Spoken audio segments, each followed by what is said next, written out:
everybody. Well, I saw Paul Havenridge walk past the door. I want to wait for him. Is this on? Yeah. Is there a chair for Paul? Is there a chair for Paul?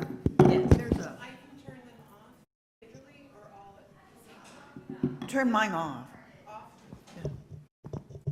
Yeah, turn hers off. Okay, the party. So we can't turn these off?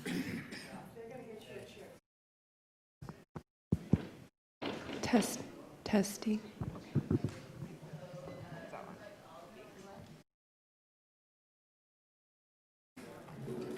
Hi, good morning. I'm calling the meeting to order at 9:07. We have all the commissioners who will be here tonight. We have one absence. So at this time, I want to make an announcement that I've been asked to make, and that's that in order for closed captioning to work properly, please, every time you talk, speak into a microphone. All right. Are there any other announcements? Seeing none, now is an opportunity for public appearances. Members of the public who wish to address the commission regarding items not on the agenda can come forward and be recognized at this time. And seeing none, we'll move on to item 4, 2018-2019 budget discussion item. The commission will review updated budgetary reports and recommendations prepared by staff. So we're excited to hear these presentations.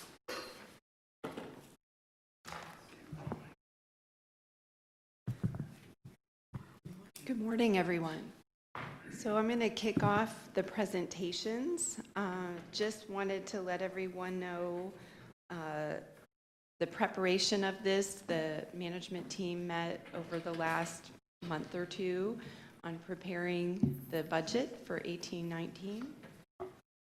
We're going to go through and have all the division managers give a brief presentation on their divisions, and then if there are any questions for those. We focused on the commission goals on the packet, page 5, the long-term liabilities, OPEB and CalPERS, capital improvements, and additional hours. So the first division, executive services, on page 6. We weren't able to include all of the accomplishments, but each division wanted to highlight a few of the major accomplishments in their divisions between July 2017 and December 2017. And then each section has anticipated accomplishments, which are items that all of the divisions are hoping to accomplish by the end of this fiscal year.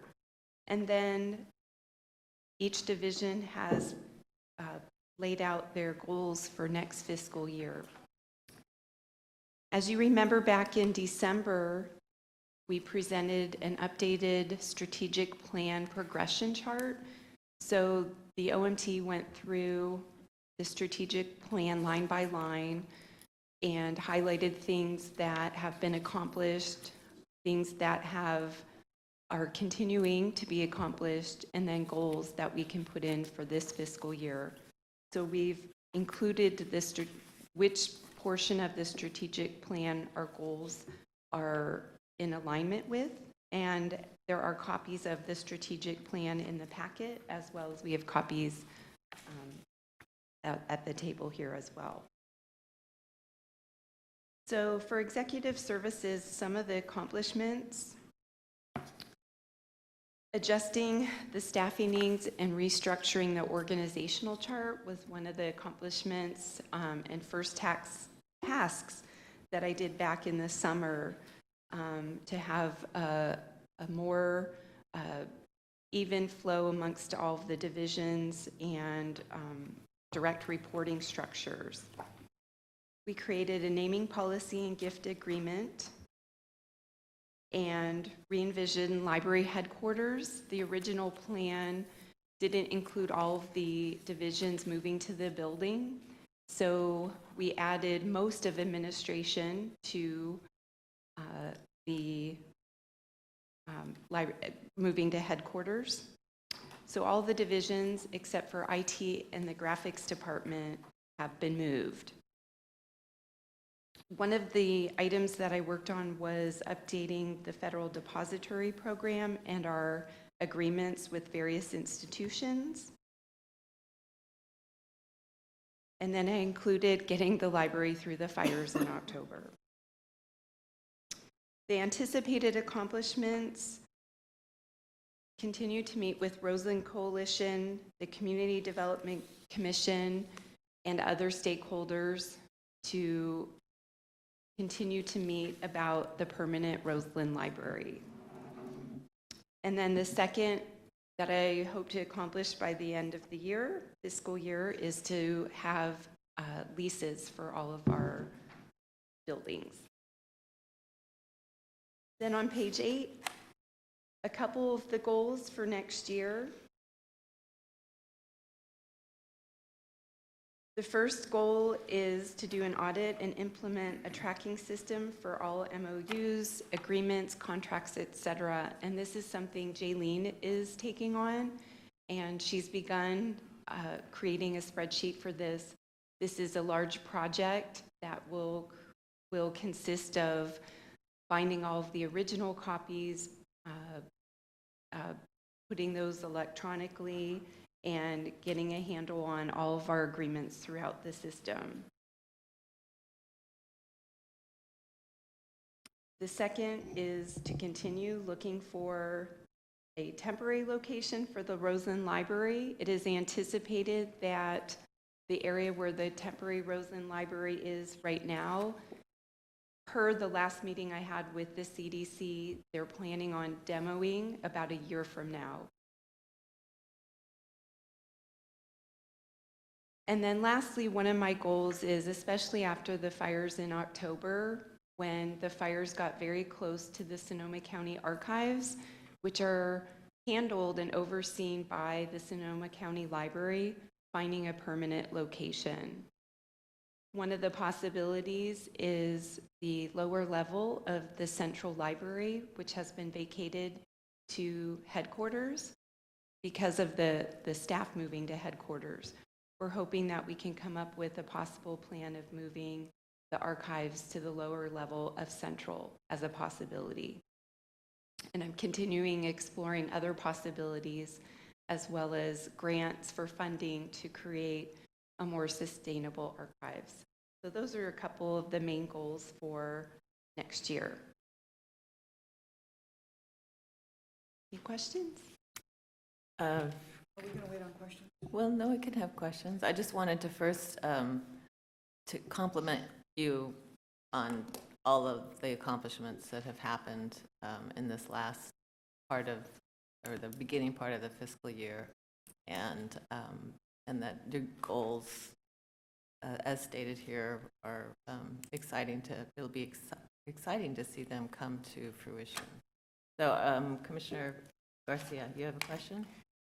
I have a statement and I have a question about what was presented. Is that okay? Yeah. Okay. First of all, thank you for this packet. As much as sometimes I didn't like what was in it, I like the way it was presented. So thank you so much. It made it so much easier to read it and to answer, to have questions that I hope I have answers to. In regards to the county archives, are we still not getting any funds from the county itself? And will we pursue funds, as we had funds in the beginning from them, to help sustain the archives, or at least, so that's one question.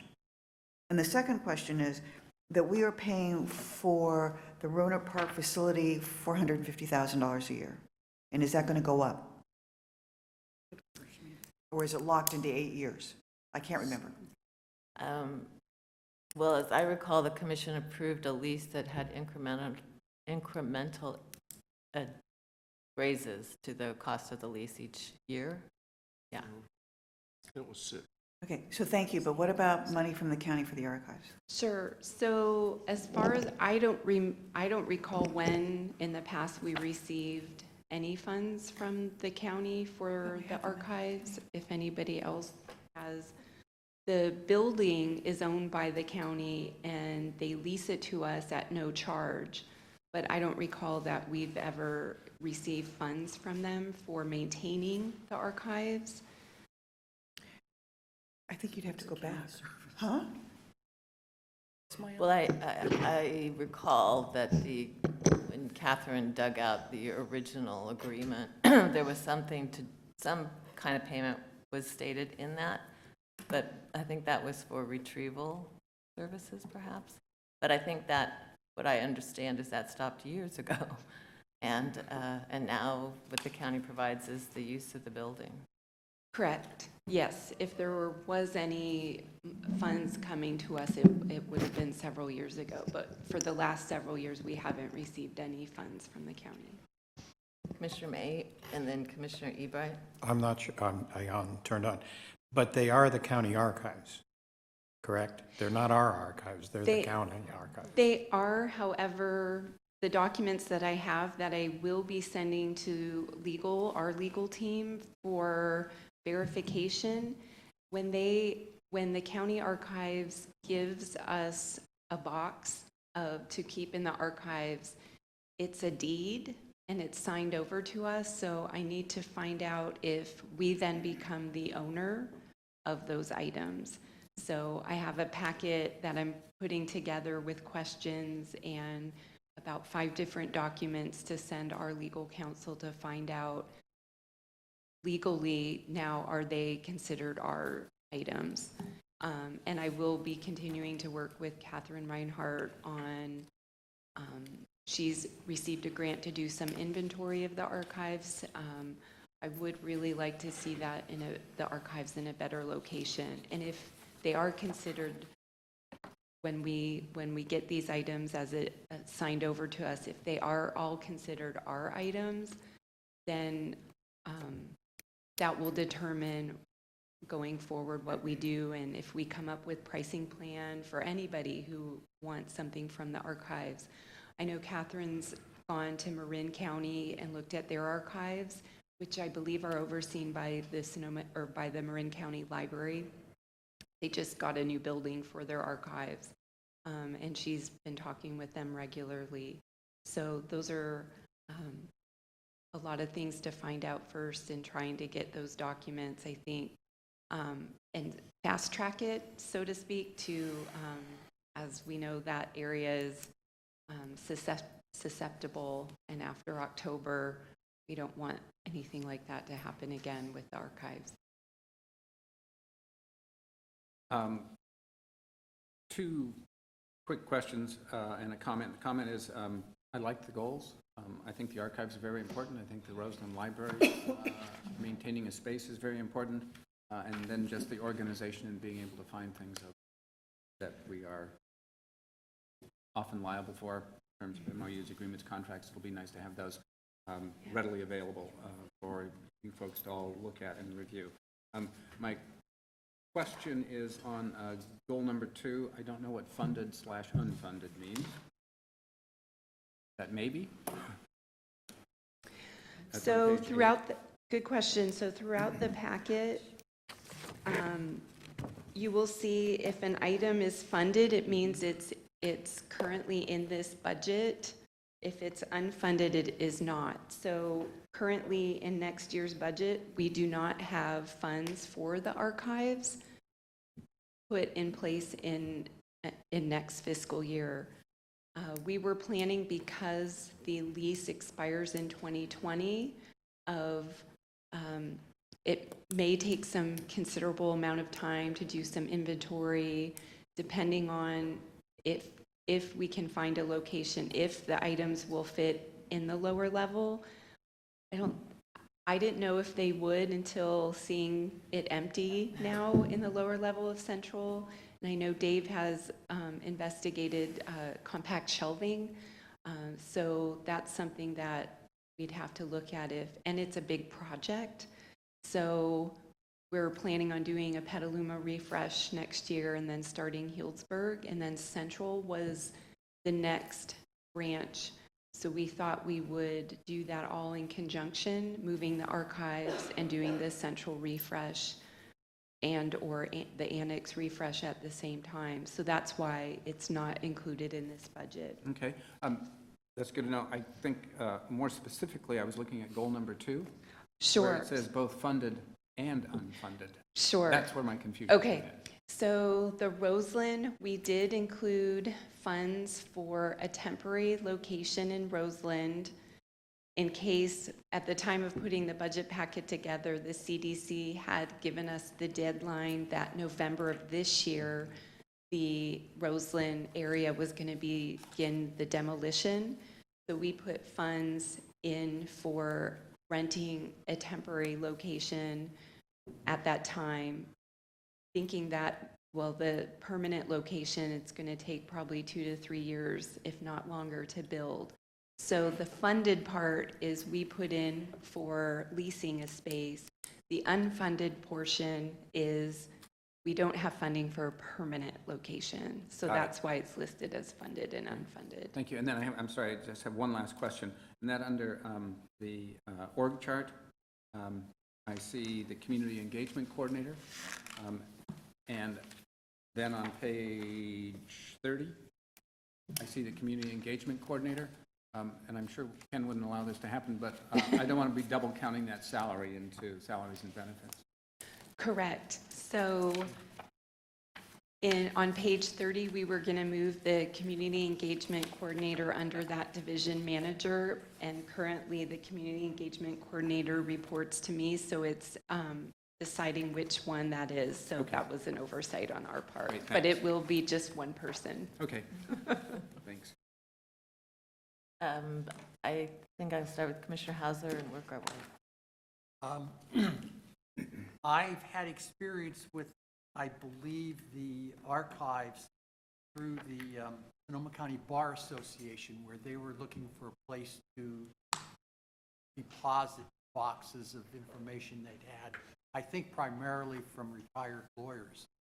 And the thought I have is we need to be careful what we're taking, because maybe it's worth keeping and maybe it isn't. We need to set up criteria if we're going to be responsible for this growing bundle of stuff, because it's very expensive. I know I've had clients that we've tried to get rid of actually important documents, and it's very difficult to give it to universities simply because of the cost they incur, and we're going to have similar type costs.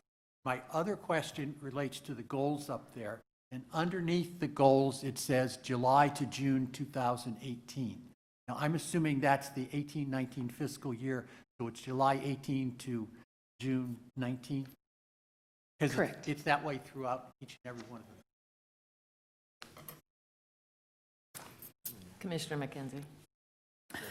Yeah, I wanted to, number one, also applaud the interim director and staff for this presentation.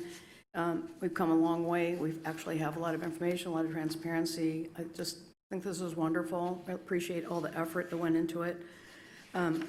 Just a remark about the archives. I'm feeling that that's kind of a holdover from the old library system, and this is actually a service that we're providing to the county.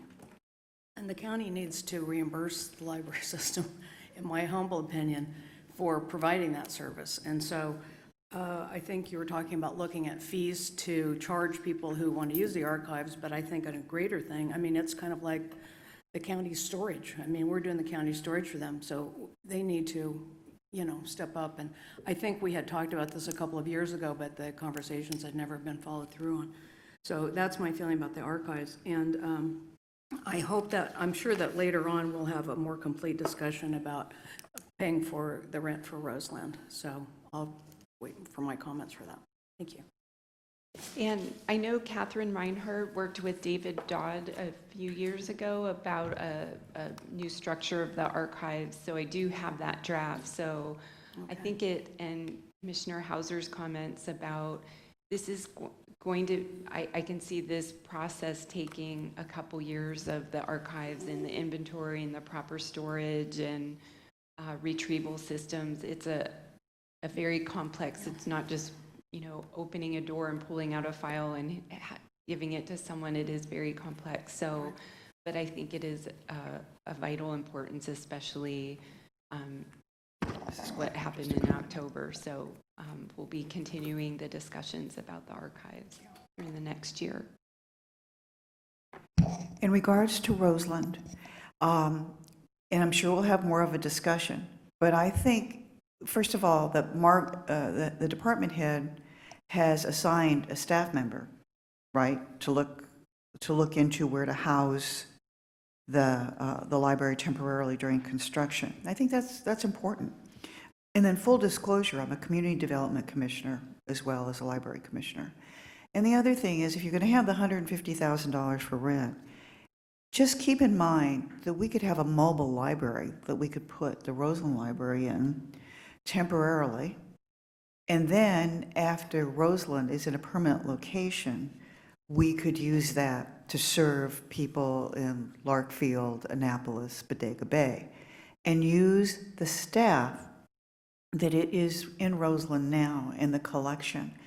And you were at the foundation meeting, Salud, where they mentioned that they'd be willing to raise $500,000 for a mobile library. So just keep that in mind. Thank you. Thank you. All right, I think we can move forward. Okay, the next division will be Human Resources. Suzanne Silva.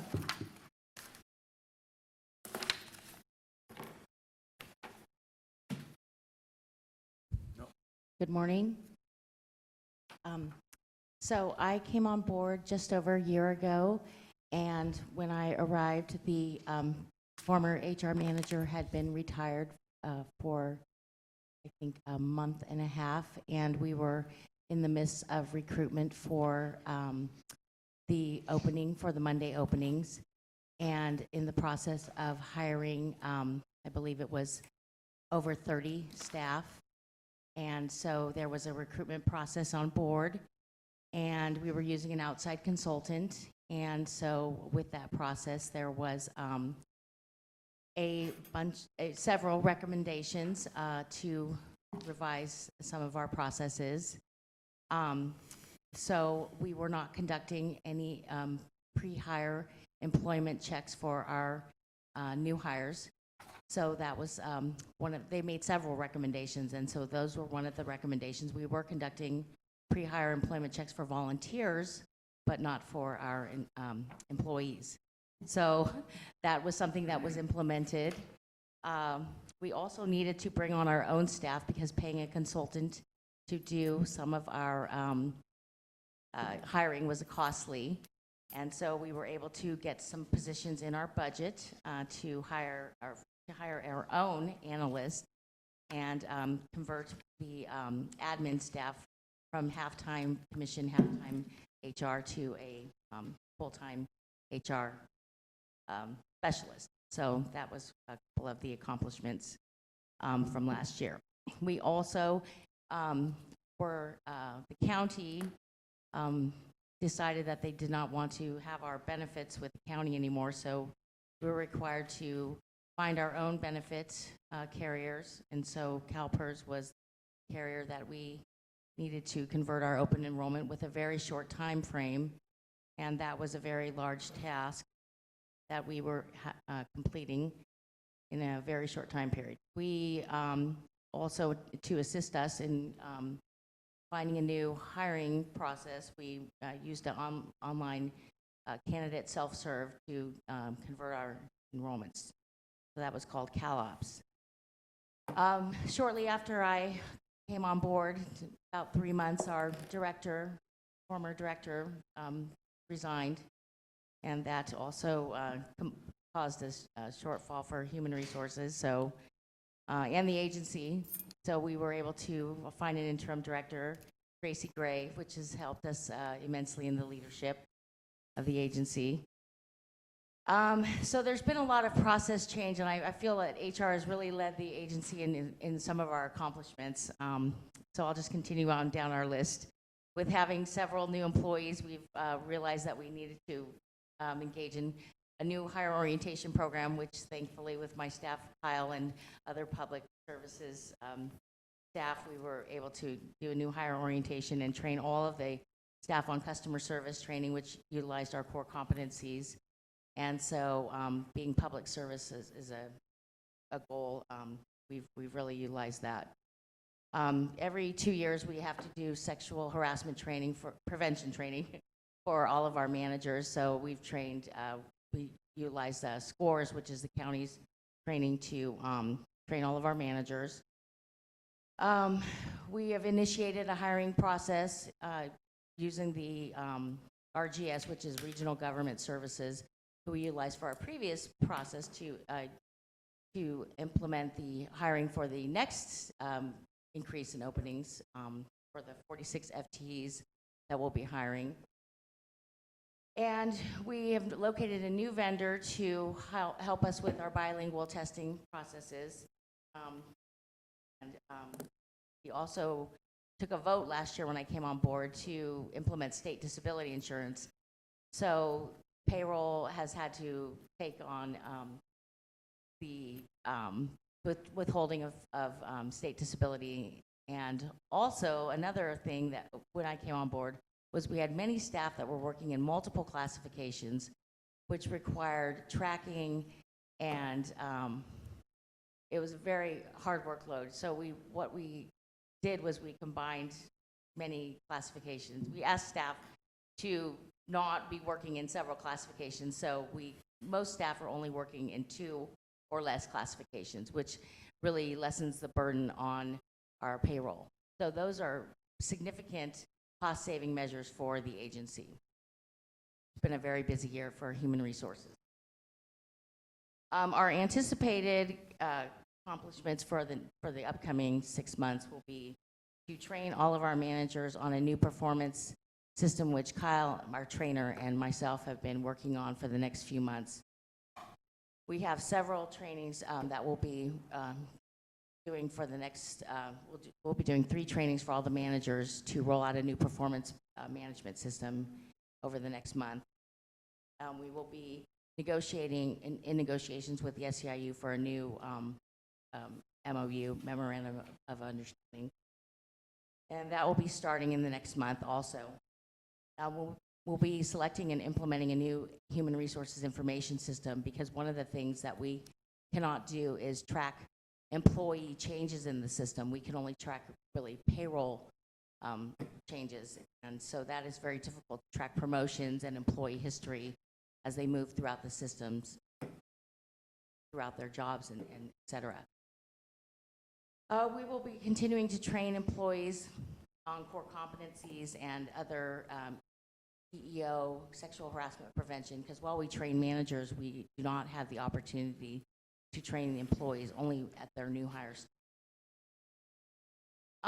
We will continue to revise employee HR processes and procedures, and continue to complete the recruitments.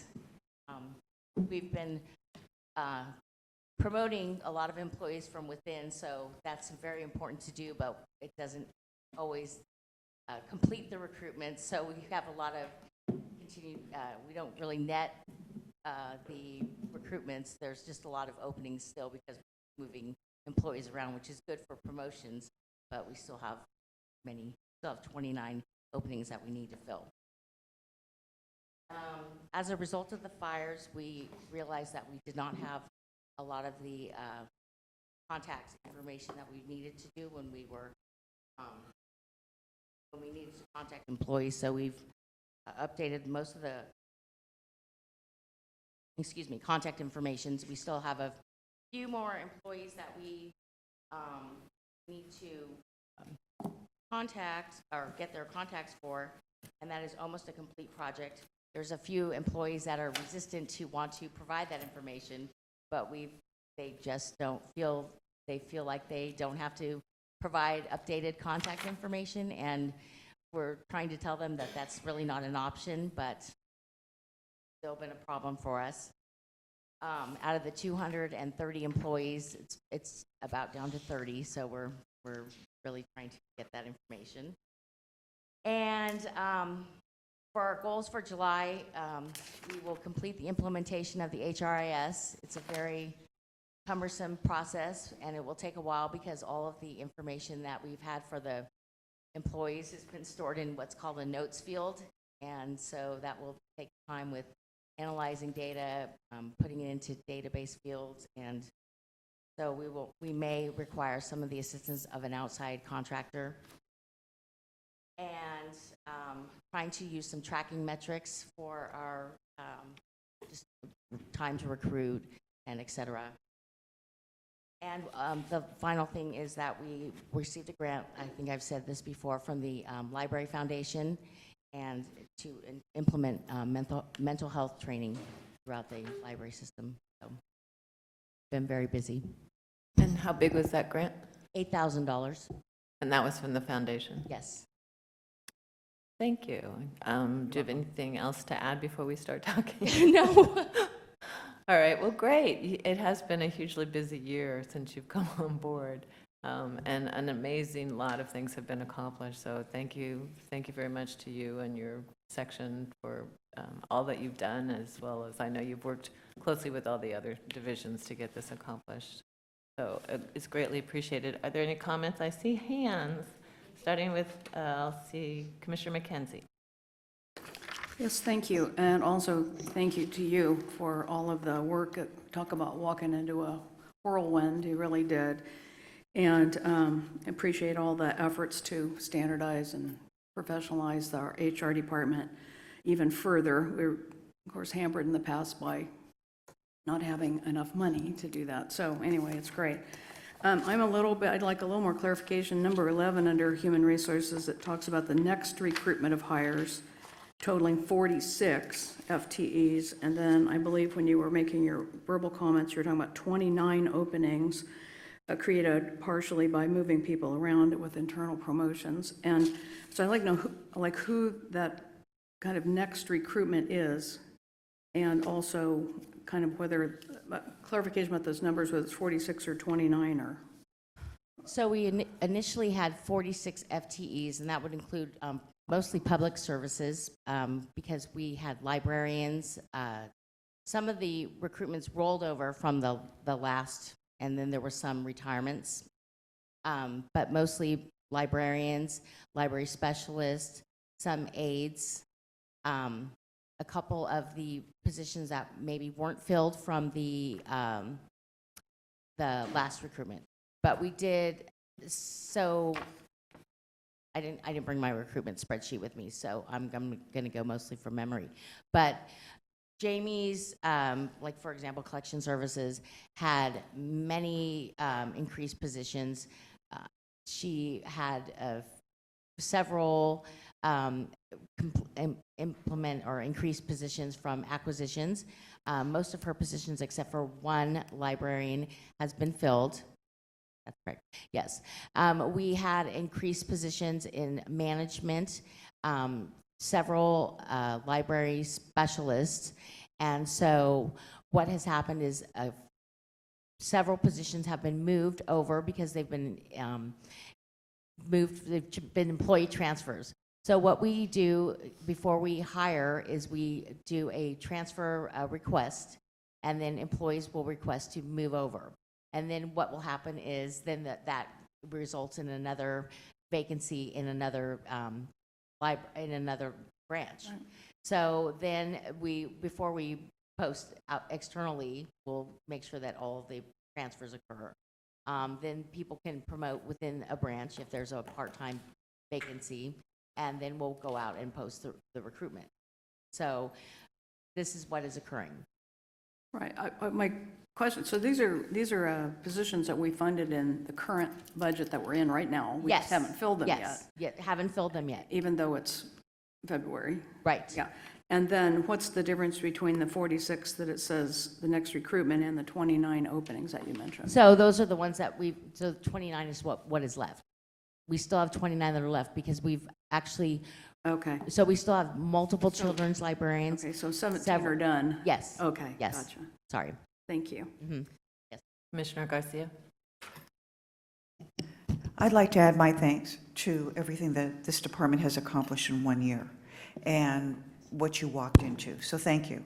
My question is, when we have a position open, is it required by SEIU, or is it the policy of the library that you open it up to internal transfer first, than rather to the outside? The MOU gives an option to either fill it first with a part-time staff working in the position, a transfer agreement, or somebody who's, if we've previously recruited within the last 6 months, you can offer it to somebody who was on an eligibility list.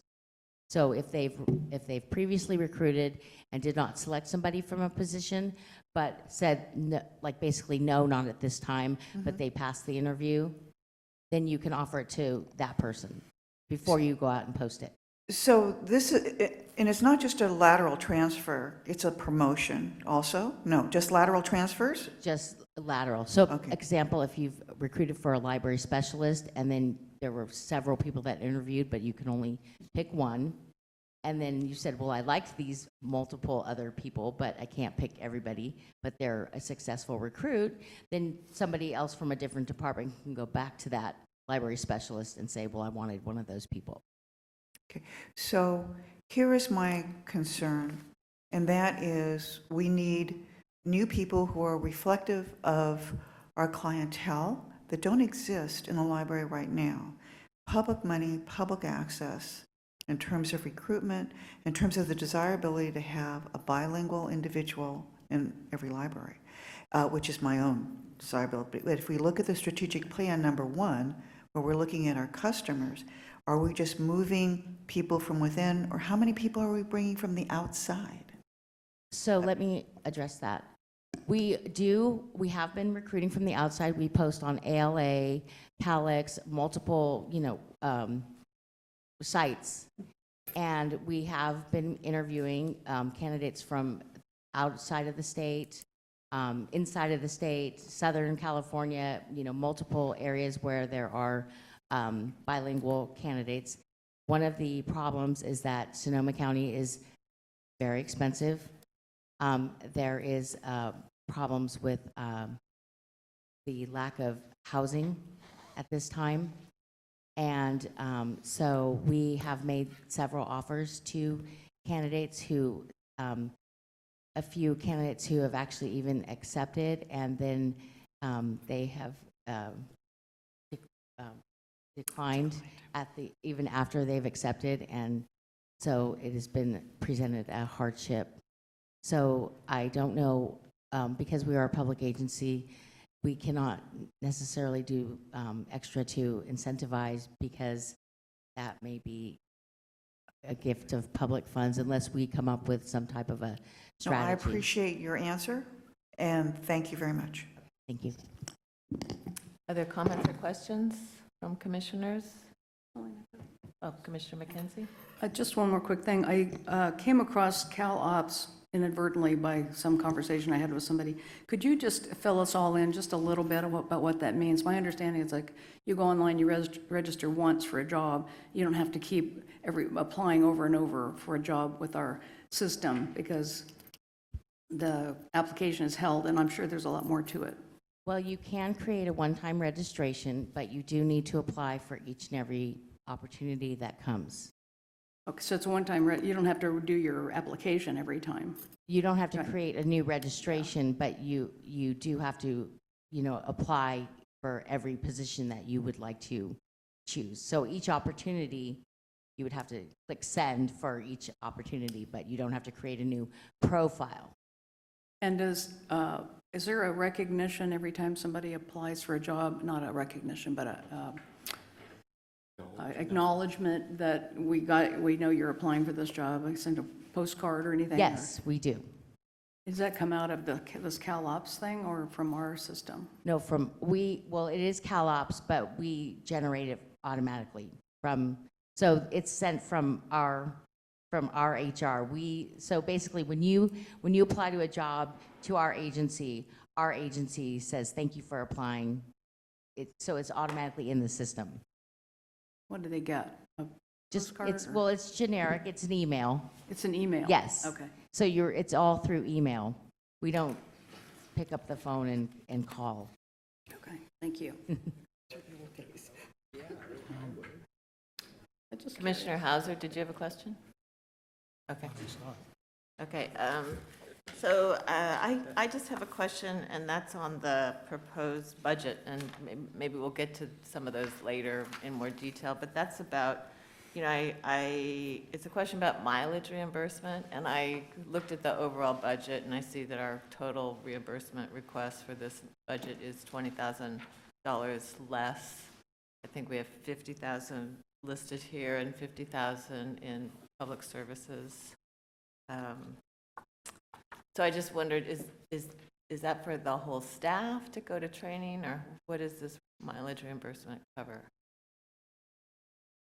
Okay, I'll let Ken address that. Okay, thanks. Does this work? Is there a switch? I think if you hold it a little closer.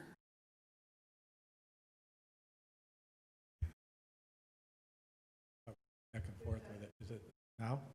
I think so. Yeah, I think so. Okay, anyway.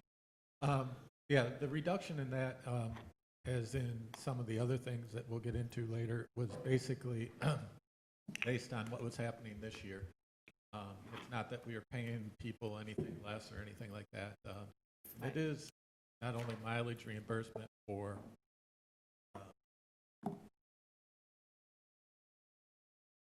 what do I want to purpose of that. It's also back and forth branches that Right. employees travel. There is also a portion we pay the park Central staff? volunteers. Oh. Okay, so the portion that's listed here under human resources is primarily for training and things like that, and the portion that's Yeah, listed right. back, And public services, yeah, that's mostly yeah. for people traveling around in branches. okay. Yep. All right. Okay, do you have any other comments you want to make, or? No, that's it. All Thank right, you. thank you. Thank you, it's a lot of stuff. So, Okay, our next division will be financial services. Ken Neiman. All right, so I'm going to back up real quickly to page 13, the human resource division, just to point out one thing. Under the benefits, you'll see 1.5 million. That includes the pay-as-you-go for retiree health insurance, also a $750,000 deposit into the OPEB trust. Included that in this budget. Finance committee requested that we include the 750, so we did. And we'll talk about that more later. As far as the financial services go, we have a very small but dedicated and hardworking group. 4 of us currently in the department, including myself. We're going to hire someone hopefully in the next few weeks to help with things. We've been concentrating primarily on just the volume that we have to push measure-wide. So that's been a little bit tricky, but we're working on it. We're doing pretty well. I've included some of the higher level accomplishments, but one thing you should know underneath all of this are so many processes, payroll, accounts payable, that, we wanted to list them all. But the group has really worked hard to get things in place. So going through there, just completed the audit. The OPEB committee, we had meetings and completed those and got a recommendation to the commission. We also had the CalPERS study complete, and all of those items are included in this budget. The budget process that we're currently talking about, we've moved that up and changed quite a bit, and sounds like everybody likes it so far. And then, like I said, we scaled up the division staffing and workflow to accommodate the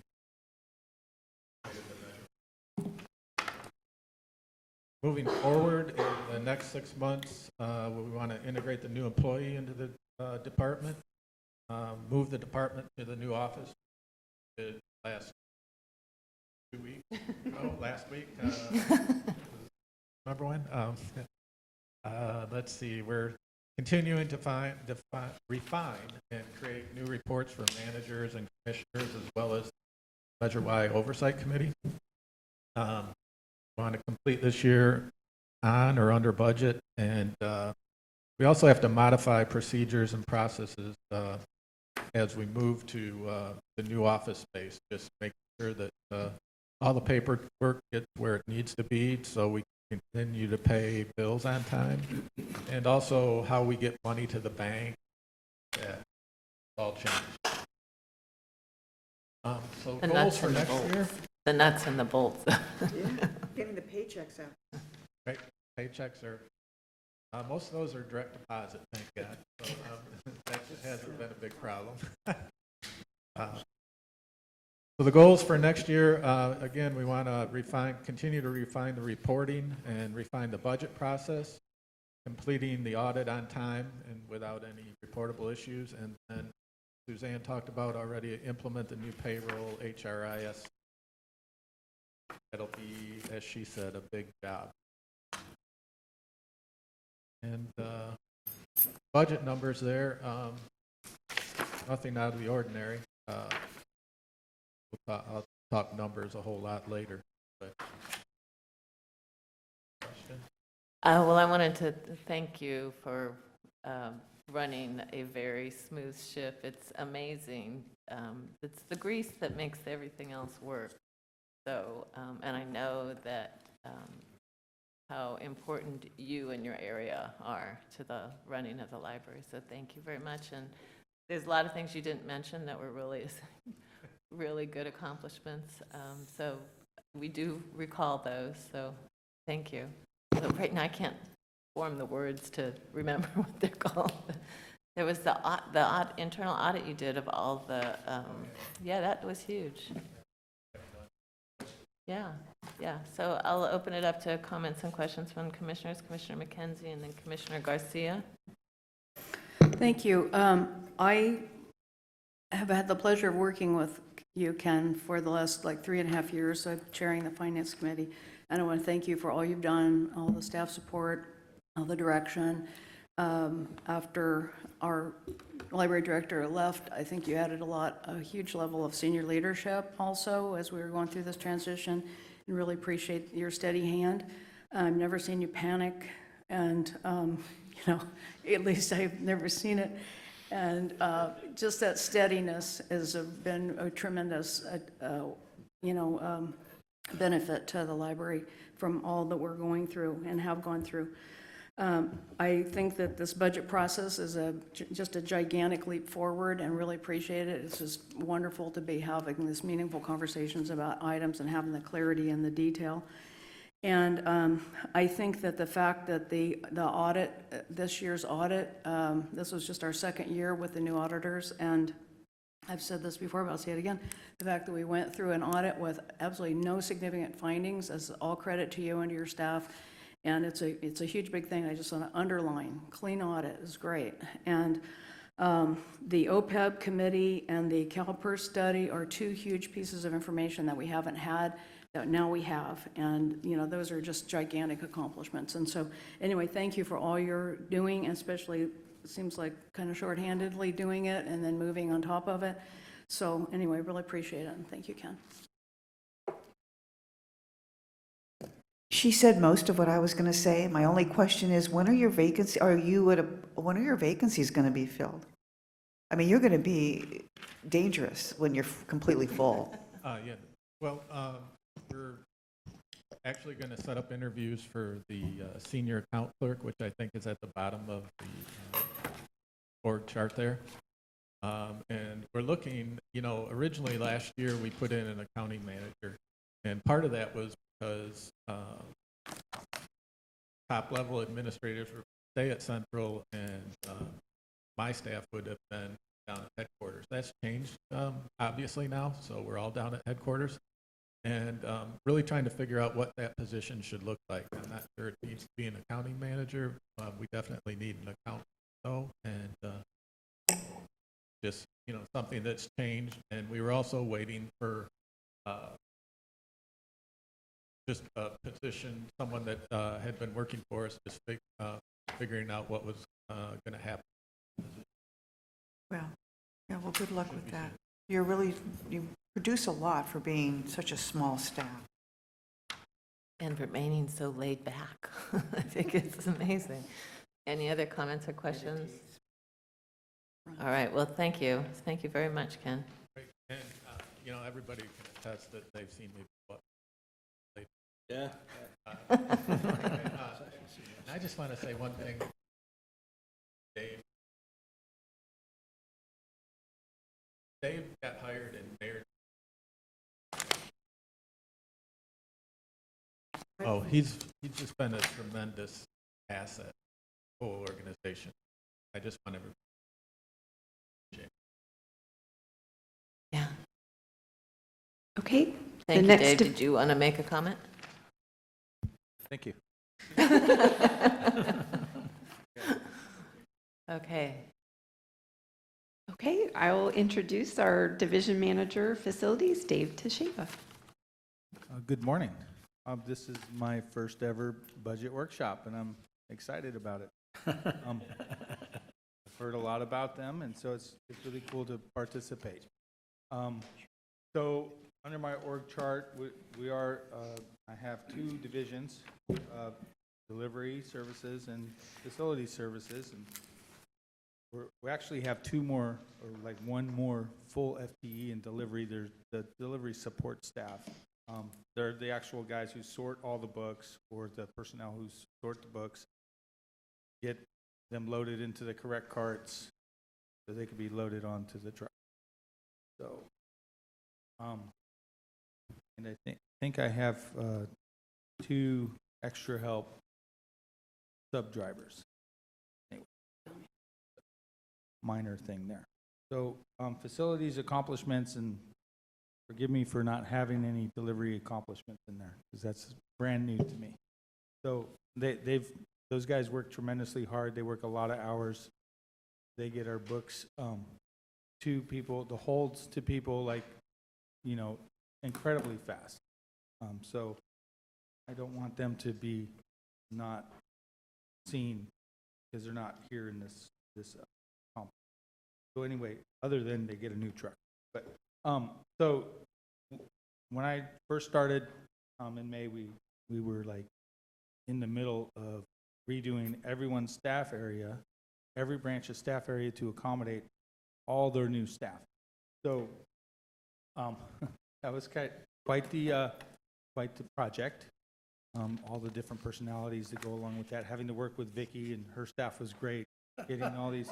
I got that. We heard that. Or getting to. It's all on how you look at it.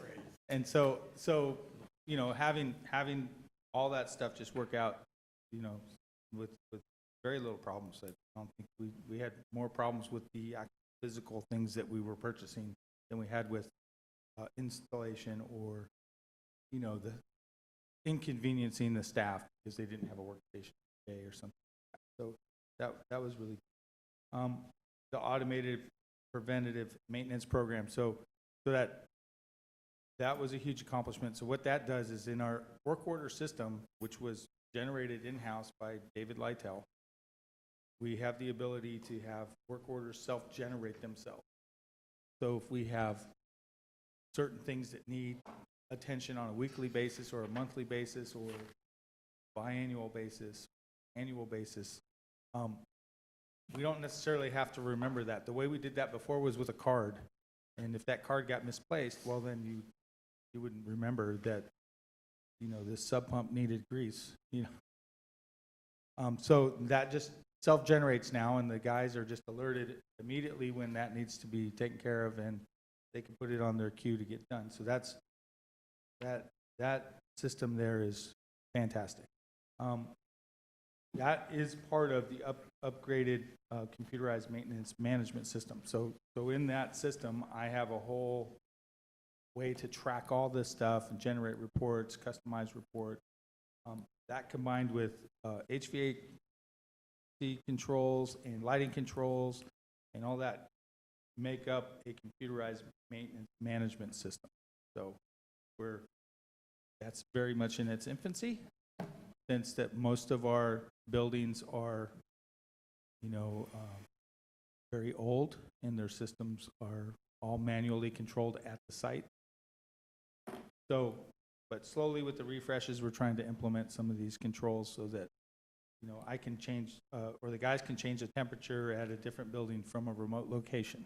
So if somebody's having an issue, they can see what it is remotely, which has been around for, 15 years, but we're just getting it now, so. It's always been an issue system-wide, how to get a chair, who orders the chair, what chair gets ordered. So, Who stole my chair? Who stole my chair? That's what I get complaints about at my and branch. it's, Really? and chairs are important. Of course they are. People, need to be comfortable when they work, and so there's always this thing. So I just spearheaded with Suzanne. Said, look, we need a system that people can come to me or come to whoever and pick a chair, get the chair ordered, get it here. So did that. That's in place, and for those of you that are looking for your new chair, they'll be here soon. Standby duty system. So we never really had an official system for facilities when they weren't on the clock. So it was just kind of taken for granted that somebody would answer the phone if you called them. So now we have a dedicated person who's paid a small wage while the library's open, but they're not on duty necessarily. So the phone gets answered all the time, and we've made that even more efficient by attaching a extension to that. So they just dial 4444. That goes immediately to whoever's on standby that evening or weekend day or off hour, or even during regular hours. If it's an urgent matter, that's the fastest way to get to a building mechanic to address your urgent need. So that's been nice, because before it was just taken for granted, really, like when there was only two of us, and you never know when you're going to get a call. So fortunately I don't consume alcohol, but if I had, I wouldn't know when I could do that. So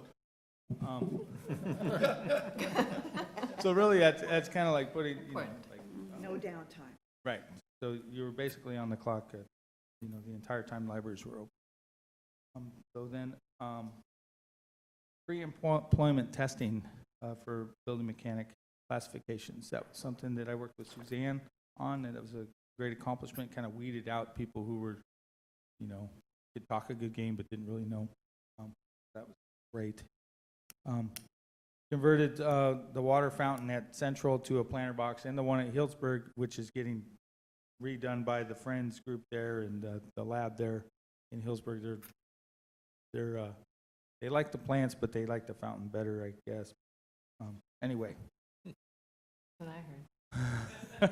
The Central seems to be working fine, and nobody misses the fountain, as it was high maintenance anyway. So, number 9, we reorganized workflow to accommodate regular weekly visits at each branch. And so, since we were doing the HQ move and the refresh at Northwest, we started both those projects with 2 staff, and so one staff member was doing the regular visits, and so they kind of, maybe not made every branch every week, and then we had another staff member dedicated to these projects.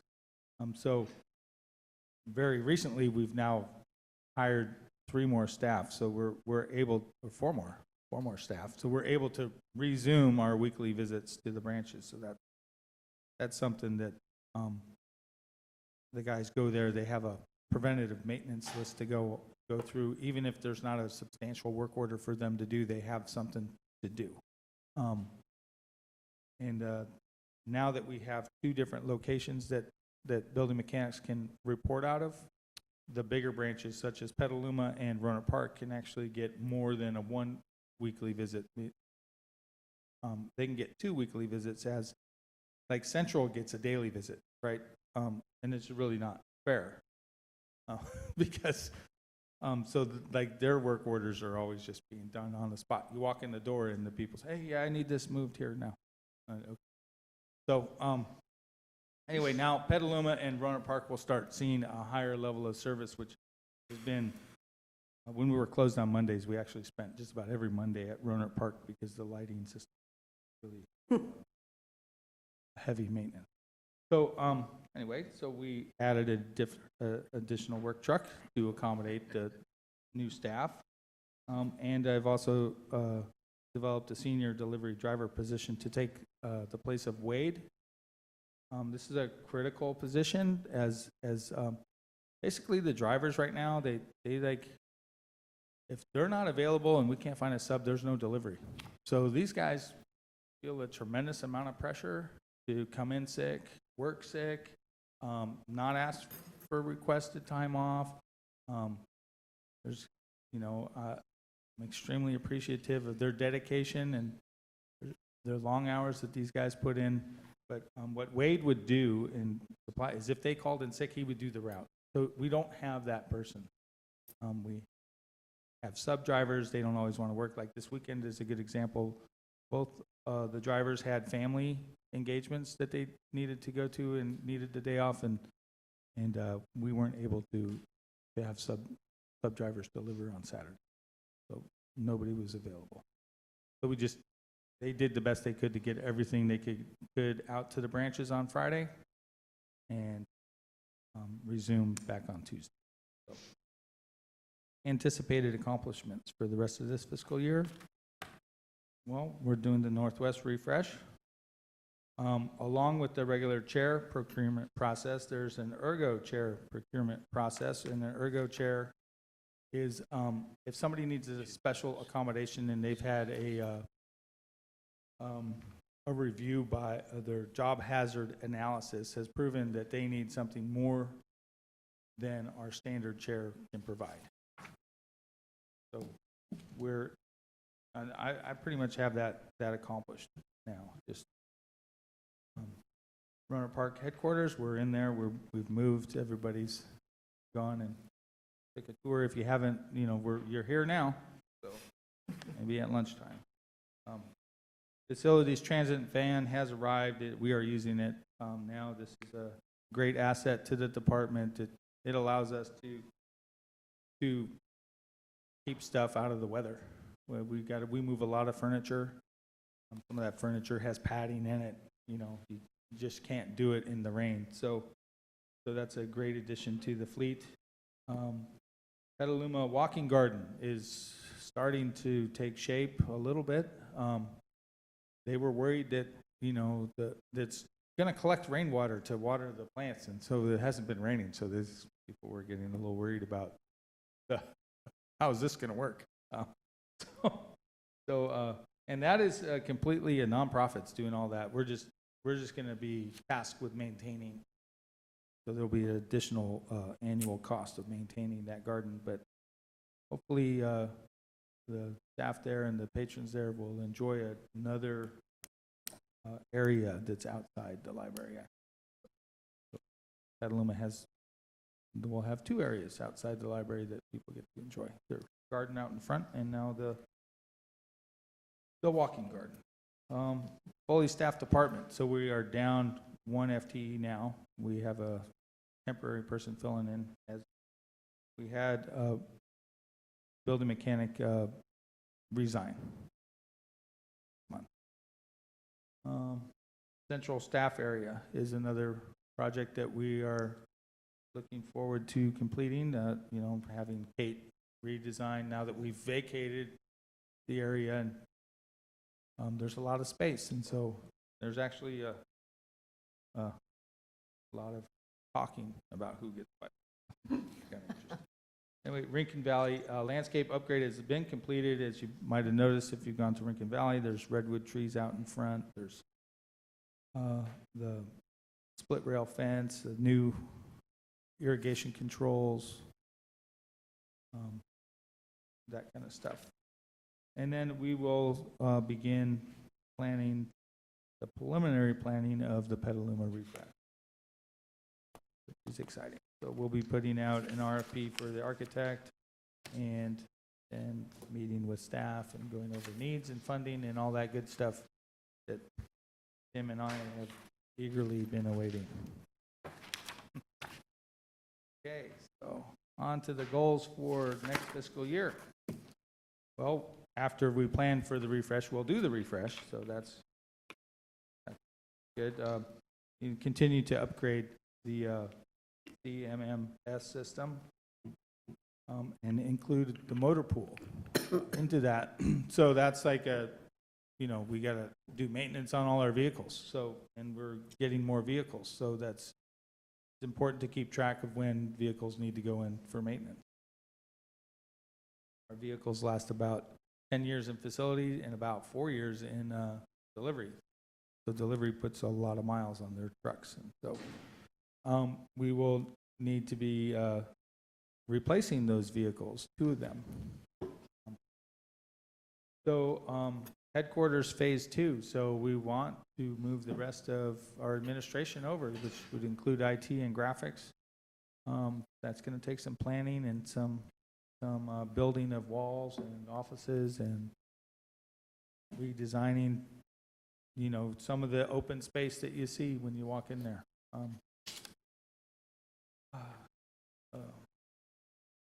I'd like to really take a fine look at the janitorial contract. By far, that's the area I get the most complaints, is the cleanliness of the buildings and how we can address those needs based on the money we're provided. So it may be that we need to resubmit for who does that work if we are not satisfied. Same with the landscaping contract. These are all expired contracts, so it's time to put them out to bid again. Parking lot resurfacing and maintenance schedule. This is something that I've wanted for a really long time. We've let a lot of parking lots go, and it's touchy because then technically that's outside the buildings. So, like for example, Roner Park is in their budget. They're going to redo the parking lot there. The parking lot isn't necessarily up against the building either, like all the other locations. It's right up against the building. And so without a maintenance program, the asphalt will deteriorate quickly. We'd like to maybe work with the cities on those kind of maintenance schedules. Anyway, deferred maintenance program and budget. So this is a way to fund if something major happens to the building. Most of our equipment on the building that's major equipment is, for the most part, supposed to be taken care of by the city. Does it? Not always. Do we need to look at being able to supplement if possible? Possibly. So that's what this would be, is along those lines. Plan ahead so that when something like Healdsburg in the years past happened, it wasn't a big shock. It won't be a big shock.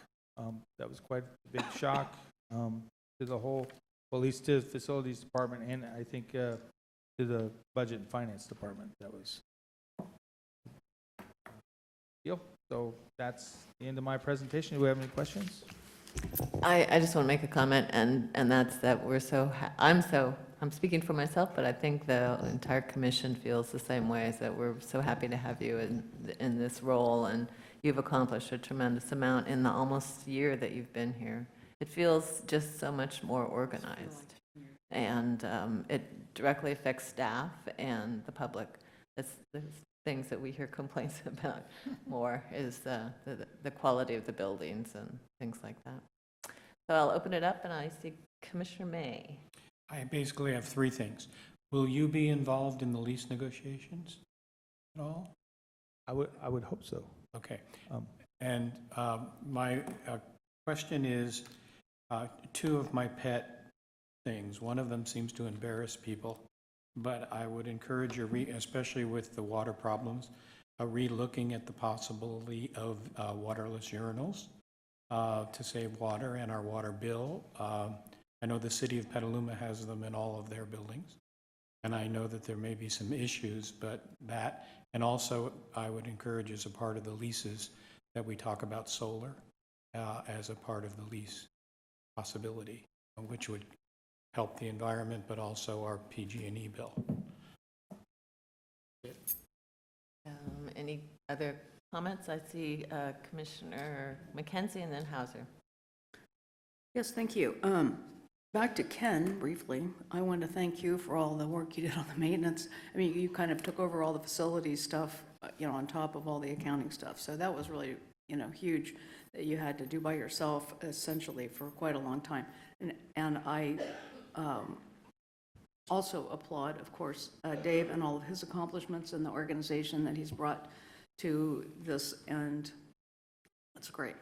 I did want to ask a few questions. I had a couple of comments. The standby duty system, that's excellent. And so in the past, somebody just had to do it without getting any compensation. Now they get a small compensation. So I think that's wonderful. I wondered about the completion date expected so far about Northwest Refresh. That'll be mid-May. Mid-May. Okay, that's pretty fast. And I was curious about your comments about the Rincon Valley landscaping upgrade the library is paying for, I gather, and that you were talking about irrigation and plants and all that kind of stuff. Is that consistent with all the buildings that you know of? Yes, pretty much landscaping falls on to us. It's, we subcontract out that work primarily. We have it's emitters and stuff like that get trampled on and they need to be replaced. And so the landscape crew will go in and generally they'll alert me if there's a problem, or staff will if there's a big leak, and then we send them out to do that.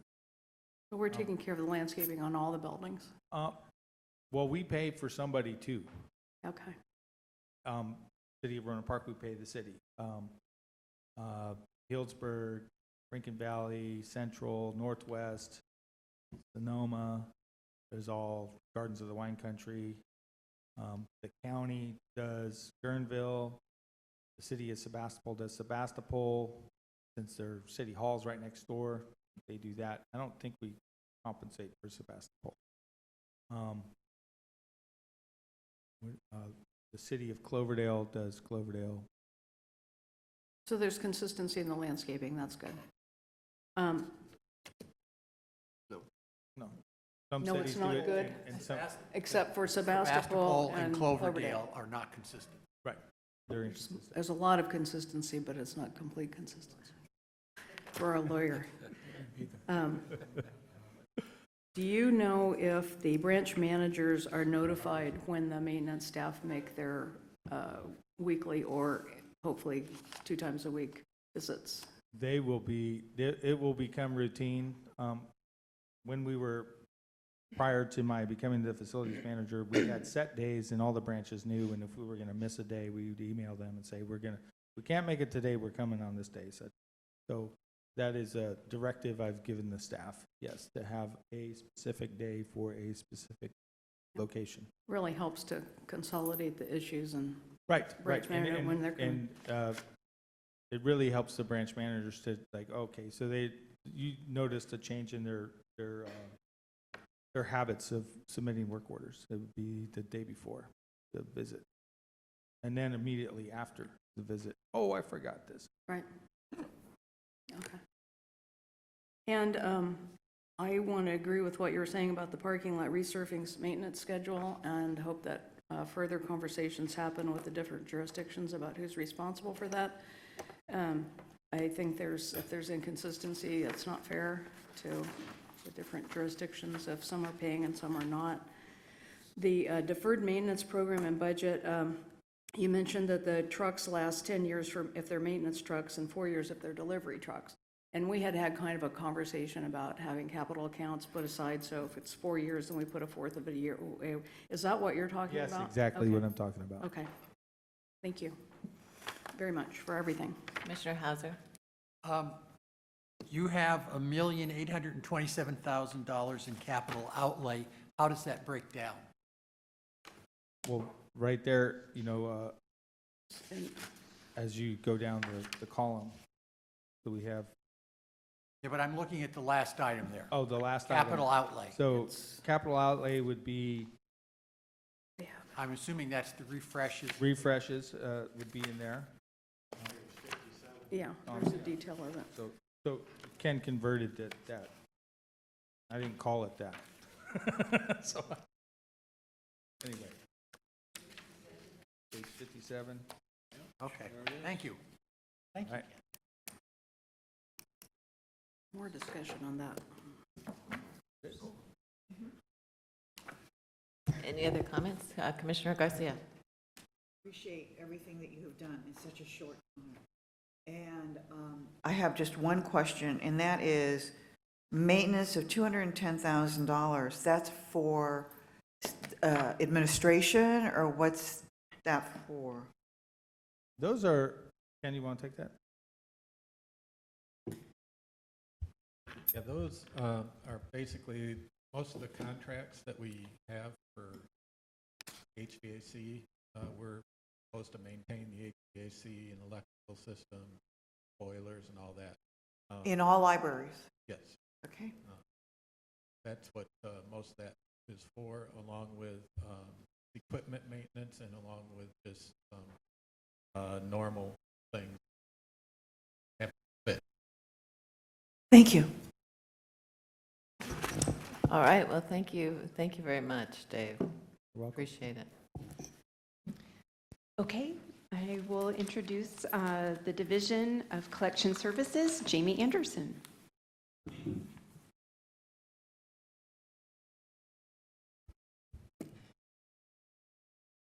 morning. Okay, pretty close. Is that, am I That's coming it. through? Okay. Good morning. My name's Jamie Anderson, and I'm going to be sharing some information with you about the Collection Services Division. So this is starting on page 22 of your packet. Collection Services has also had a very busy year. There are 20 employees in this division, 5 of which are new positions this fiscal year, and one of which is still a vacancy that we're recruiting for. Starting on page 23 are our accomplishments for July through last December. I'm not going to review every single one of these, but I did want to highlight a few of them. Number 4 is probably the biggest one, that if I could put neon lights around it. We scaled up the division's staffing and workflow to accommodate a 67% increase in the book budget and the materials budget this year, thanks to Measure Y. In tangible terms, this is an output of about 8,000 to 10,000 new items a month. So it's a large volume operation, and it's still something that we're challenged with every day, even now, trying to keep up. Item 5 on this list I wanted to emphasize, we did implement a new leasebook program this year. This is an arrangement with a vendor whereby we lease the books from them temporarily. We're doing this for adult fiction and adult nonfiction primarily right now, with possibility of expanding into other collections in the future. But right now it's mostly popular authors, big New York Times type of authors. And it allows us to return the books to the vendor after that demand has diminished. We started this program, I think, in August of this year, and it's going really well so far. Item number 6 on this list, we reduced the holds to copy ratio from 4 to 1. This means for every 4 requests or holds on a title, we have at least 1 copy to fill that need. Prior to Measure Y passing, this ratio was 6 to 1, and in prior years, it's been 7 to 1, 8 to 1. So we're really pleased that it's currently 4 to 1. And then I would also emphasize item number 1 on this list, which was to centralize our collection development operation. So this past year, we integrated the collection development unit and the interlibrary loan unit into what used to be called our materials management division, and we renamed it Collection Services Division. And part of that effort and vision was to centralize collection development, reducing the number of hours that librarians in the branches have to pay attention to reading reviews and making selections and deciding which new and forthcoming titles they want to purchase for their branch.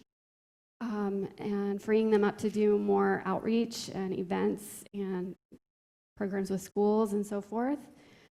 So we're really proud that we've made a good, stride in that direction. We still have more work to do, but this past year we reduced the number of librarians involved in that selection work from 48 down to 22.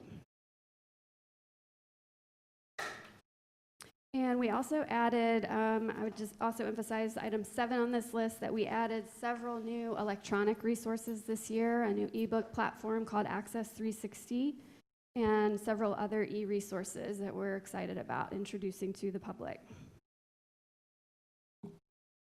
Moving on to page 24, anticipated accomplishments for January through June. The main one I would emphasize here in this list is the second one. We're really excited that we've been introducing several new collections this past year, and in the next number of months, you've already been aware of the Regional Parks Discovery Packs. We've already rolled out the early literacy word counter kits at Sebastopol Library as a pilot. And the next one that we'll be introducing are video games for children. And then we're also working on a new Spanish language ebook platform called Odillo that we'll be rolling out in the next couple of months. As far as goals for the next fiscal year, you'll notice several things in this list. There's 4 on this list. I'll start at the bottom. The 2 bottom goals are funded. The first 2 goals are unfunded. So item number 3, we plan to continue to meet that goal that we have of centralizing collection development. I mentioned we'd made a lot of progress, but we have a lot more to do. So we want to further centralize and streamline the selection and collection development activities. One of the things you'll see proposed in this budget is to add a bilingual librarian as a new system-wide selector for not only Spanish language, but other world languages. And that position would also be the system-wide selector for our audiovisual materials, our CDs, DVDs, and audiobooks. So that is a goal that's built into this budget.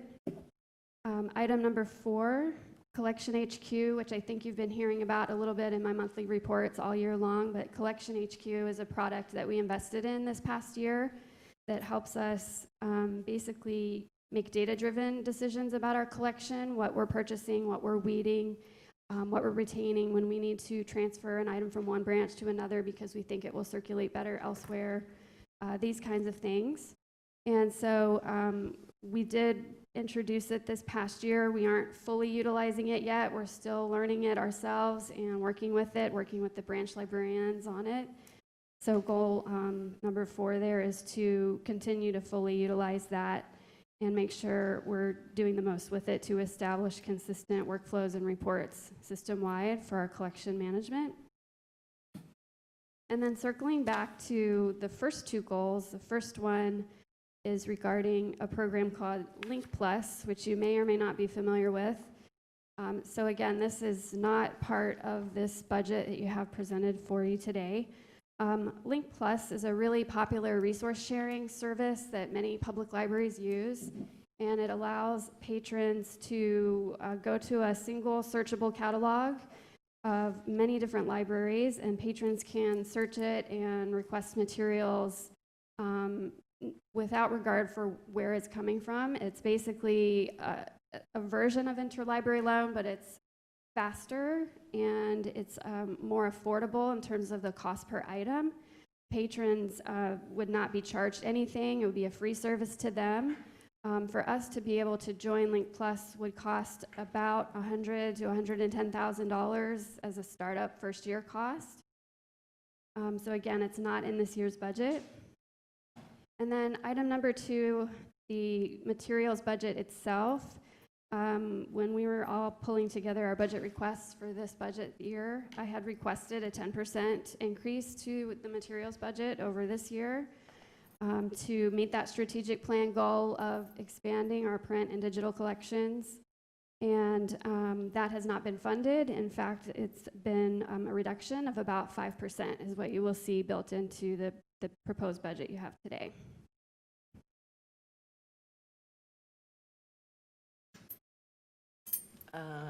Okay, hang on a second. So I just wanted to also acknowledge the hard work that has gone into reorganizing this area of the library. And it feels like, I mean, I know it's a little bit early days, but it feels more efficient and also more effective at addressing the needs of the collections and processing the materials. And I had one quick question, then I'll open it up for others. So when you talked about, the hold ratio, how do you track that? Because I'm on some hold list myself. Sure. We track it through our integrated library system, Horizon. Every couple of weeks, 3 weeks actually, we have a report that's run that identifies any titles that meet or exceed that 4-to-1 ratio. So we're not looking at it every single day. There are points in time where it may be higher than that or lower than that. But every 3 weeks, we are looking at that list and we're making, additional orders and purchases based on what's triggering on that list Okay, good to know. to bring it back down to 4-to-1. Yeah, thank you. So this all looks great. I'm going to open it up for questions, and we'll start with Commissioner McKenzie. Oops, thank you. Yikes. Thank you for all you're doing, Jamie. Appreciate it. It's a tremendous undertaking to do all the things that you're doing and move headquarters at the same time. And I know you're very deeply involved in all that and appreciate it very much. When I heard you talking about being kind of overwhelmed by all the materials, you said it was still a challenge to keep up.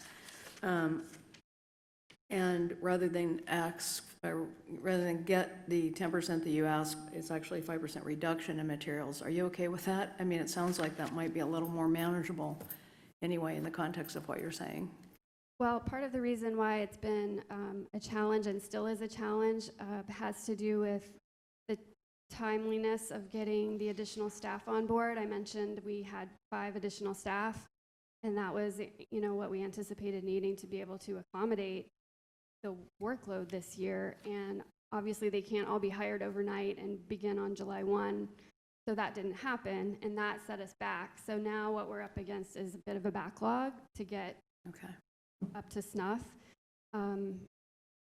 Another factor that comes to mind when you ask the question, am I okay with that, is one of the expanding areas is electronic resources, ebooks, e-audiobooks. We can very quickly spend money in that direction on those formats, and it doesn't involve any materials that need to be coming in, unpacked. They're not tangible items. So that's an area of growth that we can always put money, put more money toward, whether it's 5%, 10%, or even more than we do this year.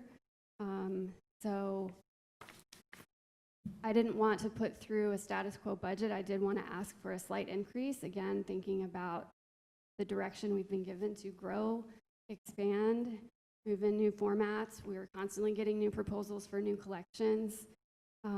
There's definitely a lot of ideas out there, and there's other formats that we haven't been able to move forward with because we don't have the funding for. And there's also all of these electronic materials that are not cheap that we could use more money for. Second question, thank you for that.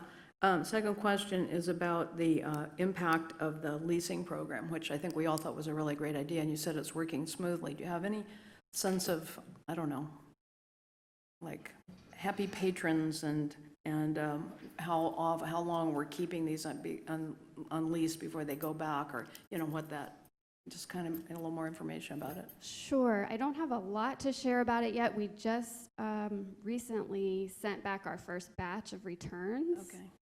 So we're right now, we're still kind of building up that collection to get to sort of a core number of titles. We're hearing from a few branches on an occasional basis that their shelves are full, they've got too many, they're not going out and filling holds anymore. And so when we hear that kind of feedback, we'll start to, send more back as well. I have been talking to our collection development coordinator, Jane Greenwood, about evaluating the effectiveness of this collection. So we do plan to give it a few more months, a little bit more time, and then we're going to look at it from a cost-benefit analysis as well as the impact to the patron, and hopefully bring back a full report about how it's going. Right. It'll be in a few months or so? Or- Yes. Yeah. Thank you, Jamie. Commissioner Garcia. My thanks for all that's being done. And going on the tour, you weren't there, Jamie, but your staff was just working. It was like they'd been there for 10 years. And moving is stressful for all of you. But people are up and running, and I'm impressed. My only question or comment is that if we ask the regular person why they voted for Measure Y, it was to keep the libraries open and to have access to more materials. So to cut back your budget, you can be okay with it, and I honor that, but I'm not. Thank you.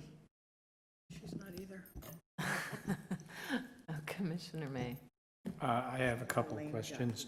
My first is related to the page 22, the structure. How many of those people are you responsible for direct reports and writing evaluations for? Only 4. Only 4, those top 4. Okay, Yes, I'm fortunate that I have several supervisors. okay. One that oversees the cataloging section, one that oversees acquisitions and processing, one that oversees collections. Okay, So that 4. was, it seems like you have enough work. The next question I have is a historic question. When we went to RFID, one of the benefits that we were told on the commission at that time was the ability to do shelf reading with RFID. Whatever happened with that idea? So, misshelved items, inventory, that kind of thing. Right, so we did purchase one inventory wand, it was several years ago, from Envisionware, and Mike Daw and I did an inventory of the Occidental branch, selecting the smallest library as a, try it out kind of thing. So we did the entire branch, we reconciled everything with our Horizon system, and we haven't done anything since then, basically. It's not something that I'm aware of that any of the branches have done an inventory with. Yeah. Okay, it was one of the benefits of the system. I was wondering if we were using it. My other thing, as I'm listening to everybody here, so many things that are sort of the general public wouldn't know, like that we've gone from 6 to 4 ratio is a result of Measure Y. And I continually have my eyes on the fact that we're now, I believe, 8 years from asking the voters to redo Measure Y.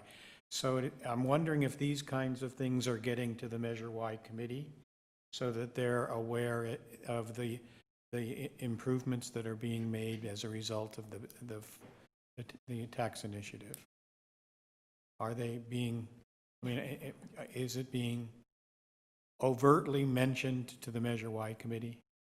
The Measure Y committee's met twice, I believe, and they're meeting again in March, and we are continually updating them. For instance, the last meeting, we brought out the floor plans for headquarters and explained, and I know Commissioner McKenzie gave several of the Measure Y committee members a tour of the lower level to see why there wasn't enough space. So we are definitely keeping them up to date on all of the changes that we're able to accomplish because of the funds. Yeah, but I'm just saying these other ones too. Just please don't lose track of those. It might be a simple exercise to go through this presentation and And pull just out see all the the funded by Measure Y. Measure Y Right. items and Right. just And provide just- them with that list. Yes. I think we're meeting March 15th, so that would be great if someone could prepare a list of these very significant accomplishments. That'd be great. Thank you. Any other comments or questions, commissioners? All right. Thank you very much, Jamie. Okay. Next, we have the Division of Information Technology Services, Vicki Turpovich.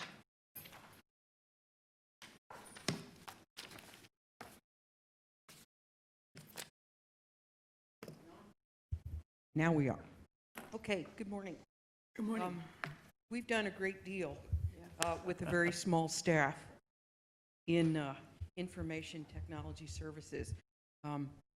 You can see here that We have some open positions that have yet to be filled, and I can let the HR division manager speak to that. But at any rate, we are small but mighty, and we're getting a lot accomplished.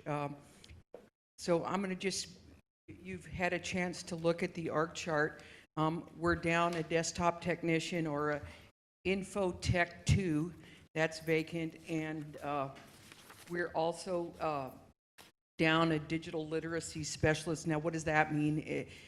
That position is a new position that really is designed to help us help the public with technologies, as well as training our staff to use the new and emerging technologies. Both of those positions are vacant at this time, and we'll be working together with HR to get at least the digital literacy specialist re-recruited. We did recruit for that position and did not receive acceptable applicants, and so we're going to go out and re-recruit. And Suzanne explained some of the reasons for why that might be. So our accomplishments for the year. First of all, I have been here just a little over 2 years, and I feel like I've killed myself trying to get us modernized and tried very hard to get us just to a base level of IT services. So some of our accomplishments, as you know, were completion of the network architecture upgrades. That means that we replaced every single router and switch throughout the system so that we don't have to drive to Occidental or Forestville or Guerneville or anywhere else. We can actually manage the networks from just about anywhere. We also upgraded all the Wi-Fi. The Wi-Fi itself was over 15 years old. I think some good decisions were made in the past. I think we've made some big strides since I've been here with respect to picking up equipment and gear that are necessary to keep us going into the next millennium with respect to network speeds and so forth. The architecture that we put in now will actually, we can actually just replace modules, and when we're ready to upgrade speeds, we can do that fairly affordably, as opposed to replacing the whole forklift upgrade that we did earlier last year. We did comply with the Public Records Act by making sure that cell phones were provided for staff leadership, as well as iPads for some of the commissioners. We were awarded a scenic grant, which I'm proud to say on April 30th, May 1st timeframe, we'll be moving the library over to the scenic network and saving the library a significant amount of money. The grant itself was for $90,000. What we're doing right now with some of that $90,000 is ripping out the old Ethernet, and we're going in the Northwest Regional Library there. As it's undergoing its refresh, we'll then be replacing the Ethernet in there for Cat 6 and making it 21st century as well. We have also replaced the library's mobile app. We feel that this mobile app is more responsive, it is more affordable, and it lines up with the integrated library system that we're running. The searching features and so forth work a lot better. And then we have spent a great deal of time working alongside facilities, rewiring some of the staff areas that were remodeled to accommodate the number of staff that we upgraded. So we're really excited about that. Last year, during last fiscal year, we did upgrade the telecommunications and internet speeds. We also made it through the fires. We had to make some shifts with respect to telecommunications, and that's thankfully behind us. That was a very difficult time. We've added charging stations in all the branches, so that way people could charge personal devices. We applied for and received grants for virtual reality workstations. We just received a third one, a new, different model, and we're preparing that to go in the Rincon Valley branch as we speak. We have upgraded all staff PCs and laptops to Windows 10. This is the first major upgrade of staff workstations globally for about 5 years.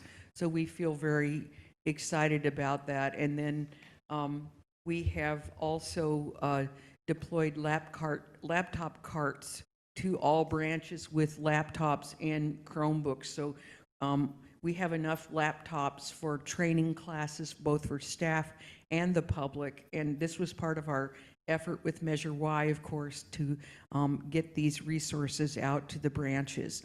And then finally, in September, although bumpy, we did migrate over our ILS to a cloud-based software as a service, so we're no longer upgrading servers and maintaining those servers. Also, I don't know if many of you are aware, but over the last 3 weeks, we have upgraded the telephone system for the library. And, you know, we have performed this magic, and I'm just saying it to you because I'm very proud of myself and I'm very proud of our staff. A normal phone upgrade is a 4 to 5 month deployment, and we've done this in about 3 weeks. And I just have to applaud the IT staff and all of the patient staff at Sonoma County Libraries. We're still not done with that, and we have tweaking to do with phone numbers and the auto attendants so that you know exactly where you're calling. And, you know, I've been running out of the meeting here. People are unfortunately locked out of their voicemail accounts right now, so we've got that in the pipeline, and I've been getting texts about how the company we're working with is taking care of us, so I'm happy about that.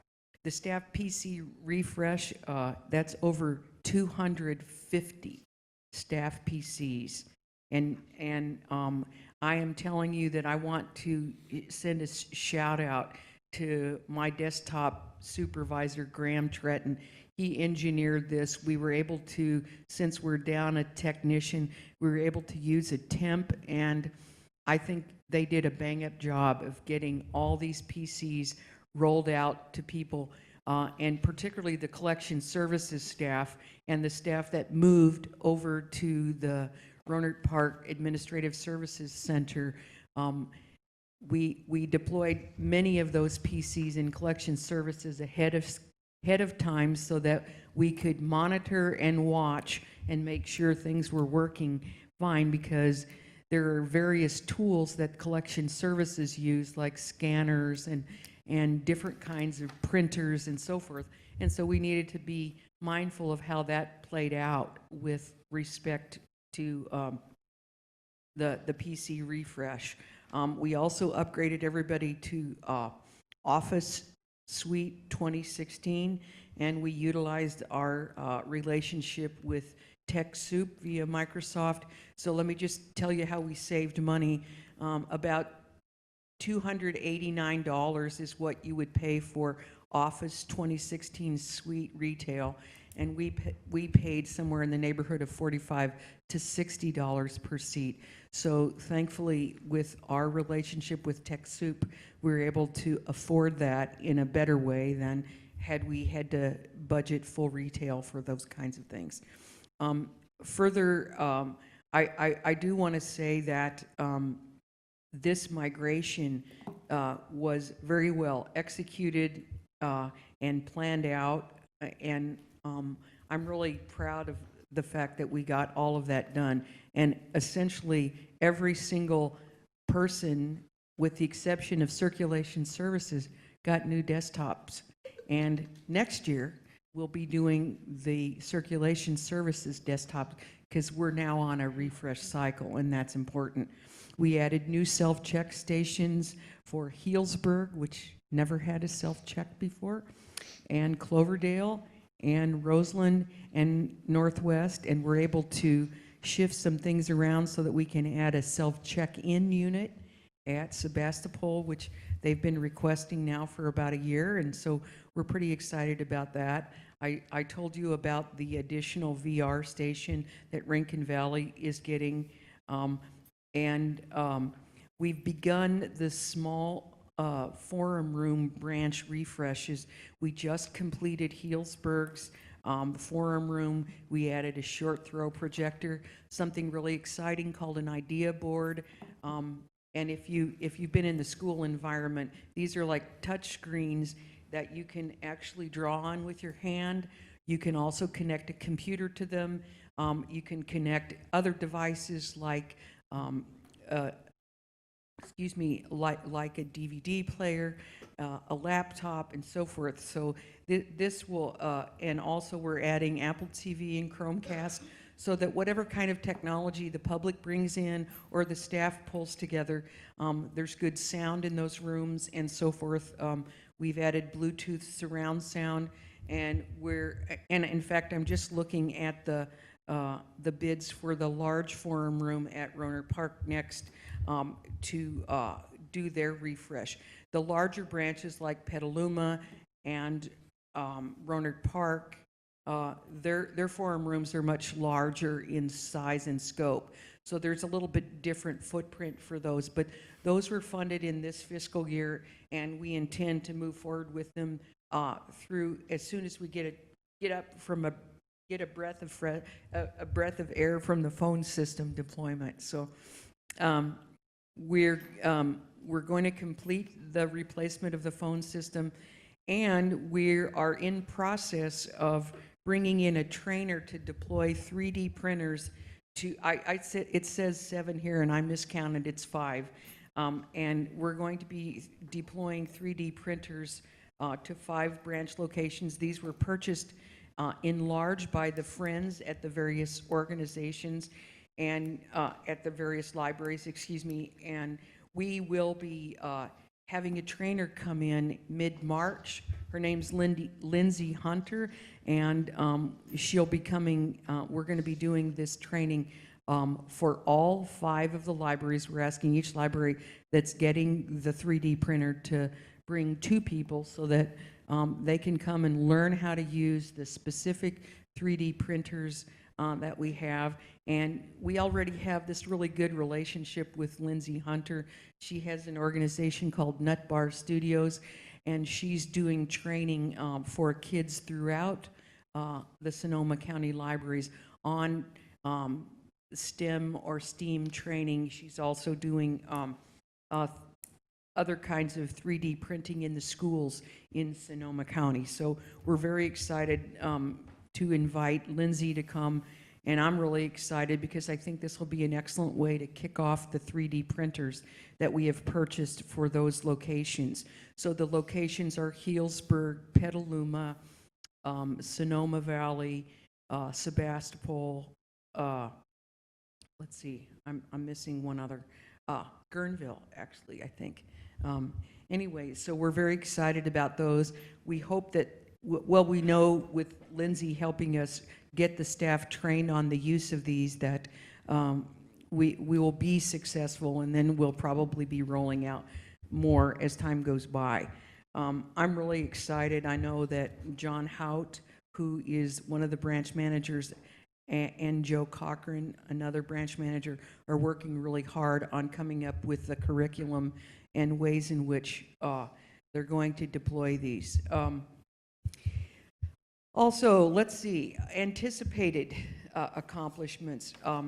So one of the things we've been wanting to do also is add tablet checkouts so that with your library card, and we're working with a company from Finland, actually. These units are called Hublets. If you want to see them in operation, you can come tonight to the Central Library for the EduCard rollout, and we'll be showcasing them there. They're in a container. You shine your library card underneath the barcode scanner. It tells you that you can pick a tablet. The light turns green, and you can check it out for 2 hours. We already have this, we already have 3 of these units. Each of them have, is it 6? Each of them have 6 tablets. We'll be putting one in the Guerneville Library, one in Sebastopol, and then we're going to have one, it's a traveling unit right now. And if it goes well, then we're looking at more of these. We have looked at products that are vending machines that check out laptops and tablets, but some of those are, well, most of those that we've looked at so far are custom builds, and just the vending unit itself is about $45,000 to $46,000, and that doesn't include the iPads or the laptops. So this unit is, it comes out about just a little bit under $10,000. It includes all the software, it includes all of the tablets, and so for under $10,000, we've got 6 tablets, the vending unit, and software and everything else on them. The cool thing about them, from my point of view, is that it also has a piece of software that's like LoJack for cars. So if you try to steal the laptop, it just is disabled. And so you'd have to do some hard work to make it work again. Plus it has a customized charge unit in it, so it won't work with the typical charger. It has to use the charger that it comes with. So we're trying to mitigate theft as far as we can, and so we're going to be adding those checkout kiosks in more locations. We have this year a completely wired RPHQ.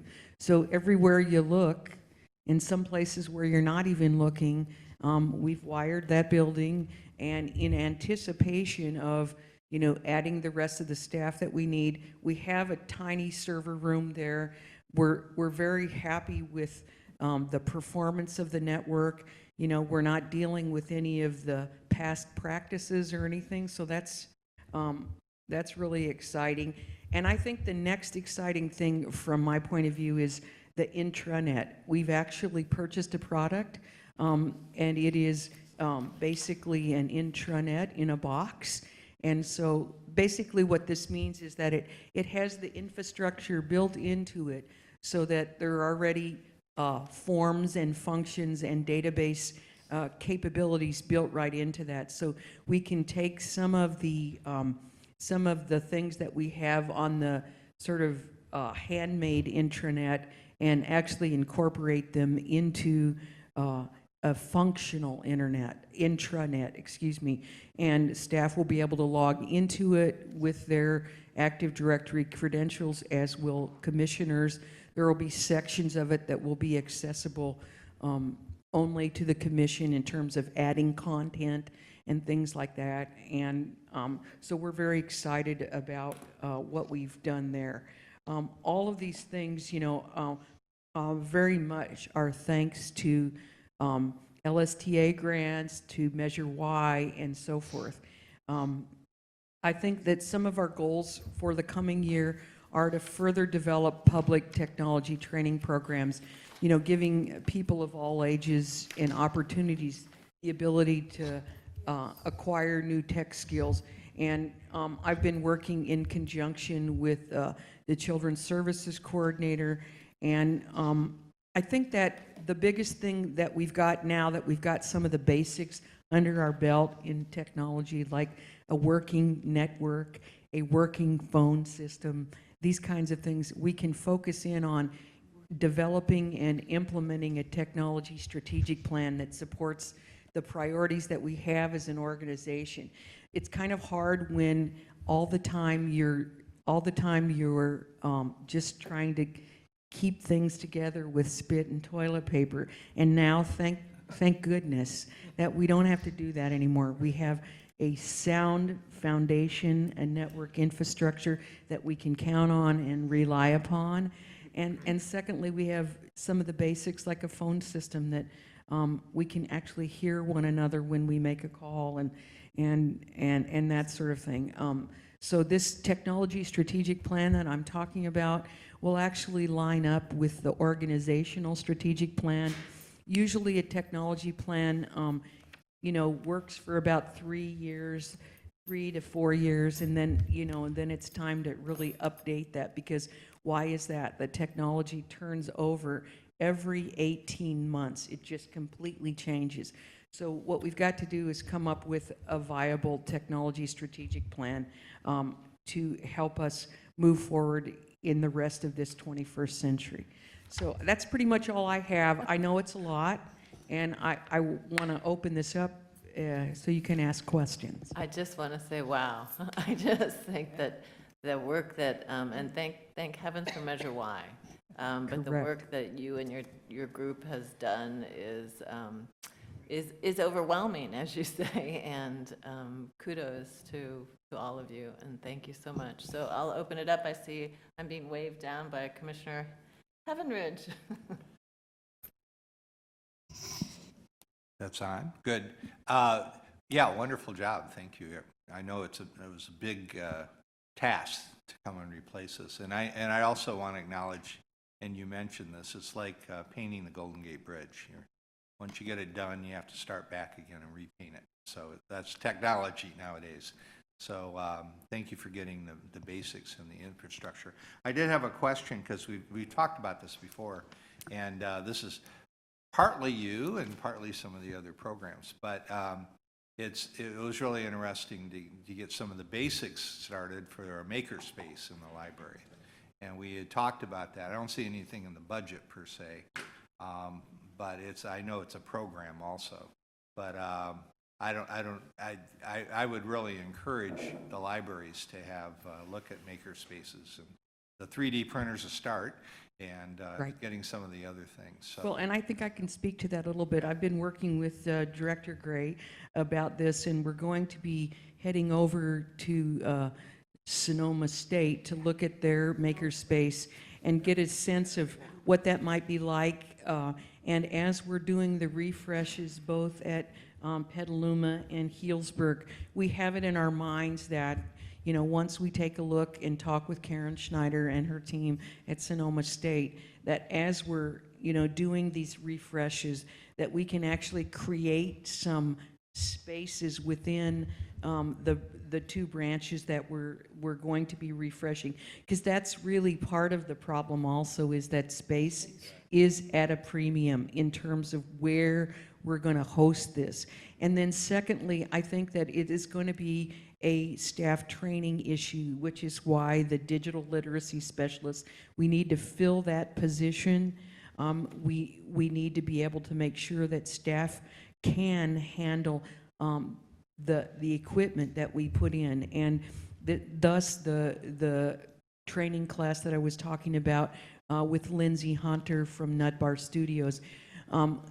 We can't just throw a 3D printer in a branch and say, knock yourselves out. I mean, it's really, really important that our staff knows how it works, and that at least 2 people in each branch have experience with the learning programs that we're putting into place, because as you know, we're going to have to be mindful of policies that we set around the use of this equipment and so forth.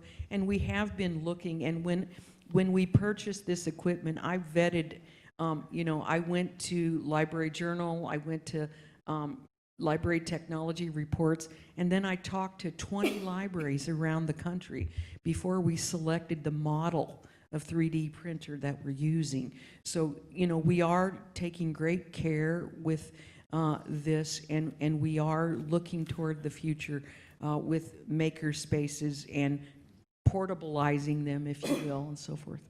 And to follow up on that, I would be very interested when you go to talk with Dean Snyder in the makerspace.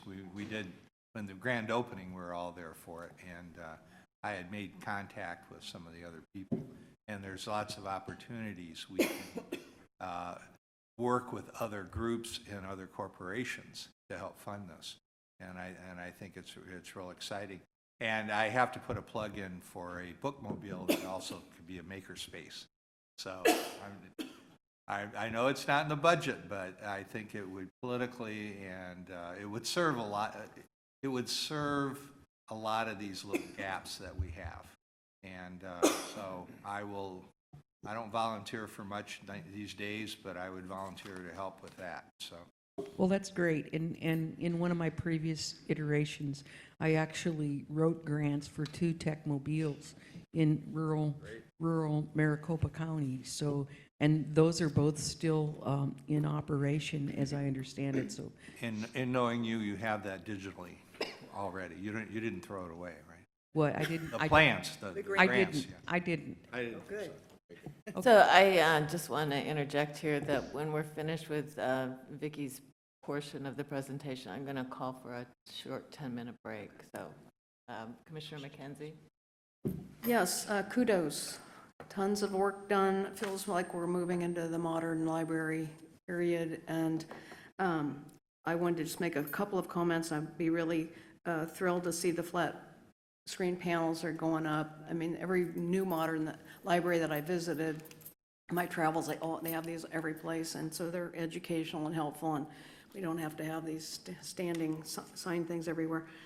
I wanted to say that I was called back to Indiana for, unfortunately, for a family funeral, and we were staying at my brother's house in Indianapolis, and my brother's a huge reader, and he was reading this gigantic book on Russian history, and Jake pulls out his app and runs it across the barcode, puts it on hold in our library, in our branch. It took about 30 seconds, and it was like, yes! You know, it was so cool. I love our app. And I hope that we can do more public education about our app, because it really, nothing shows to me more how modern and up-to-date we are than being able to do that. And so anyway, I don't know what the plan is for that, but I'm sure there are plans to educate the public on our app. And I wanted to say I'm really looking forward to the intranet, and I know we've been talking about that for a while, so I think that's a huge a step forward. I want to congratulate you on the cost savings on the office suite. That's really good savings. I had a question about why we have about 150 staff, and so why there were 250 staff PCs. Well, here's the deal, because it's not a one-to-one relationship. You know, for example, in the staff work area that you're talking about, we'll just use Rohnert Park as an example. So Nicole Fernandez has a desktop PC where she sits when she's not on the reference desk. So there are PCs that are shared across the system at service desks, like reference desk, children's reference, and so forth. So that helps account for the many extra PCs that you're talking about. And we're also, you know, we're also adding staff. So again, when we're adding someone new, like I think this week someone new is coming to work at Rohnert Park, so then we've already planned ahead for those new hires so that the first day they come to work after they've had their onboard training and everything, they can sit down, log on to the network, access their telephone at their desk and so forth. So it's sometimes more than a one-to-one relationship, if you will. You know, for example, in the closed stacks, we have one PC that is shared by 8 circulation staff at the central library. So we have PCs where someone isn't sitting all the time, but they need a PC to do the work that they're here to do. So hopefully that helps. Yeah, I kind of want my guess, but anyway. Yeah, and I think Suzanne, isn't it, don't we have like 230 full and part-time employees? I think that's the number right now. Oh, it is? 230? Yes, 230. 230. So anyway, what other questions? Thank Okay, you. Did I you? just have to tell you how much I enjoy this lab. Sorry. You got to talk into your Talk mic into your there. mic. Oh, yeah, they want you to talk into your mic. Okay. so- Sorry, I have to tell you how much I enjoy this. You're going to pull it out of my hands in July, Okay, okay? all right. All right, other commissioners with comments or questions? Commissioner May. Yeah, this is one more of procedure and attitude and so forth. And I feel I have to say it, it may not be the most popular thing to say, but I've heard a lot of the fellow commissioners talk about bookmobiles. And I want to be sure that we understand that for me as a commissioner, my job is to let you know that I see a problem and that it's the staff that comes up with the answer.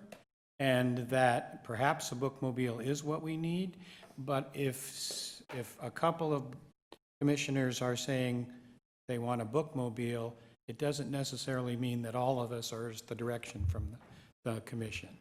I feel like I need to say that, much as I respect your all's opinion. I think that's an important thing to say. Thank you.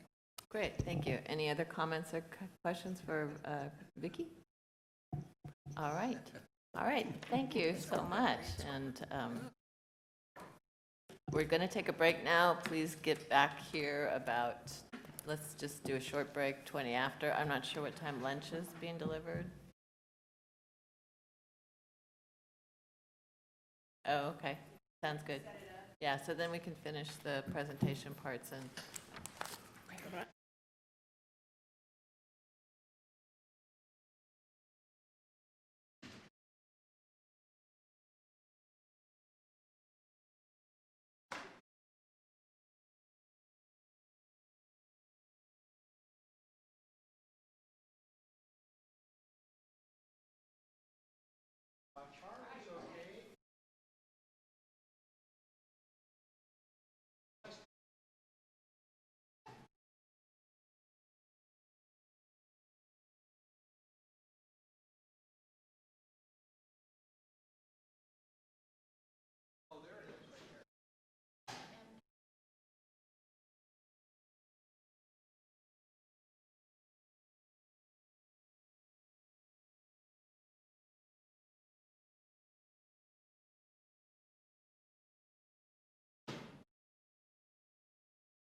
I'm normally not, and so I'm like, okay, is it really cold in here?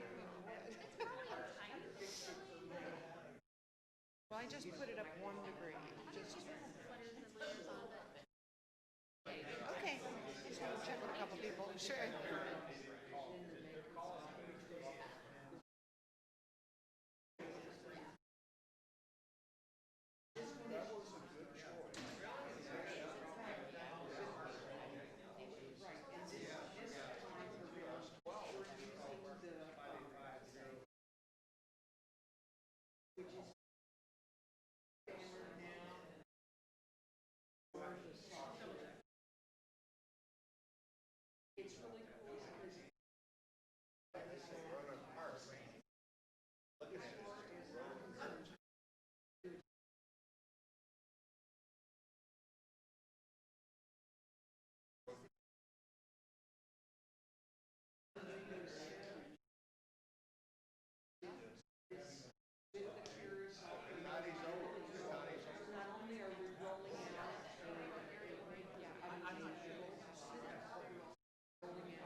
This has nothing to do with the library. I went on, except that I went on the tour, and I saw your little tree with your Christmas cards on it.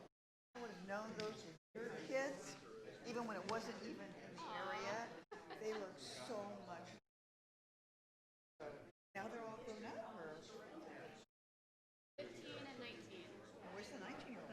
Upstate, just down the street. Is she living there? Home for the lawn tour.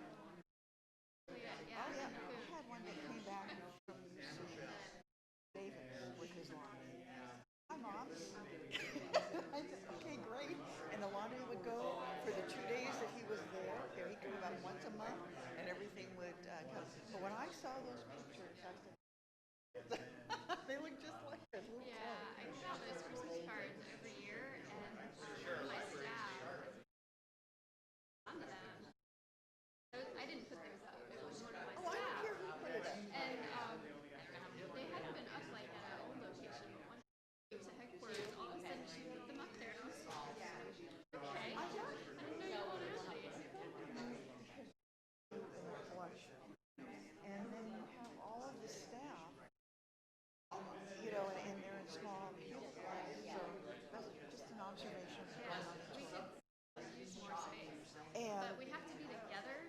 yeah, Flow moves from I understand that, but it's like, I thought we got this for the, and then it was approved, and then there's, so I don't get it. But I understand the politics of space. I just want to say, I know that.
Mm.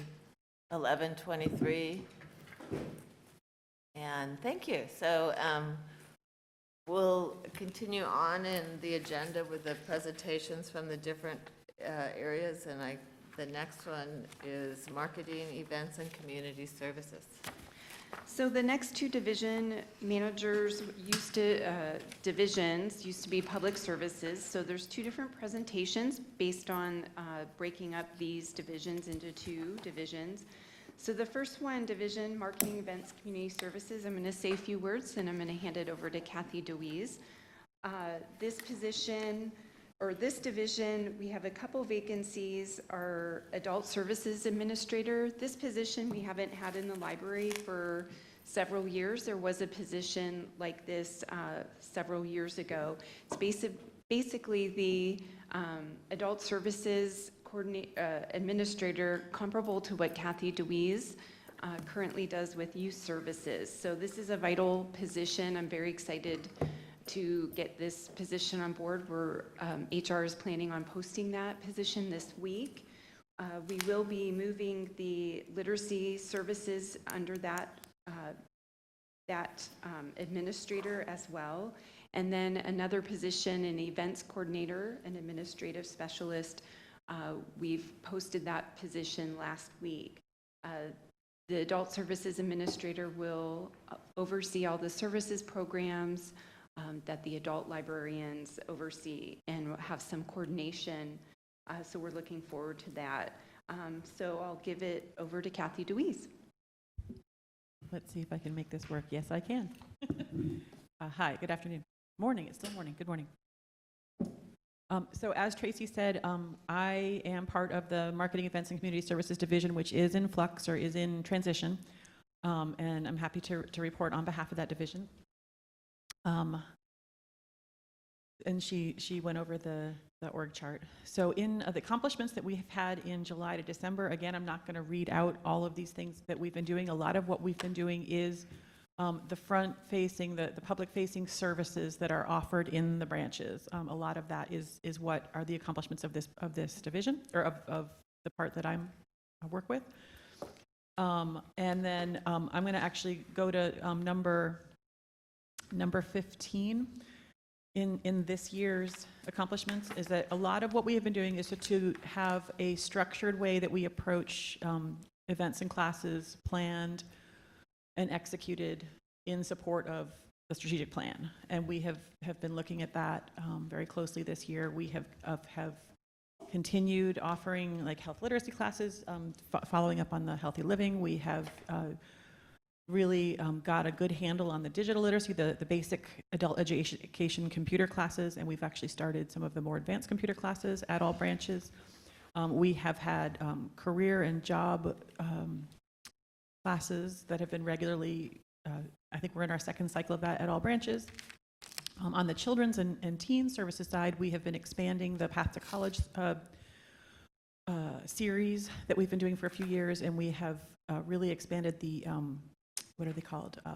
Intensive SAT and ACT prep classes, which have been very popular at the branches that we've hosted them at, and we've got people asking for more. So finding ways to meet the goals of the strategic plan and meet the actual requests from the community as well.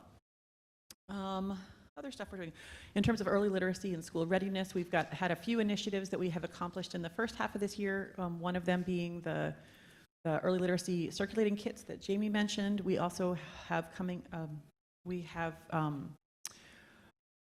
all branches are including school readiness skills from the state, the Department of Education, and Every Child Ready to Read 2 early literacy curriculum skills in our story times. And I've just completed a review or a round of visits to all the branches to evaluate that so that we can continue to build on that.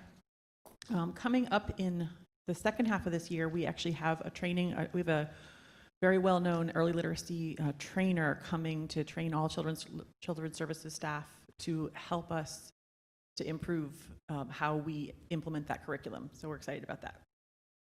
Coming up this January to June, there's those 4 vacancies that we are looking to fill. One being the adult services administrator. There's the education initiatives coordinator, I believe is what we're calling. It's a new librarian 3-level position that's going to really help us roll out the student success initiatives we have, which are the educator card, the student one card, and then helping us provide a framework for how our branches provide outreach to the schools. That's been a big push this year, is to rethink the services we offer in light of how we are supporting the students across the county. The other one is the second event specialist. We have one, we need a second one. And then hiring an additional literacy specialist to work with the adult literacy office to help us expand the assessments and pairings and matches we were able to do, and just expand the services we're able to offer through the Adult Literacy Office. Yeah, other accomplishments, this is late December, we actually got our first signed MOU with a school district, and we're launching, oh gosh, the letter is going home to every student in Santa Rosa City Schools this week, and then they'll have a few weeks to opt out, and then that we'll get the data upload from the school district, and that will go live in our Horizon catalog. That then all those students in that district, and I think there's several thousand in that district, it's one of the larger districts in Sonoma County, will all be able to use their student ID number as a library account. And I have to give a huge shout out to IT, Vicky, Mike, and all of the IT staff who have really helped to make that a reality.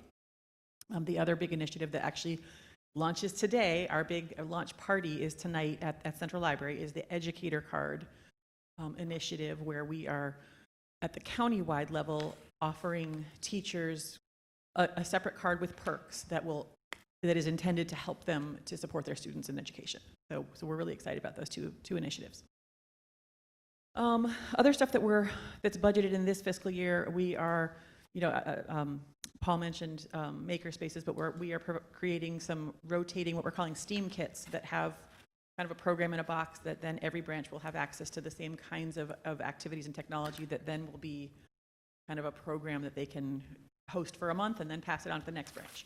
So we're in the planning process for that. Yeah, we've got lots of stuff going on, but in terms of goals for next fiscal year, we have a few that we've called out specifically from the strategic plan, that the goal to link library events and classes for youth to the core curriculum for the schools, and we have a plan for how to enact that, and that's one of our big goals for next fiscal year. We are also looking at, with kind of in terms of youth services, with my kind of three main goals of youth services, compiling all of the early literacy and school readiness initiatives that we do or services that we offer in a way that's more easily marketable, and we're also doing the same with the things that we do for supporting students in school. We have a goal to continue to support and expand the events in support of the strategic plan.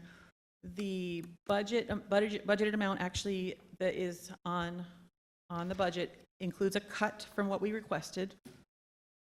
This fiscal year in 17-18, we had $625,000 in support of events and classes.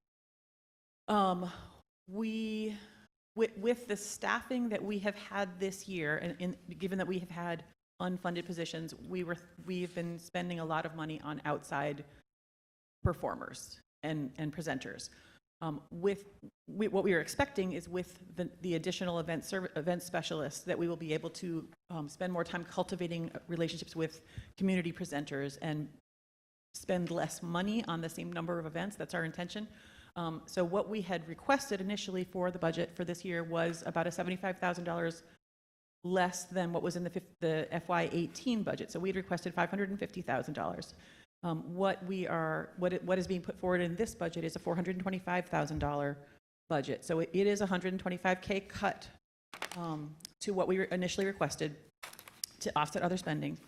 It's about a 23% cut. And so what we did have to cut from what we were planning was we went from about 7,000 events to about 6,000 events estimated for the year. And what we ended up having to scale back things like music performers, cultural presentations. We actually cut things like the symphony and national author visits that we were trying to budget in there, with the thought that those are big ticket items or big high profile items that like maybe the Friends would want to take on those things. So so that's why we targeted those to cut from this budget. We are ending up scaling back children's performers and workshops on things like STEAM and stuff like that by about 15% for children. We are scaling back the college workshops and some of the maker classes for teens. Less for there. It was only about a $5,000 cut for teen. But we are hoping that when we are a fully staffed division, that the staff time will allow us to have a similar level or an excellent level of events that meet the needs of the community and the strategic plan with that lesser budget. So that's kind of our goal. Did you have more? I probably could have more, but I'll take Well, questions. no, go ahead. I'll take questions. Okay, I just wanted to thank you for the presentation that you gave us, and I really appreciate hearing the thoughtful way you've approached the budget in this area. And I think that the library does a tremendous amount, and I think the Friends will want to probably pick up the slack in our budget in those particular areas. I think we'll see, but hopefully, yes. So I'm going to open it up to comments and questions from, and I see Commissioner Garcia, and then Commissioner McKenzie, and then Commissioner May. I add my thanks, and thank you so much, and I just broke the microphone.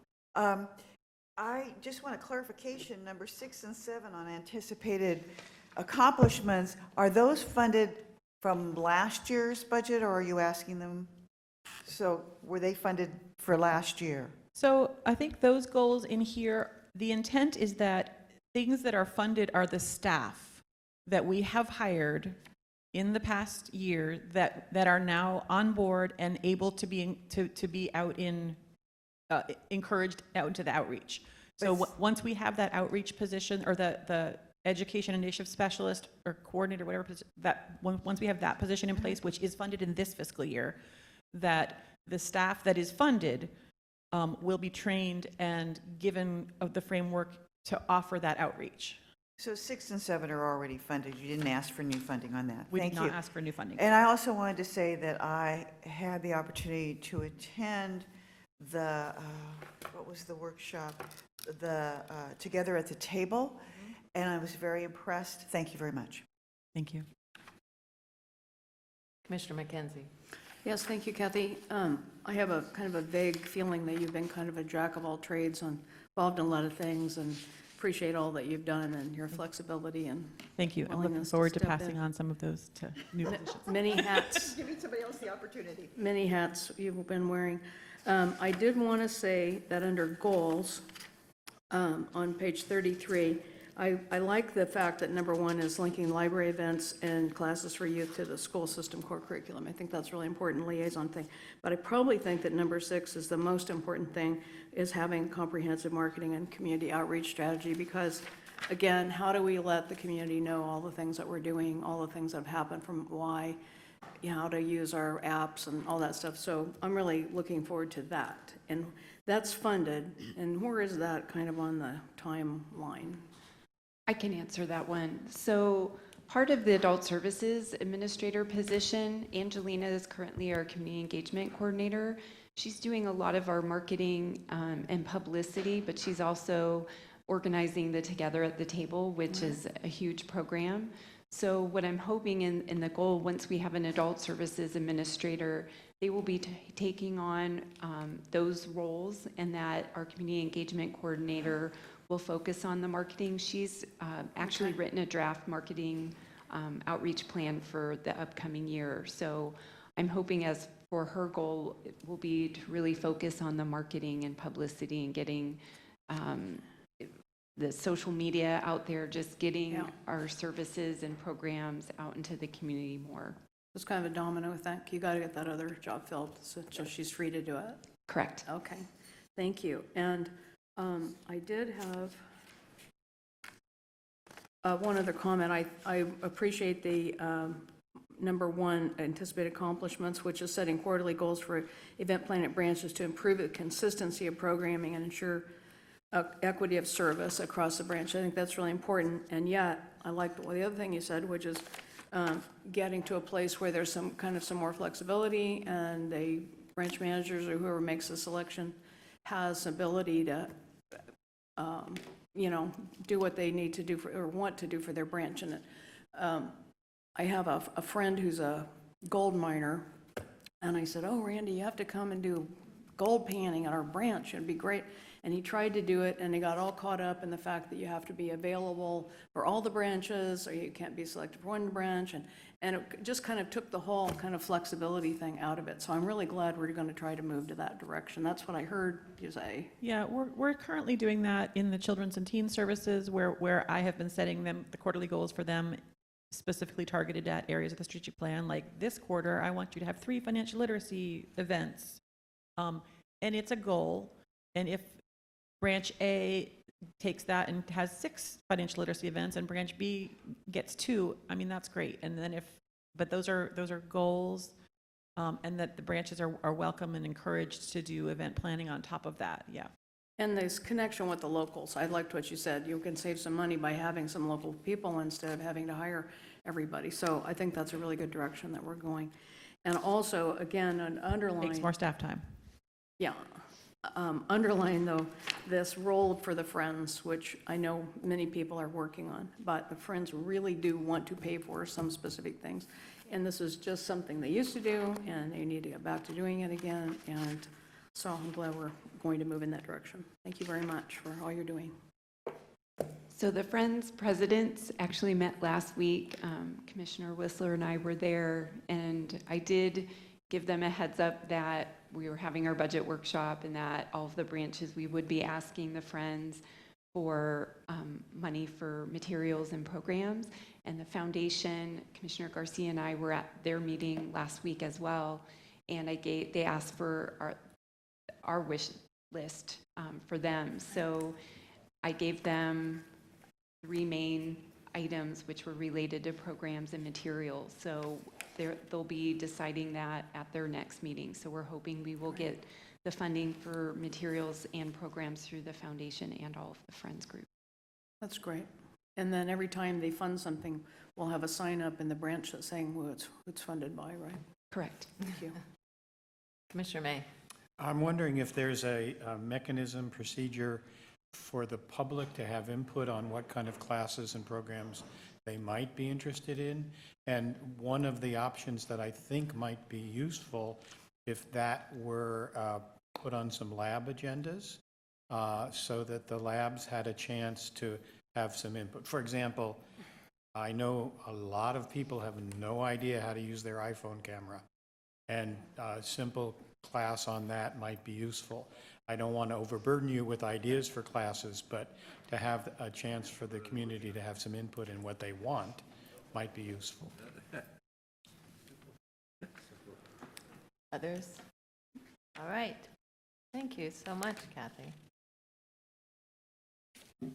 Okay, so our last division is the branches and patron services, and I will go over this. So a lot of the accomplishments, as I mentioned, were from both divisions, since it was one division previously.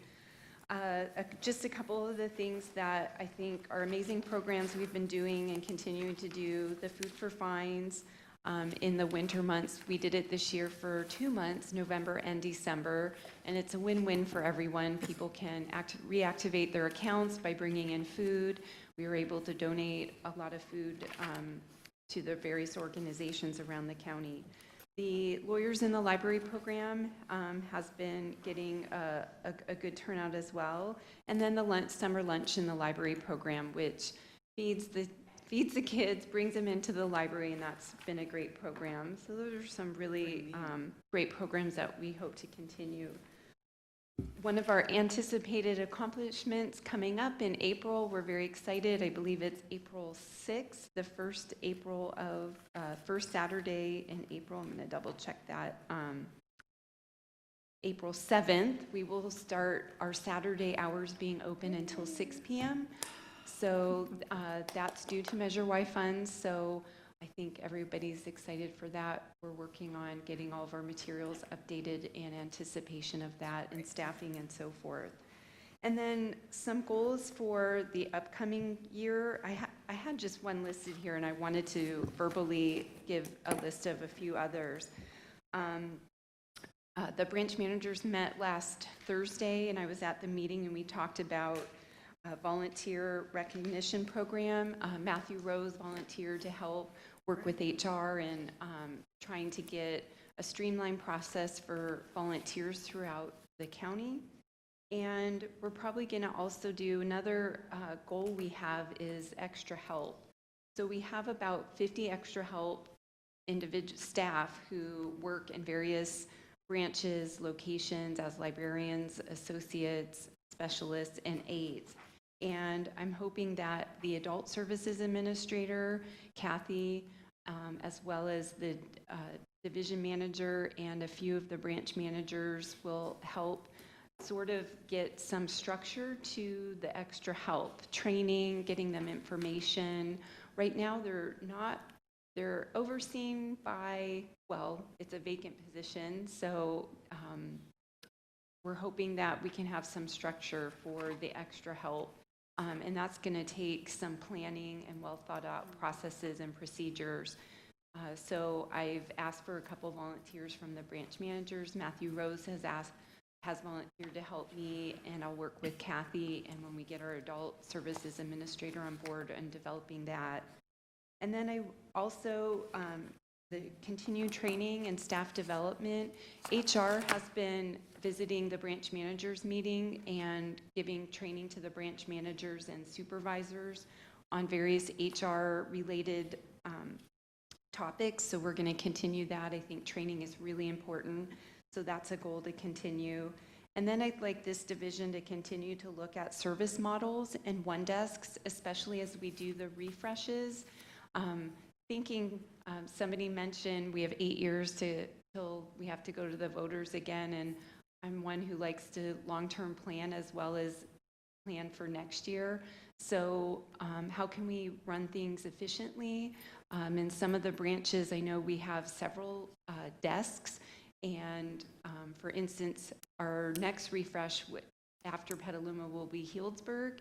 We have 3 service desks in Healdsburg. For the size of that branch, do we really need that many desks? So will one desk model work in that branch?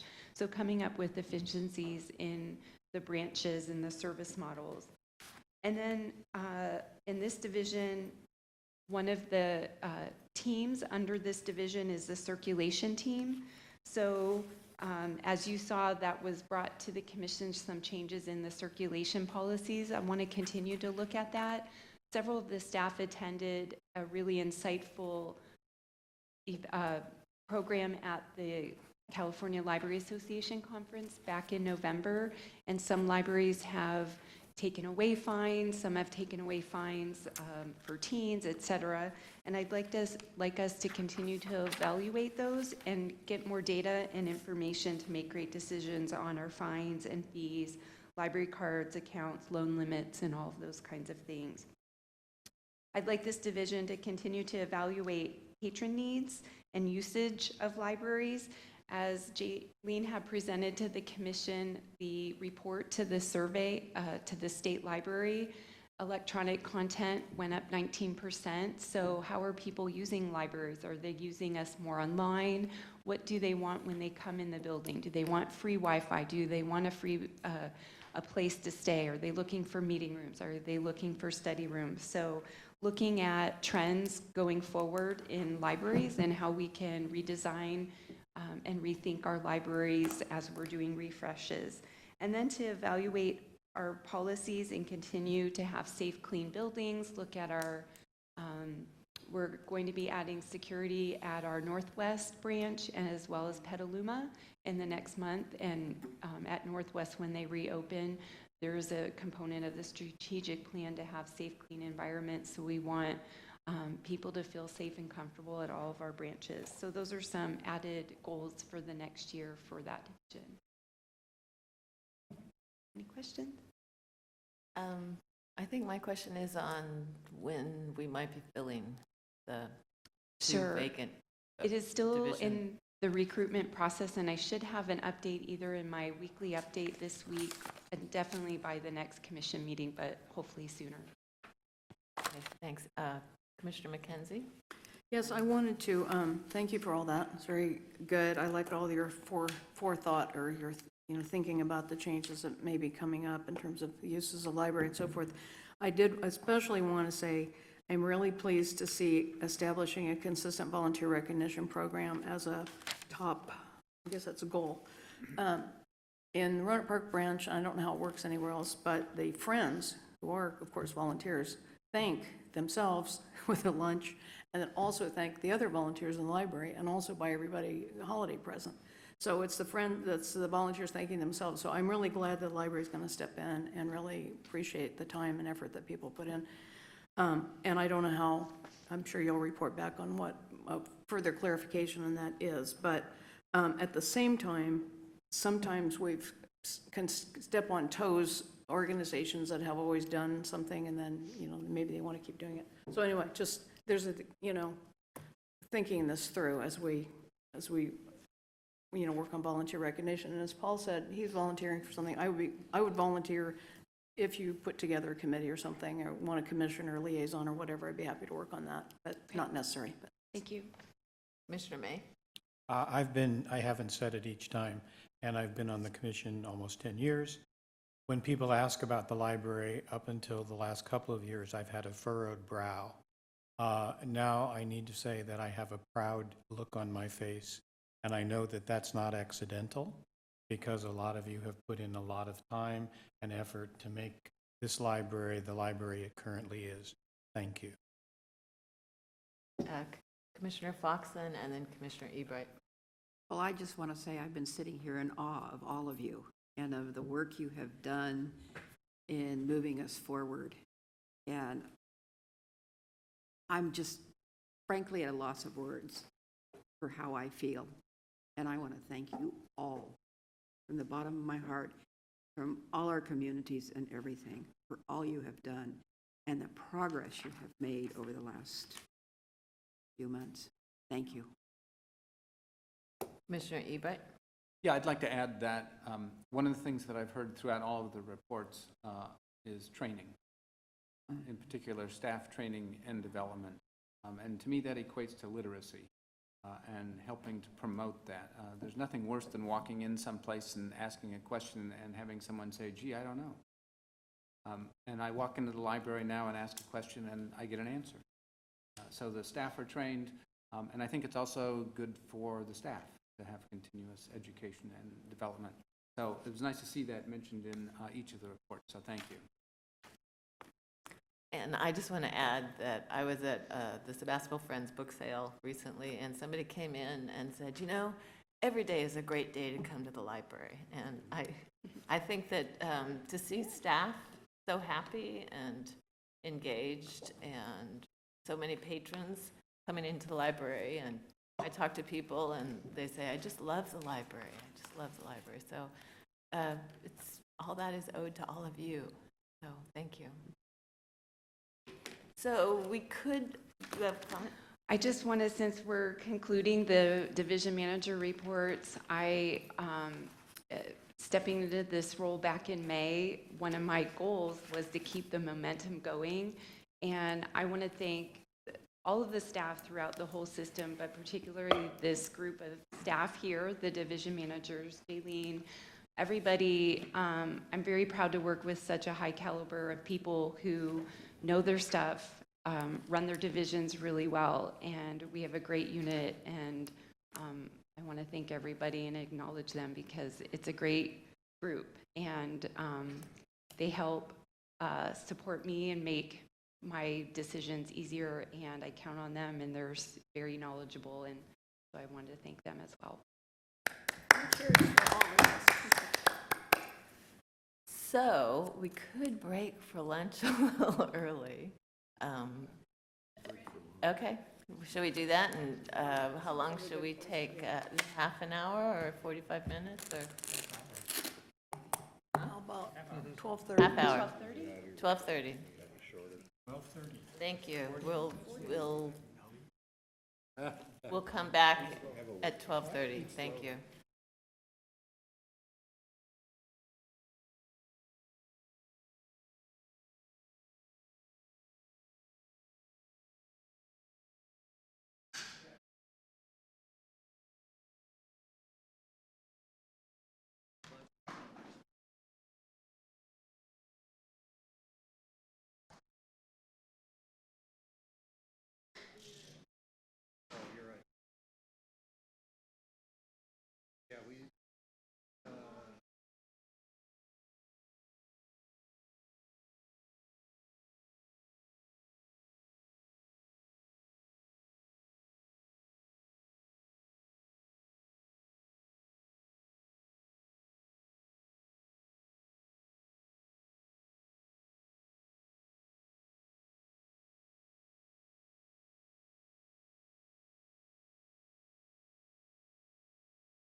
have me to mail, yeah, her address.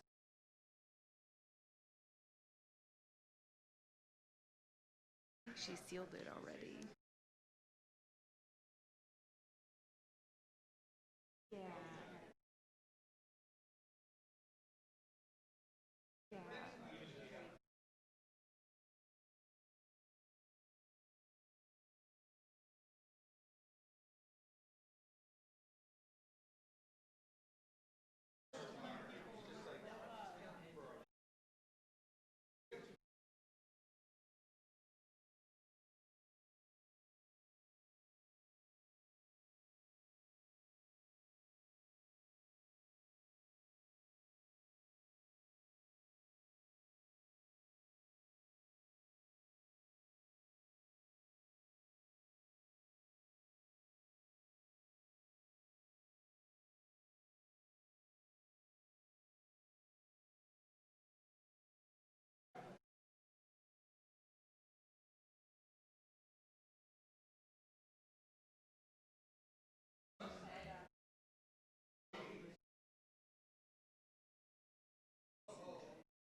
Okay, I'll be there shortly.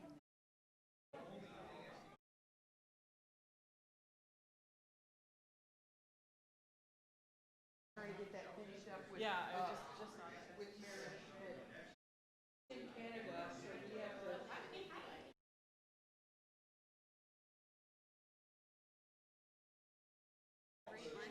I do.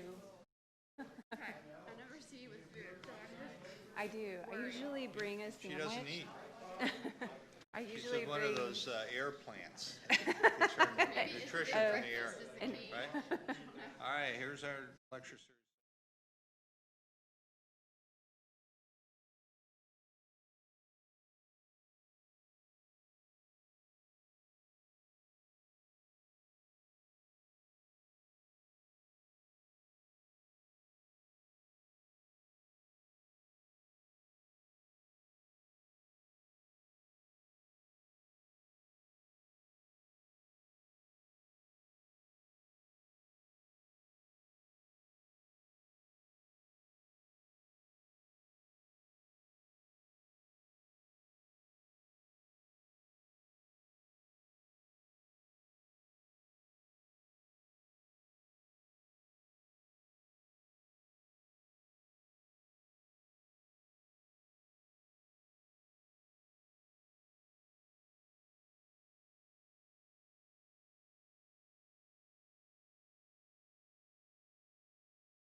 What color your hair?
I have my stuff in case.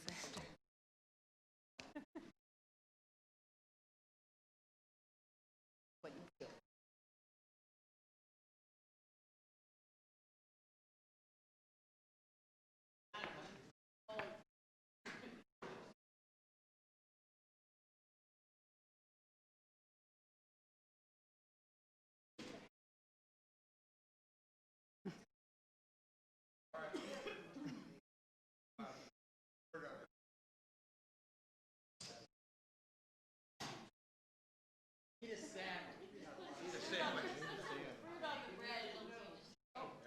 sugar on it.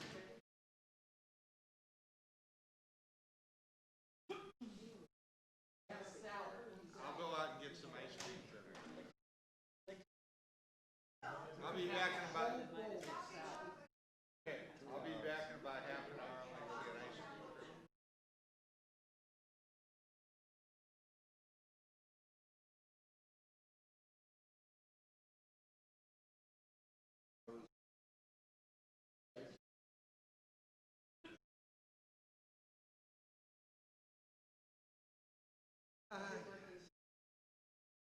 So is it gonna be your show the rest?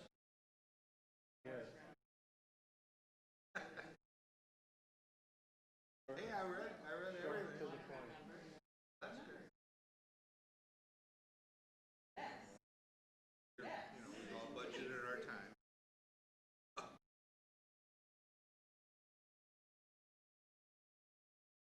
I like that, Friends of the Petaluma River I'm on the board. jacket.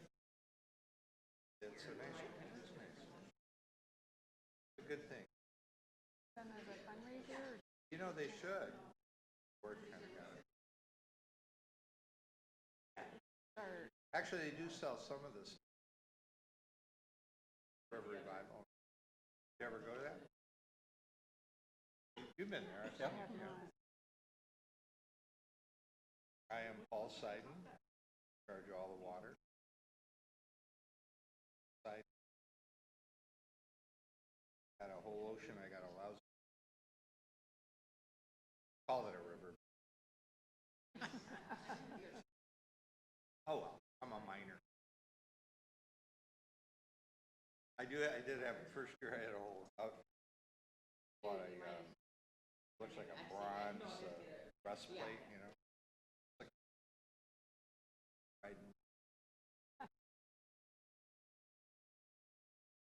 But I couldn't sit down with it. And it was hot. Oh, wow. So that was last year.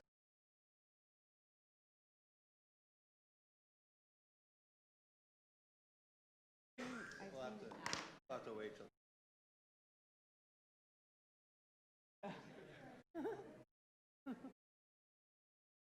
Must have had a bad experience in his youth. Maybe. Well, I keep asking, I talked to one library out there, just trying to gather some data, and take some time to gather Yeah. information. Certainly get a. They put their logo on it. Another. Great.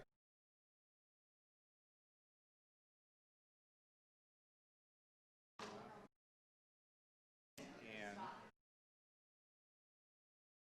Or the supervisors in the county would be happy. Hey, we're serving our areas. Yeah, maybe they pitch in Maybe they would. funds. They would. Well, it looks like they're starting. 1 minute. 1 1 minute. minute warning. We're gonna start on time. Okay.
So it's 12:30, and we're reconvening the budget workshop meeting. And we're going to go into the budget overview portion.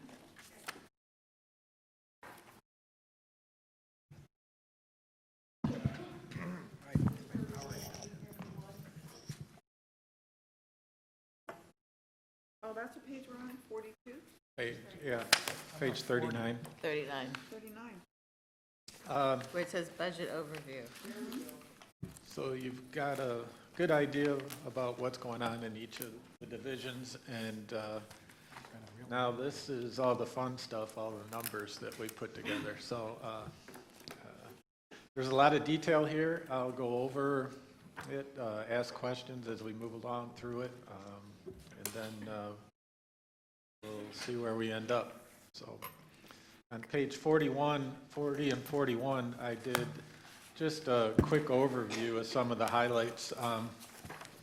The revenues, given what we know and what's happened in the past few months, both property tax and sales tax are projected at the 17-18 levels, as well as all the other revenue. So you'll see that there's very little change, if any, in the revenue side of things.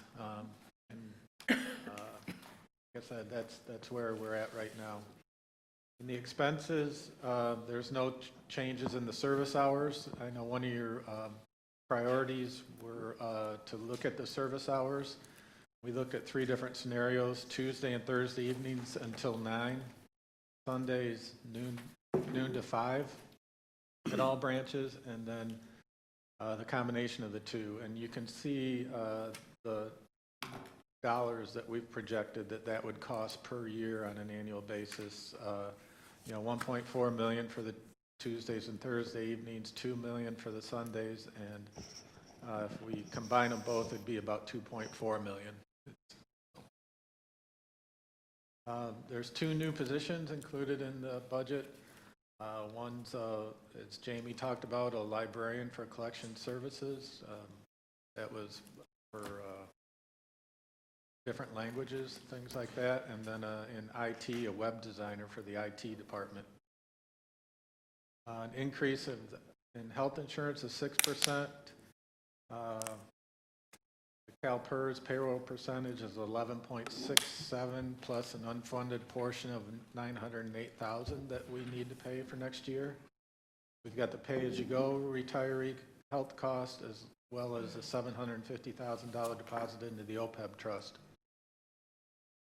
In order to, as we'll see later, in order to make the $750,000 deposit, we did decrease the materials and the events and programs budget. We've also included, as we've talked about, rent for a different facility for the Roseland branch, cost for negotiations with the SEIU, which in theory should be done by June 30th, but in reality it'll go into next year.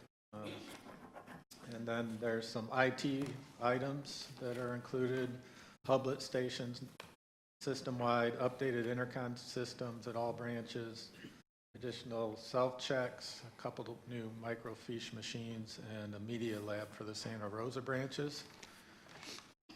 And then if we turn the page to 41, there's also some costs for those items in the facilities budget listed there, and we'll get into those in a little more detail as we go along. Yes. Once again, thank you for all of your hard work. Also, I think you're being overly optimistic on a level budget, and I just need to say that.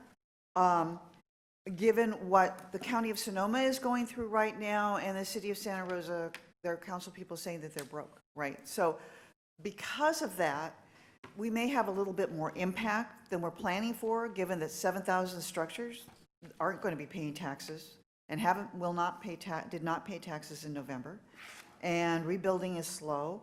And if you, I listened to Jackie Spears, and in her district, I think they only lost 50 homes, and it was 10 years ago, and they're just getting back on speed economically and in terms of homes, and and people rebuilding or not. And that, for that reason, I think it's going to be less than flat, but I hope you're right and I'm wrong. And the other thing I wanted to bring out was that we were going to evaluate our open hours. I don't know how you were going to do that, but Monday until 9 o'clock, those kinds of things. And I would say to evaluate how our hours are going, even though it really means a lot to me, it may not mean a lot to everybody else to the tune of $1,423,000. And I have another question, and maybe it can't be answered. I'm an emerita of the University of California, and we are forced to go on Medicare at 65, which apparently saves the university a lot of money, given how many retirees and all that other stuff. We don't do that here at the library, is that right? We do. We do? We do with the last tier of the retiree, which people Right, we hired. might want to think about that in terms of savings of benefits. I just throw that out to you. And on the second page, 41, could some of this go to the Friends as an appeal for things that have to do, and I'm not talking about the annex, I'm talking about specific things such as sliding doors at Cloverdale, Windsor, and Sebastopol. Would that be appropriate Friends ask? And again, thank you very much. My question, and may be naive, why can't we make the deposit to OPEB from the fund balance? We can. When the recommendation came from the OPEB committee, it was to make overtime $3 million one time from the fund balance and $750,000 a year. Okay, so it's 750, okay. And then the finance committee asked us to include that in the budget, the 750. Both. And I have a quick question. That is the Santa Rosa Media Labs. Weren't we granted a grant from the city of Santa Rosa to cover that? Yeah, when we look at the revenue, you'll see, I think, $110,000 in there from government, other government, and that's what that is. But it And costs there's more. an offset of $110,000 in the hardware down below. Okay, thanks. Commissioner McKenzie? The reduction in programming and collections that we needed to make in order to make the OPEB deposit were taken out of the property tax rather than the Measure Y. Correct. Yeah, just wanted to get that on the record, so, for the Measure Y Oversight Committee's information. Okay. Great. Oh, one more question. It's more of a statement. I think we should perhaps be more aggressive in giving a list of more expensive items to the Friends and the foundation. I don't think we should be afraid of doing that. I'm not saying that that's something we have to do right away, but I'm just saying it's something to keep in mind. You don't have to respond. All right. Nothing else, we'll move on to page 42. I'm sorry. Oh, I'm sorry, I didn't sorry. see you. That's all right. You didn't see me. In terms of things like the refreshes, when I look at restricted funds that are restricted for a particular library, I'm not sure about what all of those restrictions are. They might be for collections or children's programming. The things that aren't earmarked for those types of things, but are restricted only for that particular branch, I would recommend that we start to use up some of those restricted funds, leave our rainy day fund as it is, but start to use up some of those restricted fund balances for items like the sliding door at Cloverdale or Windsor or Sebastopol or the Petaluma refresh, using some of those Petaluma funds, funds that are restricted for those particular branches. Thank you.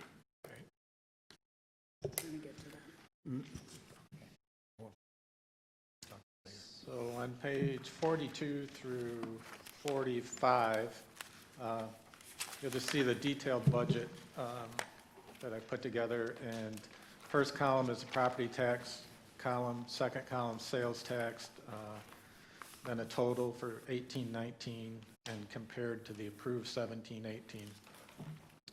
The first, on page 42, you'll see down there, almost to the bottom of the page, 42610, the $110,000 that we just talked about for the media labs from the city of Santa Rosa. That's what that $110,000 is.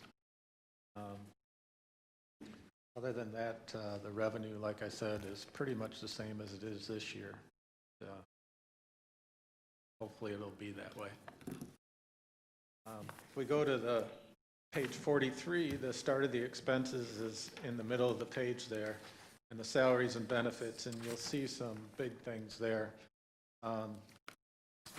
You'll see an increase of $880,000 in permanent positions and a decrease of $350,000 in the extra help. So the combined is a 4.3% increase.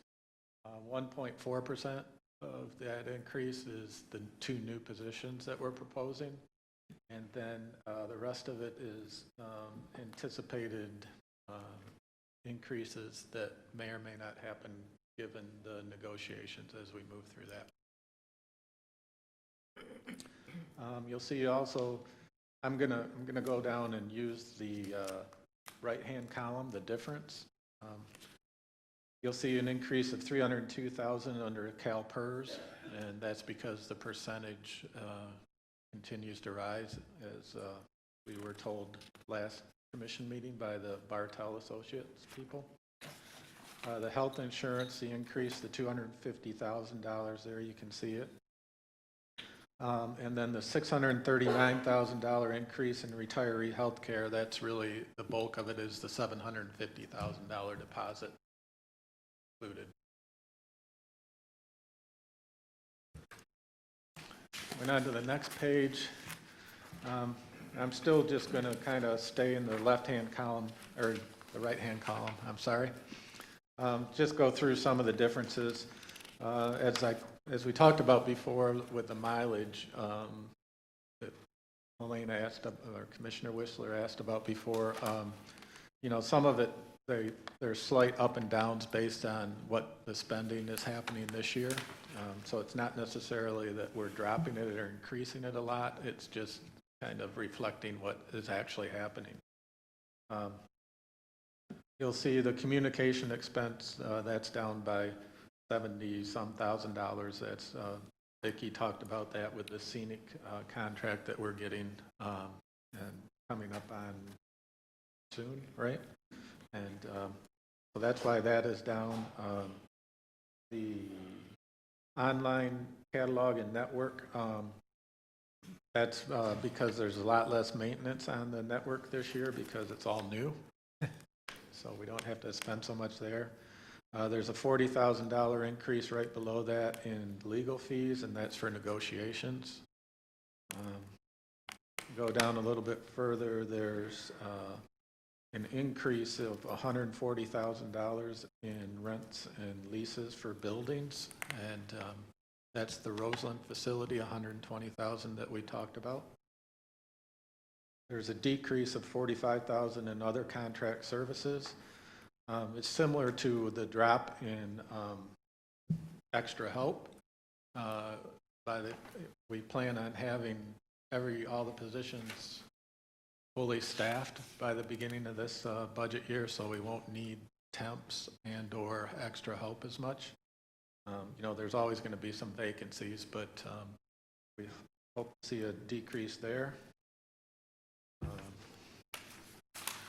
page 45, you'll see about 6 lines down, the -150. That's under the books and media that we talked about, going down by $150,000. We actually decreased it by, we'll see about it later in the property tax, I think it was $650,000, but we made up a little bit of that by increasing the sales tax budget, materials. See $338,000 less in computer equipment and accessories, and that's what Vicki talked about. This year we budgeted for the replacements of all the staff PCs and things like that. So Next year, we don't have as many of those to, we don't have any. There'll be some, but not as many. Yeah. And then right under that, you'll see the -75 under special department expense. That's where the events and programming budget is, and so that's why that's lower. The utilities expense, that's a line that we looked at what we were paying this year and kind of tried to estimate what headquarters would be. We may have to play with that line in the future when we actually start getting utility bills for headquarters to see how it rolls out. And then you'll see down there below the capital expenditures, computer equipment. A lot of that are the hublet stations that Vicki talked about that we already had on the summary page, the CERC computers, and some microfiche machines and self-check machines. And then the 1.8 million under facility, that's really the facilities. We'll get into that detail back a little bit further, but can't remember what page that's on, but we'll talk about that in detail when we get back there. So down below there, you can see that we're a total of 30.5 million in budgeted revenue and expense. So we have a balanced budget the way it's put right here. So that's kind of the quick way down that. I don't know if there's any questions there. Like I said, a lot of the bigger items we're going to get into some detail a little bit further down the road. Okay, I see no questions. Thank you. Okay, then the next, well, we get into more detail, but the next few pages are just the same budget broken down by the divisions that, you know, everybody that talked about here. Branches and patron services, events, collection services, facilities, human resources, IT, budget and finance, and executive services as we go across there. We don't really budget the revenue in any division. We just kind of see that as coming in for everybody. So if we go to page 48 and start looking at the detail, you know, I obviously won't get into all this unless you want me to, but a couple of things just to highlight about in the middle of the page under human resources, you'll see 1.5 million under retiree health insurance. And that's the pay-as-you-go items that we talked about, plus the $750,000 deposit into the OPEB trust. Down at the bottom of the page, you'll see number 51421, the rents and leases. You'll see the $140,000 under branch and patron services. That's the $120,000 for Roseland, and then an additional $20,000 for Occidental and Forestville. And then way over to the right, you'll see the $450 under executive services. That's for the headquarters building that we just moved into.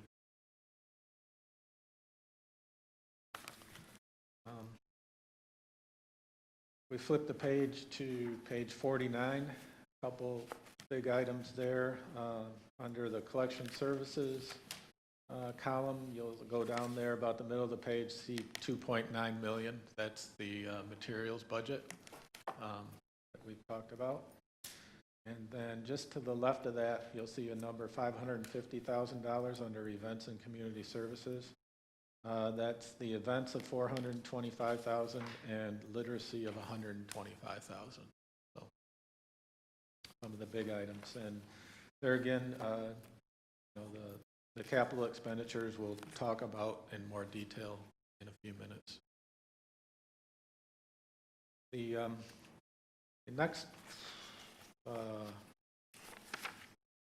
4 or 5 pages are the same thing, only it's by division and broken down by property tax and sales tax budgets.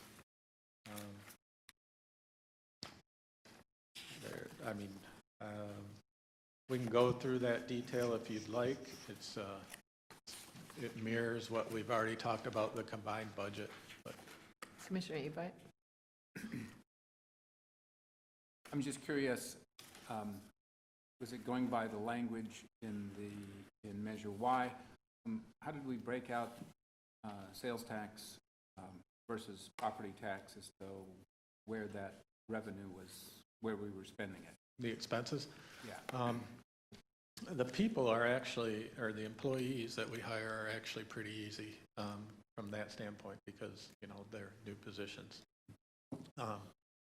Then what I did with a lot of stuff is just communicate with each of the division managers and ask them what existed before and what things are new for Measure Y. And so, you know, with Jamie and Dave, everybody just talked about what it was, and that's how we split it up. Okay. And then the Measure Y Oversight Committee has looked at this, will be looking at this, has had input into it. No, they we'll present it to them. You know, it's public knowledge right now. They don't have any input into it. It's just their oversight. The commission, it's up to the commission to set the budget, not the oversight committee. Just let me say, the Measure Y Committee's responsibility is to comment after the end of the year that they've been reviewing the spending and give their opinion. Commissioner McKenzie? Yeah, and just obviously to ease everybody's mind, we'll have the numbers for what we spent last year for events and collections under the last budget, and we'll be able to see that any reduction is coming out of the property tax, not the sales tax. Yeah, the one thing that we did, though, to prop up the, as you'll see a little bit later, you know, I think we took $650,000 out of collections in the property tax, and we did prop that up by adding more in collection in the sales tax area. So even more. So Measure Y Committee will be happy to see that even more of the sales. I mean, yeah, there are different ways to look at it. Yes. Okay. All right. So then I'm going to skip to page, what is that? 56. And 56 and 57 address the three commission priorities that you had given us back a few months ago. And the first one was additional contribution to the OPEB trust. This is in the property tax budget, or would be, and it's included in the proposed budget. And as you can see, well, my numbers were off a little bit, but the contribution is $750,000, and the offset in the property tax is $625,000 less in materials and $125,000 less in events and program. The next priority was the additional open hours, which I've touched on a little bit. As you can see, there's the numbers again at the top for each of the scenarios. And if you choose to increase hours, then this would be probably in the sales tax. This is not included in the budget, and the possible offsets are listed down there. I went down as far as $75,000 as far as the possible offsets, but you can see there that we'd have to, those are pretty big numbers that we'd have to offset. And then turning the page, on the page 57, building and capital expenditures, buildings and capital expenditures was the other priority the commission set.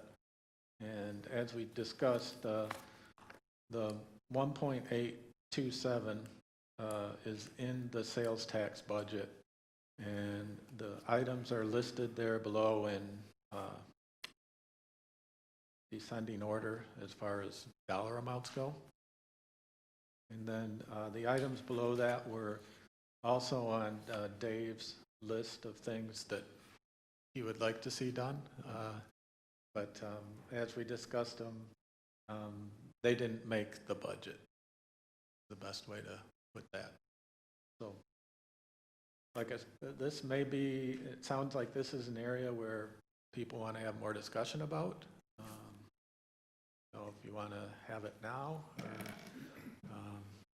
move forward.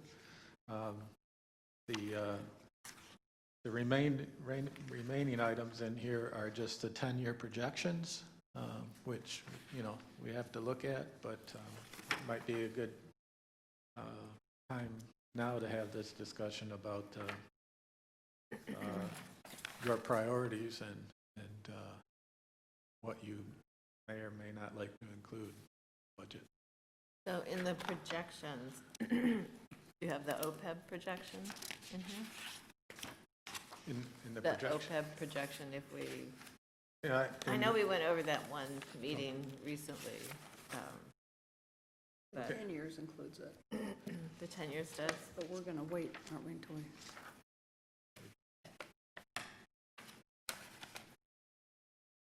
The 10 years includes the, Yeah, you want me to Oh, go yeah. through the rest of these just Yeah, to, okay. let's do that.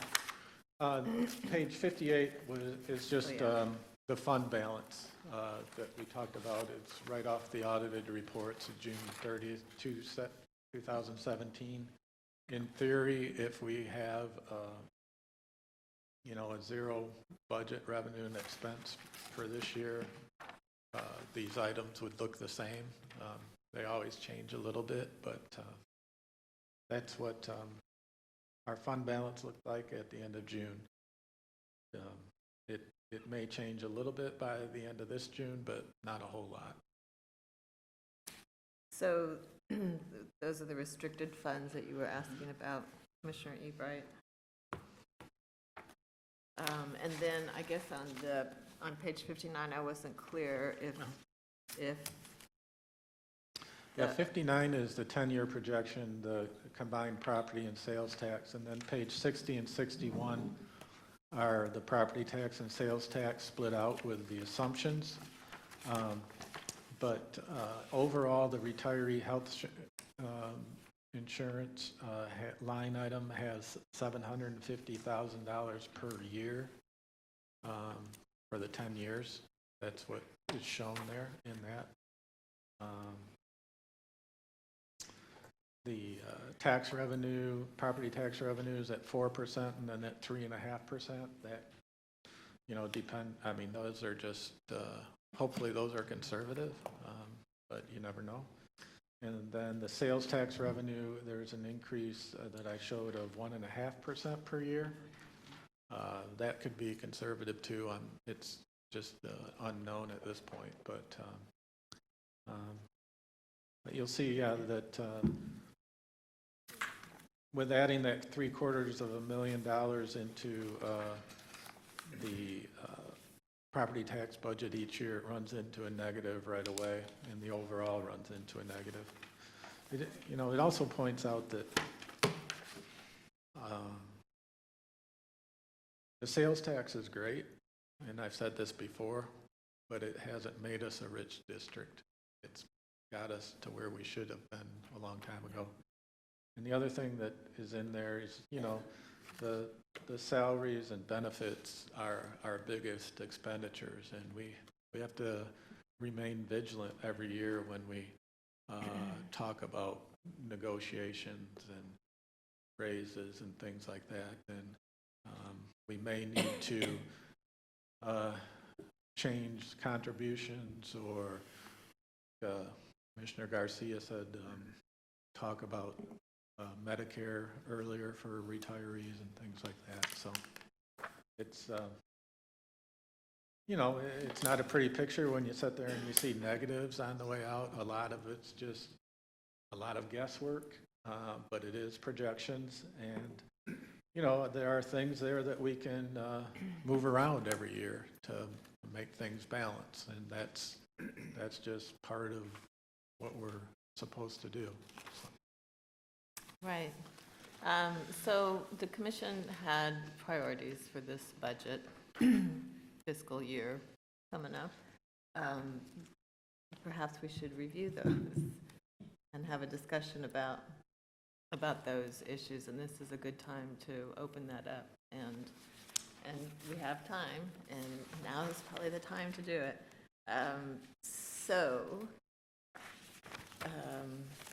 It's like the elephant in the room is actually the additional hours right now, because that was a priority.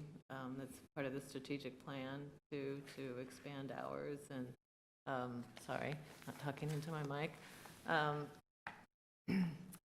And we are expanding hours this April on Saturdays, a couple of hours more a night. There hasn't probably been enough time to really evaluate the hours that we have currently expanded to. I don't think the library is ready to provide us with an evaluation of that. The extra evening hours and the Monday hours. I think the Monday hours are happy times. It's the extra evening hours that we haven't really had a chance to evaluate. But does anybody want to weigh in on the additional open hours of Tuesday, Thursday evenings, Sunday noon to 5, and Tuesday and Thursday evenings? Commissioner May. First of all, I completely and thoroughly appreciate this year that our priorities were taken into account as you developed the budget. Thank you very much, and I appreciate that. These were made before the fire, and these were made on the assumption of gradually increasing income. So personally, I don't speak for the whole commission, I would say putting expanding hours on hold until we're recovered and starting to increase the amount of money that we get. That gradually we'll get more, I imagine. But for me, the increase on Saturday is an increase that we can talk about. But I think the others, I would be happily bid adieu to for a while, personally. Comments? Commissioner McKenzie, and then Commissioner Hauser, and then Commissioner Ebright. I second Commissioner May's comments. I think, adding the full day on Saturday is actually significant, and we're glad it doesn't really cost very much to do that, but I think it's a really significant addition. And secondly, I really appreciate having some real numbers here, and the time and thought that it took to calculate this out. It's very helpful that, we can't afford it, we can't afford it. It's really helpful to know how much it costs. And I think all told, being on hold for additional hours is the place to be for us until property tax and sales tax are restored to a progressive amount. Commissioner Hauser? I can agree with what they've said. I don't know that I would go so far as to say I would want to wait until we have increasing income to look at additional hours. I'd just like to put it off for another year and revisit it next year, and then we'll see where it is. I want it to be there in my list. Thank you. Commissioner Ebright, and then Commissioner Garcia. I've always thought of all of the Measure Y money as allowing us to take incremental steps as opposed to taking giant steps all at once. I think we are abiding by the spirit of Measure Y. We have increased hours, and I know that those are gratefully accepted certainly by me personally, and I think by everybody who I talk to about the library and what hours they're open. So I guess I would concur with commissioners, the other commissioners, Commissioner May and McKenzie and Hauser, that we've taken some necessary steps. Maybe we need to stop for a while before we take the next incremental step. Like I said, I've always thought of that not as an all at once proposition, but as an incremental proposition to begin with. Commissioner Foxen, you had a comment? Yes, I am in agreement with the others that going slowly at this point in time, given what's happened, is probably the wisest choice. We've got it open on Mondays. We've got it open more evenings. We're extending Saturdays. So let's see next year how it goes. Any other comments? Commissioner Garcia? I appreciate that we should go slowly on opening up any additional hours, and I do celebrate Monday evening, and Saturday. But people voted for why? For access physically to the library, even though I tell them we're open 24/7 with ebooks and computers. And I agree. We're only coming up to average as a library right now with all the additional funds. But the average person isn't really interested in sliding doors or doing capital upgrades that don't impact the general public. And I also have a concern about the libraries that we do capital expenditures on and the libraries that we don't, and that we're considering parking lots. I didn't know that was part of the agreement. So I agree with Commissioner Hauser. We can wait a year because we haven't evaluated the hours yet, because it was only May, right? And do a thorough evaluation, but rather than feathering would be perceived as feathering the nest, is to what are we giving the general public? What are we giving the people that are going to vote on why again in 8 years? And the other thing is, and it is a continual concern that our partners, and not because Don rocked into the room, I was going to say this anyway, is what about our city partners and what do they have to say about this and what are they willing to contribute to? Some cities are more generous than others, but we can also negotiate with the city for a sliding door or strip and seal and things like that. And that is just my opinion. Thank you. Director Gray. So I just wanted to comment on two things about the hours. So the branch managers worked hard on, when we approached them to put together the dollar amount, they came up with how many staff they would need in these three scenarios. One of the parts of the discussion at the branch managers meeting we had on Thursday was about the budget. We talked about that and they asked questions. And one of the things I've mentioned earlier is if we are to look at the hours eventually, maybe next year or in a couple years, because as you see the dollar amount, it's quite significant. So part of the long-term planning is to look at service models and so forth. A lot of libraries have 100% self-checkout. So looking at those kinds of things, I think we have one branch, Sonoma, that does almost 99%, I think, self-checkout.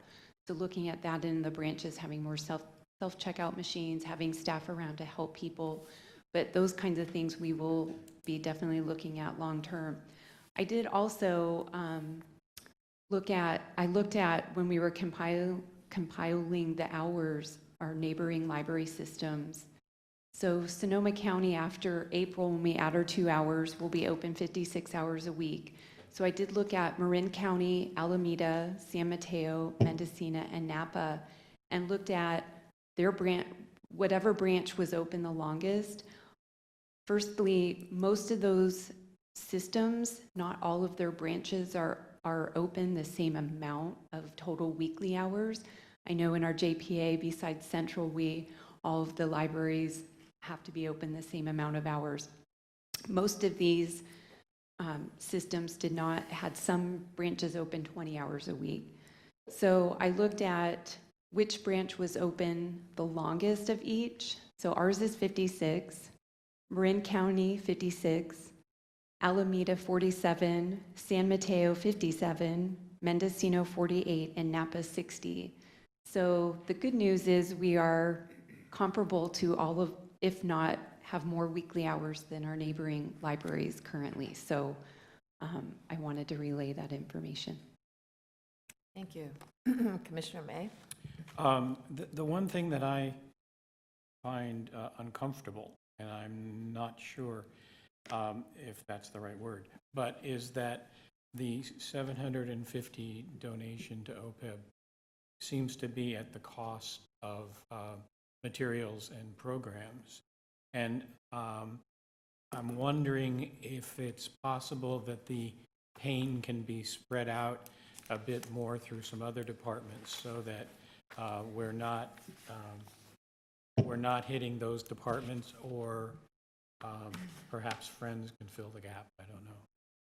Yeah, we discussed the Friends, and I think Tracy already talked about that she approached the Friends presidents about paying for events and programs and some of the collection, and they sounded like they responded favorably to that. The unfortunate thing is if you look at our property tax budget, you know, I mean, it really hasn't changed in the past years. You try to find room for $750,000, and there's very few places to get it. Events and programs is one place, so is the collection. The only other place that you could get money like that out of would be employees, and that would mean laying somebody off, I believe. Otherwise, the property tax budget there's really no wiggle room there. So, Just unfortunate. So we don't have an option to have any motion or vote on anything, but it sounds like, and we're missing one commissioner, correct? We're not done talking, are we? Oh, I just wanted to just take tally right now. It seems like most of the commissioners are in favor of putting off the hours for another year and review it at that time and see where we stand. If you are a commissioner who opposes that idea, please speak up now. Now would be a good time to talk about it and explore that. But it seems like we're tend to be in agreement that would be the best solution right now to not hijacking the budget. So go ahead, Commissioner McKenzie, you had some more comments? Well, I thought you were moving beyond hours, but I We would just will, say on the beyond hours, my understanding is we were at 40, and then last May, we added 12. We went to 52. Is that wrong? And then we're talking about 2 more, which is, I thought 54. But The number 56 was because I included Central being open the additional 4 Okay. on Sundays. Okay, so to Commissioner Garcia's comments about what can we tell the public, we aren't, maybe we haven't stepped up enough in hours. It's really a significant increase, even though it started last May, but we went from 40 to 52 in all the branches, so who can calculate what 12 is? It's a big percent. Don't Well- misunderstand me. I think it's really important and significant. Yeah. And it just, to me, it's on our list of, Right, I don't when think it's, we promote what we've done with the Measure Y money, it's really Right. significant, 14 hours. it's all the other stuff that people see or hear about, and when what they voted for was more hours and more access to the library. And we'll see how that pans out in 8 years, when people vote for it or not. Don't misunderstand me. I think what we have done is significant and wonderful, and because the staff is determined. But when you talk to people who don't live the library, they want even more hours than what they had before. And then you mention, oh, well, we're going to pave this or pave that. That's not what I voted for. So don't shoot the messenger. I do celebrate everything that we have done and everything that's been accomplished. Well, and I think it is significant to go from 40 to 56 hours a week, so 16 more hours a week. I'd say that's pretty significant, and I appreciate Tracy looking into the surrounding libraries to compare hours that other libraries have, and to see us back at the top of the hour schedule is very gratifying. I think that's a message that we can share with the people who voted for us, too. Oh, Commissioner Ebright? Yeah, I have another comment addressing some of Commissioner Garcia's concerns. Access is paramount, but what are you accessing? Are you accessing a dilapidated building? Are you accessing a building that has outdated restrooms, that doesn't have, might have a leaky roof, that doesn't have IT infrastructure, that doesn't have collections that take us into the future with e-books and things like that? So I view this more as Ken also said, that we're bringing ourselves back to a place where we should have been before budget cuts, and that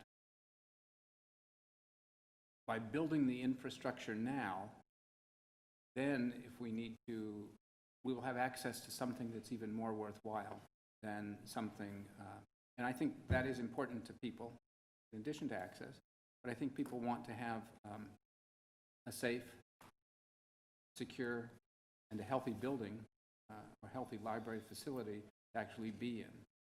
So that's my comment. Yeah. Thanks. I have one. Commissioner Heavenridge. Yeah, I should remember this, but in the good old days, the golden days, what was our hour total? It's upon what the golden days Yeah. were. Well, before the budget cuts and everything. It was, We know, I mean, it was in the 60s. Way back, so we don't have the historical data to compare to other well, libraries back. Jamie might recall what they were, say, back in, say, 2000. Or 2000 and, how about 2005? I don't actually recall, but I think at one point there was a compilation and a chart that was put together. I think maybe even Catherine Reinhardt helped us with it. Yeah, And a it few went years back. historically back through, you know, this decade, the hours were this decade. Because there were some variations Right. over the course of time, and I don't have I don't all that in recall my them head. But I either. think it was already, it's been pulled together. I'm sure we could get it again, and I think it was shared with But- the commission at one point. Right, and when we closed Mondays, those were the only bank hours that we stopped, or did we change other closing hours? Oh, so we cut back Saturday from 6 to 4? Okay. I can answer the 2005 question. Oh. Good for you, Kath. The branches were each open 2 nights a week, but they were not the same nights. So some branches were Monday, Wednesday, and some branches were Tuesday, Wednesday, and some branches were Monday, Wednesday, or. And then the central library was closed on Monday mornings. They opened at noon. Oh. And Cloverdale too? Okay. Hmm. So I actually think that the total number of hours was less in 2005 than what we are moving to in April.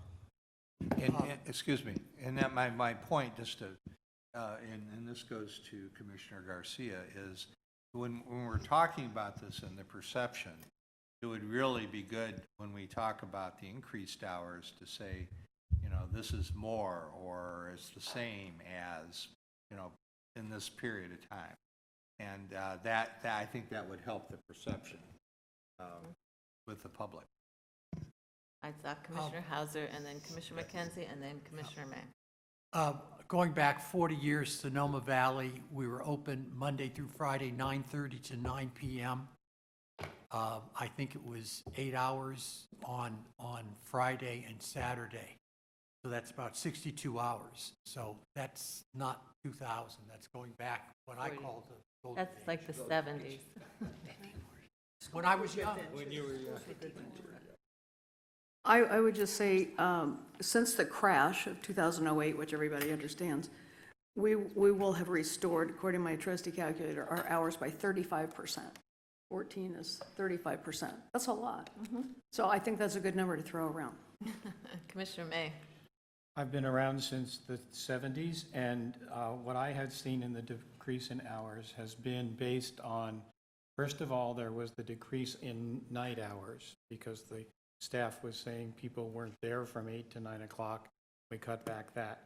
And the other decrease was to give the staff an hour of time in the morning for prep, so that they used to open 9:30 or 9, but basically the library hours went to 10 and the staff had that extra hour.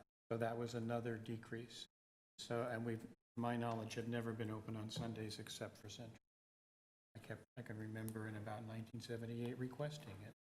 Oh, no, I want to speak to the electronic open of Yes. the library, as Commissioner Ebright characterized. And due to Measure Y funds, we've added a lot of virtual resources that make the library open 24/7. And I think that we've done a good job of categorizing in the budget where we're paying for these virtual resources, like e-audiobooks, like e-books, like online financial resource databases like Value Line and the like. And I think that we can show that we have purchased more of that kind of resource over the course of time that really does augment the physical plant openings. And I think it's really important, and if you look at the budget, you can see from the collection side that there are so many of those e-resources that we're adding day by day by day because our patrons are asking for those things. And I think we can quantify, and we do every year with the state library statistics that, like Jaylene spoke about at our last commission meeting, we do those resources, the use of those resources is going up, and the increasing popularity of those things is making a big difference to help augment the physical walk-in plant hours. Commissioner May. Can I ask a question away from hours? Okay. All right. I'm interested in the building and capital expenditures. I do have a sort of special interest in the Petaluma branch. I'm wondering how the amount of money for the refreshes is decided by branch. Is it on square footage? Is it on usage? Is it on need of the building? How are those? I mean, if the Petaluma refresh branch is costing $840,000, what did the Northwest branch cost? What did Cloverdale cost? How are these numbers related? Well, the budget for the Northwest refresh is $650,000. We realize that Petaluma is a much bigger branch. And we also saw all the restricted funds for the Petaluma branch that exist. We would, the $840,000 was what we could fit in the budget. It's not a scientific way of doing things. We realize that, but it's a way to get started. Well, and I should say publicly that the Petaluma Library Advisory Board has not spent, the Petaluma Library Advisory Board has a policy that's been, I believe, approved by the commission. I found some paperwork about that a while ago, that we would spend half of the interest that's gained on the principal, and that we would agree on rare occasions to spend some of the principal for the library. And we have not spent any of that interest for 4 years, 3 years. The interest hasn't been so wonderful, but there's a fund of money for that. And then also the Friends of the Petaluma Library have set aside an amount of money. And the attitude that we are having with that basically is we're improving on what the library's basic donation is to the different branches. The library is basically doing carpeting, shelving, various aspects, furniture, etc. But anything else is coming from those restricted funds. Or that's the attitude that we're doing with that. I don't know whether it's like 200,000 that the fund balance we haven't spent or whatever, but anyway. Commissioner McKenzie, I'm sorry, go ahead. As we get, we're going to begin the planning phase of the Petaluma refresh. And as in the next few months, we'll be talking to the lab and the Petaluma Friends about the contribution amount of what they can afford or what they want to give to it. and then, plan accordingly when we get an architect involved and space planners, really figure. So is it possible this 850,000 that you have budgeted for it would be less because the Friends would contribute towards that? This 850,000 sounds like it represents the whole cost. Well, I'm seeing shaking. like I said, we got to set a budget somewhere when you sit there Right. and consider that Northwest, which was a really small branch, is costing 650,000. 840 is probably not enough for the Petaluma branch. So I wouldn't. No, I would say that number won't go down. But it will be something. Okay. Sounds like we need a better way to estimate how much these are going to cost. Did you have a comment also? Our facilities director has Oh. to say. I do have the accurate hours number, if you want that. Central was open 54 hours. Pre-cut and reduced down to 44. Pre-2011, Right. so they were 54. So this actually will be expanded past that. Right. And most rural branches were, I don't know why this is so loud, but most rural branches were open 52 hours and reduced. Okay. Thank you. I see a member of the audience who would like to approach and make a comment about the budget. Good afternoon. I'm not sure if now's the right time for a public comment, but since you gave me the opportunity, I appreciate it, and thank you. And first, my name is Don Schwartz. I'm the Assistant City Manager for Rohnert Park. We're happy to host you here today, and we're happy to host the library coming to Rohnert Park and establishing headquarters here. First, from the budget perspective, kudos on addressing PERS and OPEB in a responsible manner. It's something that none of us in local government like to do, and maybe the only person who says kudos and thank you for doing the right thing there, because it's not popular to fund those liabilities, but it's crucial to the long-term health of any local government. And then at the risk of being the one to rain on the parade, talking about the facilities, as I've mentioned before, it's been about a year. The JPA has a requirement that you speak to the cities in good faith about sharing the costs of facilities that cities have historically borne. Those conversations haven't happened, hence you received a letter from us, from our mayor, about a month or so ago, with a modest but still meaningful request for $150,000 per year per jurisdiction, or about 5% of your overall budget. And we have confirmed legally Measure Y funds are eligible to be used for those expenses, particularly since facilities is mentioned 5 times in Measure Y.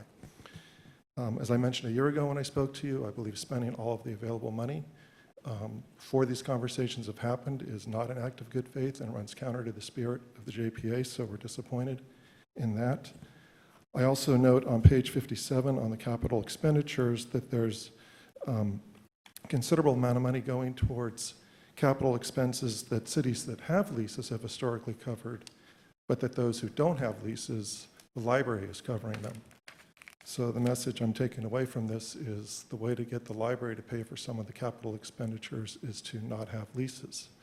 So I'm not sure that's really your intent, but since we haven't had those conversations and it is a requirement, just found that interesting. So I would hope that you would engage in those conversations in a meaningful way, that you would not spend the full budget before those conversations have happened. As the commissioner, good commissioner for Santa Rosa, Ebright, I believe, mentioned, that quality facilities are important to the not having leaking roofs and not having adequate restrooms when one walks into a library. We want quality libraries. We have not had a 65% budget increase as you have had. So again, hope that you would reconsider the position of not spending and all the money before those conversations have happened, or before setting aside the amount requested on our letter. Thank you. Thank you. Any comments? All right. So, so we've talked about the hours, and we've talked a little bit about capital expenditures. So that leaves us to Can we stay with capital expenditures? Yes, we can. We can, but are we all in agreement with the OPEB? The recommendation of the Finance Committee, which was to withdraw $3 million from the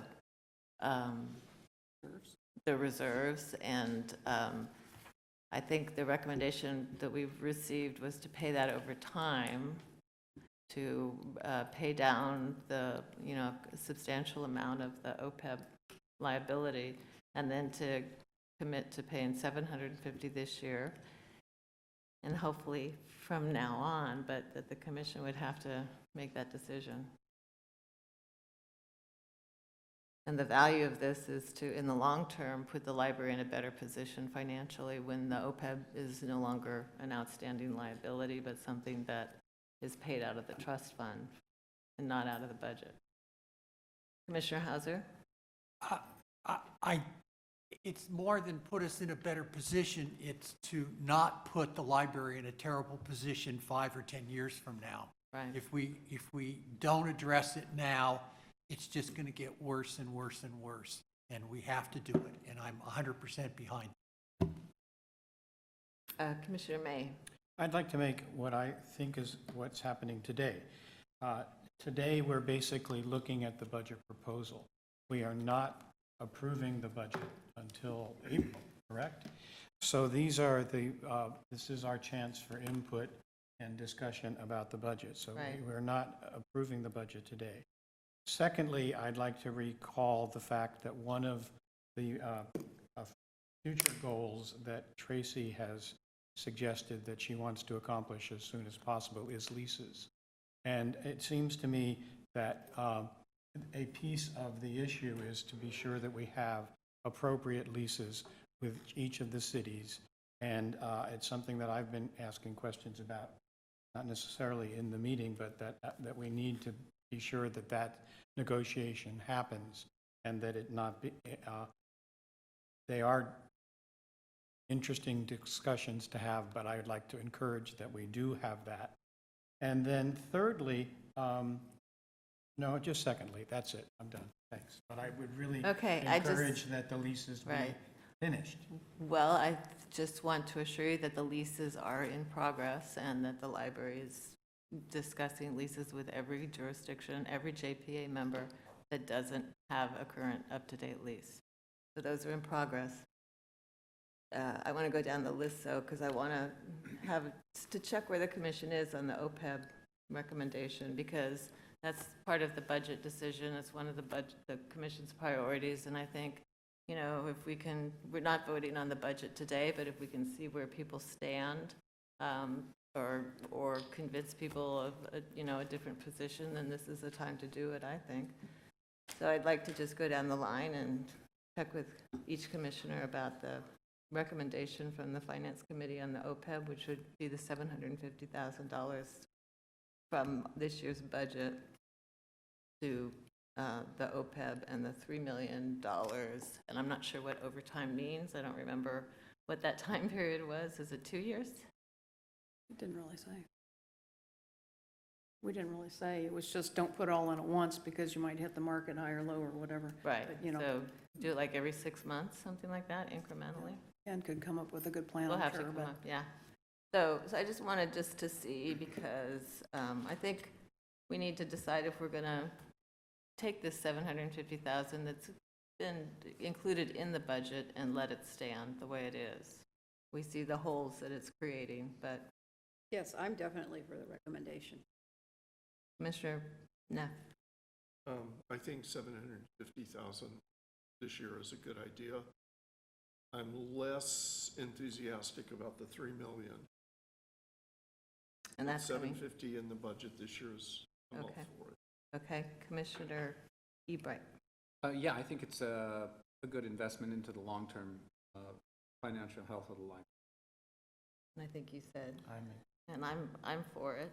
And Commissioner Garcia, Commissioner McKenzie? yeah, I'm 100% for it. It's one of our priorities, and we've had outside help on on both of our long-term priorities on OPEB and on CalPERS, and I think we're there, and I think we have, it's a logical place to go, and I'm 100% for it. Commissioner Heavenridge? I'm for the recommendation by the financial. Thank you. And Commissioner Hauser just said, so, okay, I'm happy to hear this. Now we can move on to, Ken. I just have a question. Since we will be asking you to approve the budget in, I don't know, April. I think part of the 750, I think everybody's agreed to a little bit. Still want some direction on what we should include in the budget, if any, out of the fund balance, because I think that's part of the budget process that we'll have to approve at that time also. Are you talking about the 3 million also, that deposit? I was hoping that maybe we could look at that fund balance policy at our finance committee meeting in March, because we've been talking about revising it for a long time. Right. And maybe come out with a recommendation after that. I just did some, calculations on our fund balance, because you do have that sheet in here that just, spells it out, and here it is. Page 58, you've got the fund balance summary in here. And Ken, in the past, I believe you talked about wanting to have a 20% fund balance. And I think it seems to me that add up that we could have a 20% fund balance of, non-restricted funds and still be able to do a $3 million deposit into the OPEB trust. And again, we can take money out of the OPEB trust to pay our OPEB expenses, so it isn't like it's gone forever. But if you want to deal with that in more detail at our finance committee meeting, I think that'd be. Okay. All right. Come up with a Thank you. recommendation. Okay, and Commissioner Ebright. Just generally, I'm in favor of spending the fund balances for any number of things. OPEB, other long-term liabilities, capital improvements, perhaps from a restricted fund for that particular library, for those capital improvements. And as long as we keep, a stabilization fund at a nice high level, that rainy day fund, I'll call it. That's generally, though I'm not on the finance committee, that would generally be the direction I would want to go, is to spend down some of that cash that we have sitting. All right, thank you. All right, so you wanted to, I'm sorry. I have something related to something else. Okay, so are we, at this point, we can go back to the capital improvement discussion, which was off of this. Getting my pages mixed up. Okay, 57. Yeah, thank you. Commissioner McKenzie. I'll just jump in here. Before we get to the nitty-gritty, whose, stripe and seal we pay for and which sliding doors we pay for and all that, I'd like to talk about the rent for Roseland facility. I'm sure we all remember that we didn't have any money for Roseland, and the only reason we even were able to start a Roseland branch was because the county or the CDC came up with a building, and the foundation pitched in with, I think they bought the shelving, the computers or something, and then the library provided staff. And that was, our threadbare attempt to start a branch over there. I understand that there's these shifting things that are going on, and we need to probably move out of the Roseland facility as it exists. And I realize we have to have a place to move to. I am conflicted because I think we all want to keep Roseland going. I mean, it's going and it's important and it should be there. Measure Y says, we may use our funds to keep Roseland going. So everybody wants Roseland to go. I just have a conflict with putting aside $10,000 a month to pay rent for a facility when it is really the incumbent on the jurisdiction to provide the facility. And it was the county, and now it's the city of Santa Rosa, and we all know city of Santa Rosa has very difficult financial problems right now. Nonetheless, I feel it's not precedent that I want to set, that we're going to pay rent for a facility. And I know that there's a lot of exceptional circumstances here about Roseland, but I would like to hear what everybody else has to say about paying rent for a facility, and/or if there's any update from the CDC or the county or the city that there might be another building we can move into. Any comments?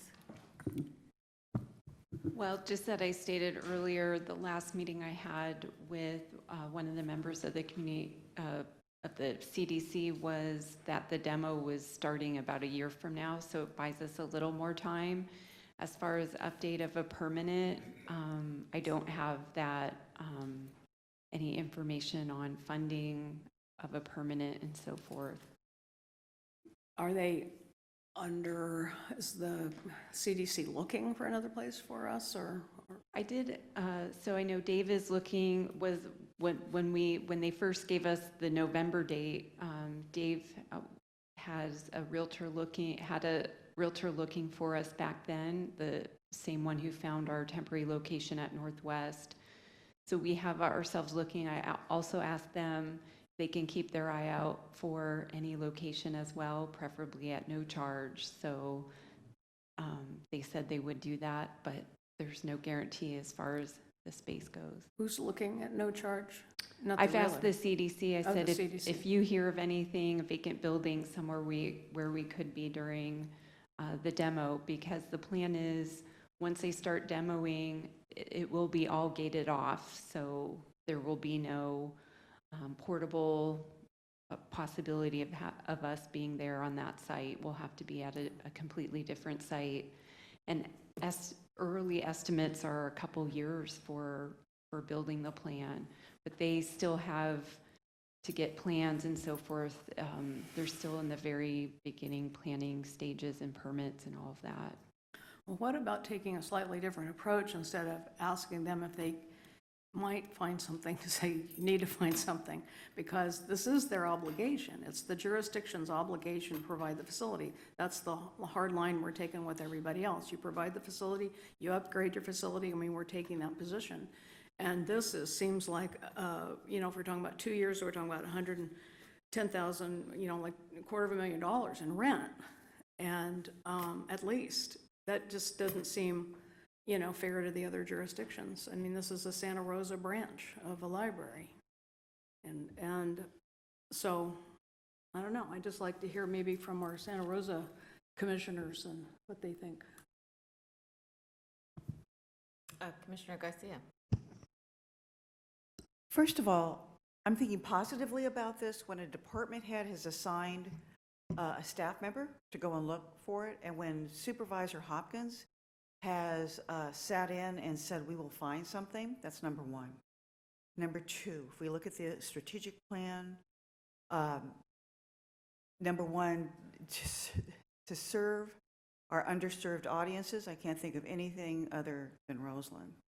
How it's done, I don't care. I've talked to the people in Santa Rosa. You do have people like Jack Tibbetts and Ernesto Oliveras who are supportive of the Roseland Library for lots of different reasons, just because the library is a better place than hanging out with the gangs, things like that, right? And you have staff that is established now who speak Spanish and do outreach. So those two things are very important to me. Compared to other, I understand that that's what should be doing, and when I first heard it, I thought, well, it's not right. But we're also paying rent for administrative, which is over $400,000 a year. This will, think of what would happen if we took back Roseland, the backlash that would happen on the cover of the Press Democrat. And it's all part of outreach. It's all part, the other thing to remember is Roseland has been on the books, no matter what's happened, for 25 years. 25 years that this audience has been waiting to be served. And yes, ideally, the city of Santa Rosa should step up on a lot of things. But if you talk to them individually, they'll say they're broke. There are 2 council members from Santa Rosa who are working on top of everything else, the fire, redistricting, all of those things, to see what they can do to raise money for Roseland. So I'm hopeful. I'm hopeful that this won't be needed. And if we had to use it, it'd be in another fiscal year, right? Am I wrong? Oh, it's this budget. Yes, It's this yeah, budget. but the thing is, you have a lot of different people and powerful political entities looking to solve this problem. We're not the only ones that are going to do that. Commissioner Ebert, do you have a comment? Yeah, I do. A couple of things that I certainly agree with Commissioner Garcia that $10,000 a month, that's cheap, good publicity as to what that $10,000 would look like in terms of bad publicity. I think one of the things we're looking at here is we are in a place where we don't need to take things back. We're in a place where we are slowly and incrementally giving more things to the community through the libraries. So one of the things that I would hesitate to see, that I don't want to see at all, is where we have an existing library and then it's gone. Not good for the library, not good for community. And so that's that piece of it. The other piece of it is that I guess I don't see us paying rent for a library because it's a temporary space right now. We're paying rent on or we will be paying rent on a temporary facility. When a library is built in that portion of Santa Rosa, which is in line, by the way, in their 1965 general plan, it called for 4 libraries in 4 separate quadrants. There's Central, and where our 2 other existing libraries are now in Rincon Valley, and in the Northwest, it calls for a library in the Southwest.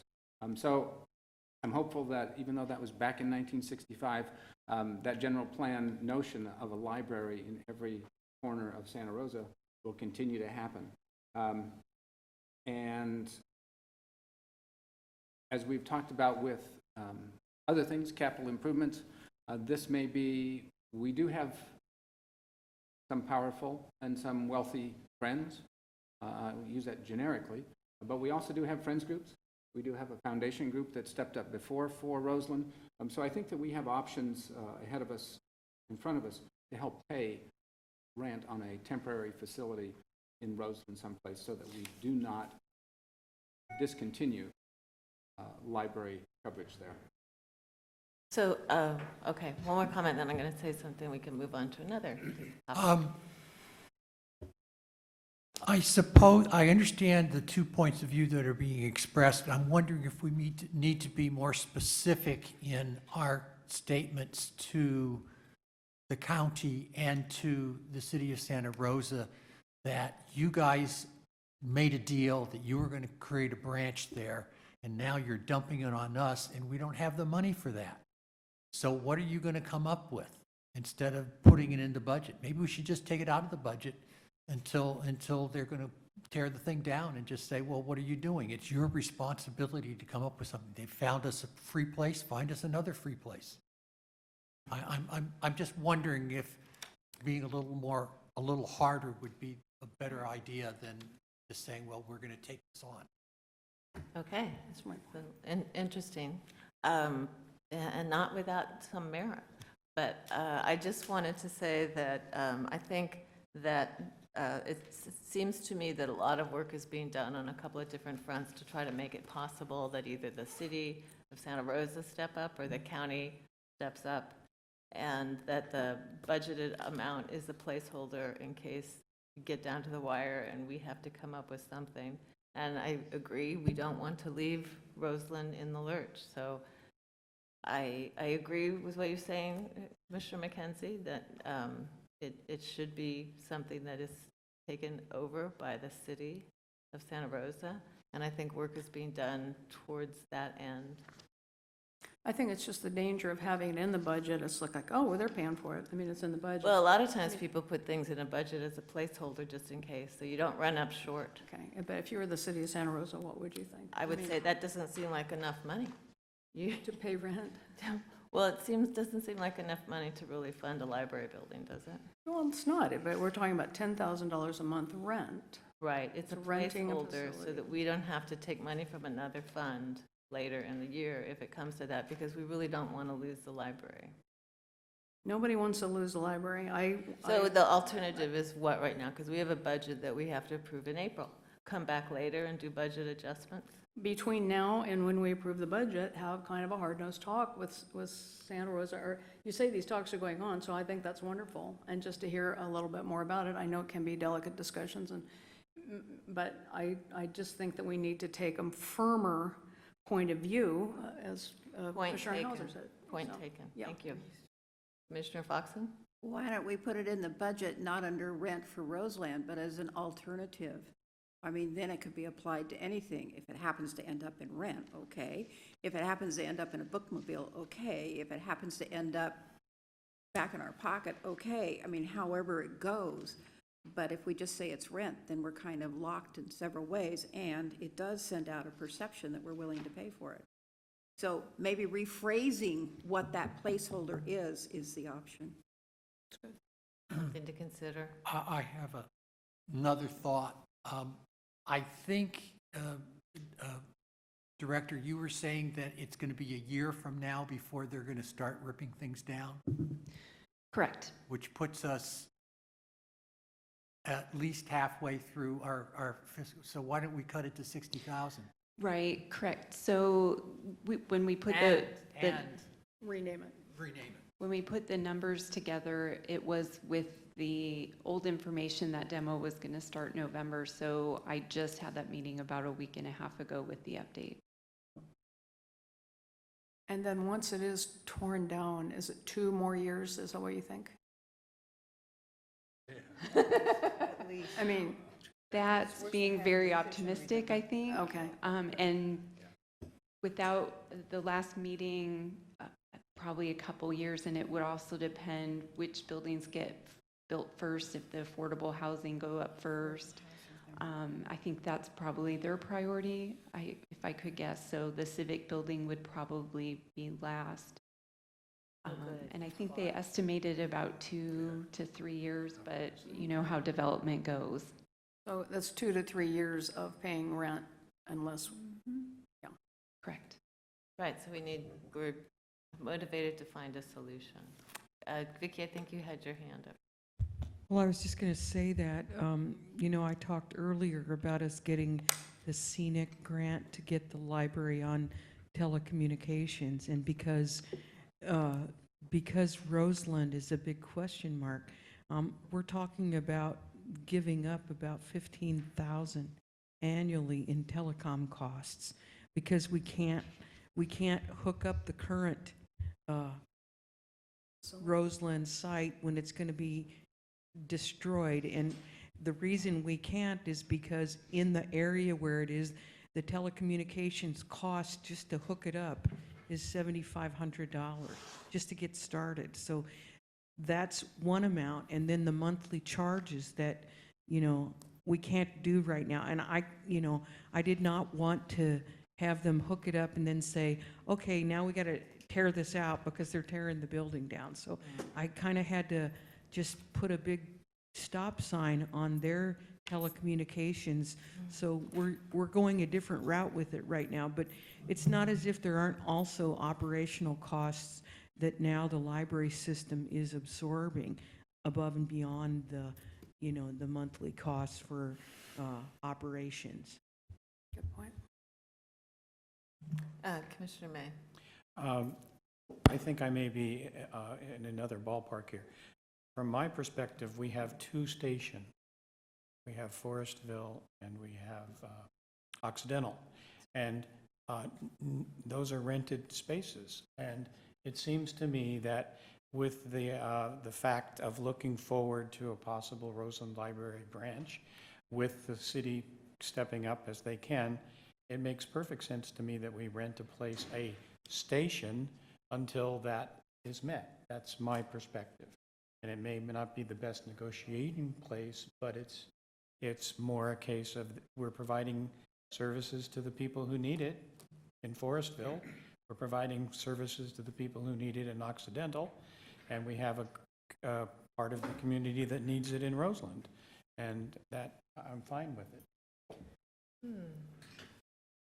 Okay, 2 more comments, and then I would like us, if there's other items in the capital improvements that we can talk about.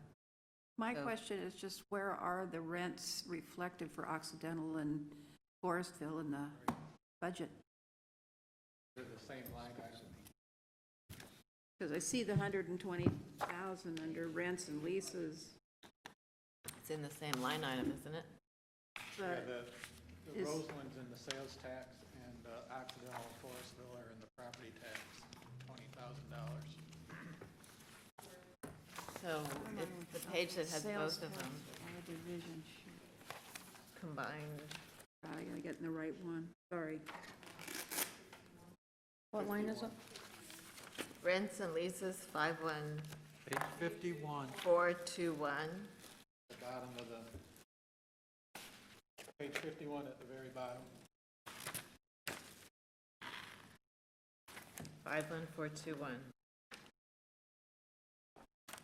Was that a total of $20,000 for 2 branches for a whole year? Okay, so we're not at all in the same league, but nonetheless, I will support $500 a month in rent. Do you have There you go. Do you have a That's not space what it to is. offer? Got a space? Well, that'd be a conflict of interest. Thank you, Ken. Okay, did you have one more comment, Commissioner McKenzie? And then if there are other items in the capital improvements to discuss? I guess I'm not clear on what it is that we're going to do. How are we going to take a firmer hand with the city of Santa Rosa and, kind of insist that they find something? Is that going to happen, or, I don't know where the negotiations are. Well, I don't really, we have some strategies, but I don't know that I want We have to talk about them leases. here. We have Right. Roseland. A lot of disagreement. Well, in terms of Roseland, that's I take this point of view of being more insistent. Right, but you know what? And I don't think we talk about lease negotiations in public. No, but I didn't know that's what you were talking about, but anyway, that's fine. There's other things on here to talk about.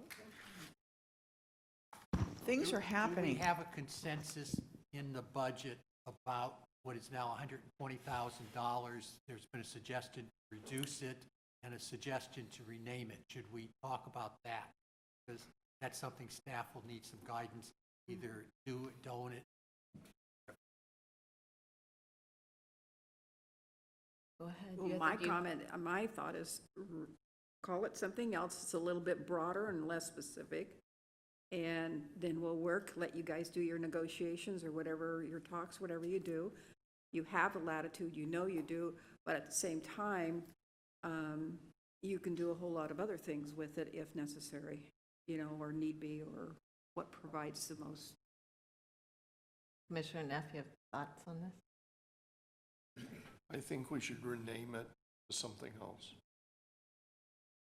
Commissioner Eber? New library support or new branch support or something.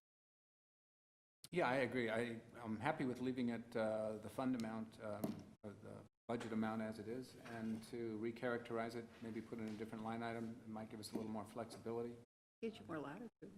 and some more latitude. So. Commissioner May? I'm not in favor of changing the name, and I am in favor of cutting the amount. I'm in favor of leaving it the way it is. I'm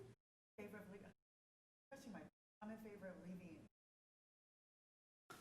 I'm in favor of renaming it and either leaving the amount or having the amount. I'm okay with either one of those.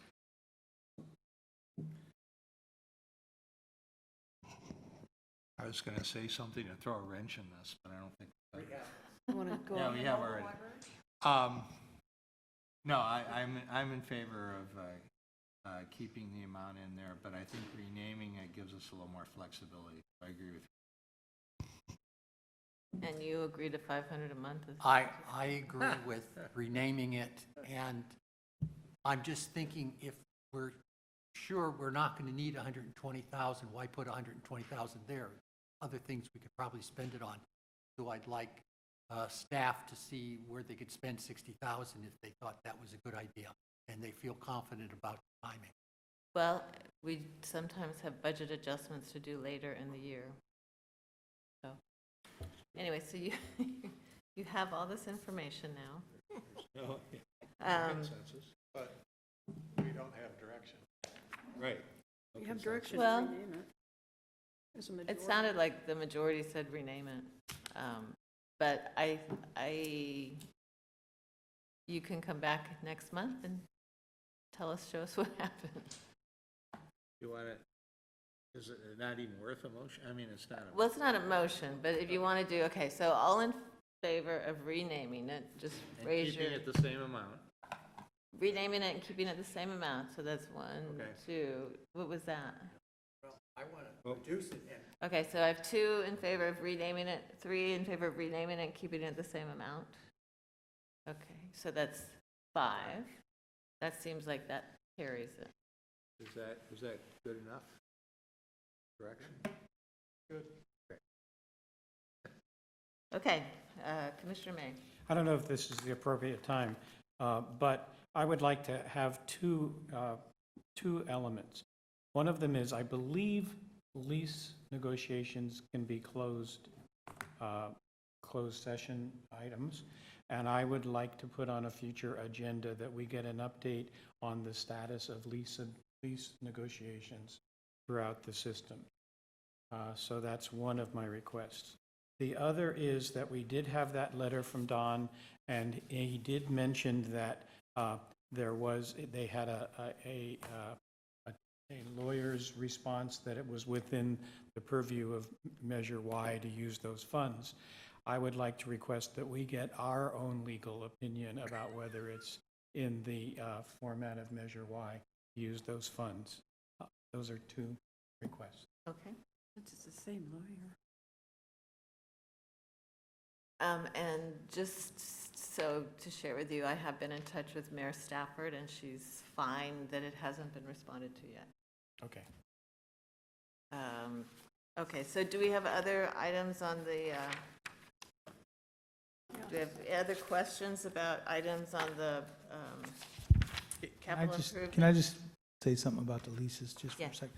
So really what all this kind of says to me is, there's not a boilerplate lease because Right. each facility is built at a different time and a different financial time, and each need for each jurisdiction is different. So like in 2003, Rohnert Park was tripled. In 1996, Windsor came on. So it's really hard to go in with like everybody has to do the same thing because every need at the time of a negotiation was separate and different. So just something to think about when we're talking about that stuff. Right. Very true.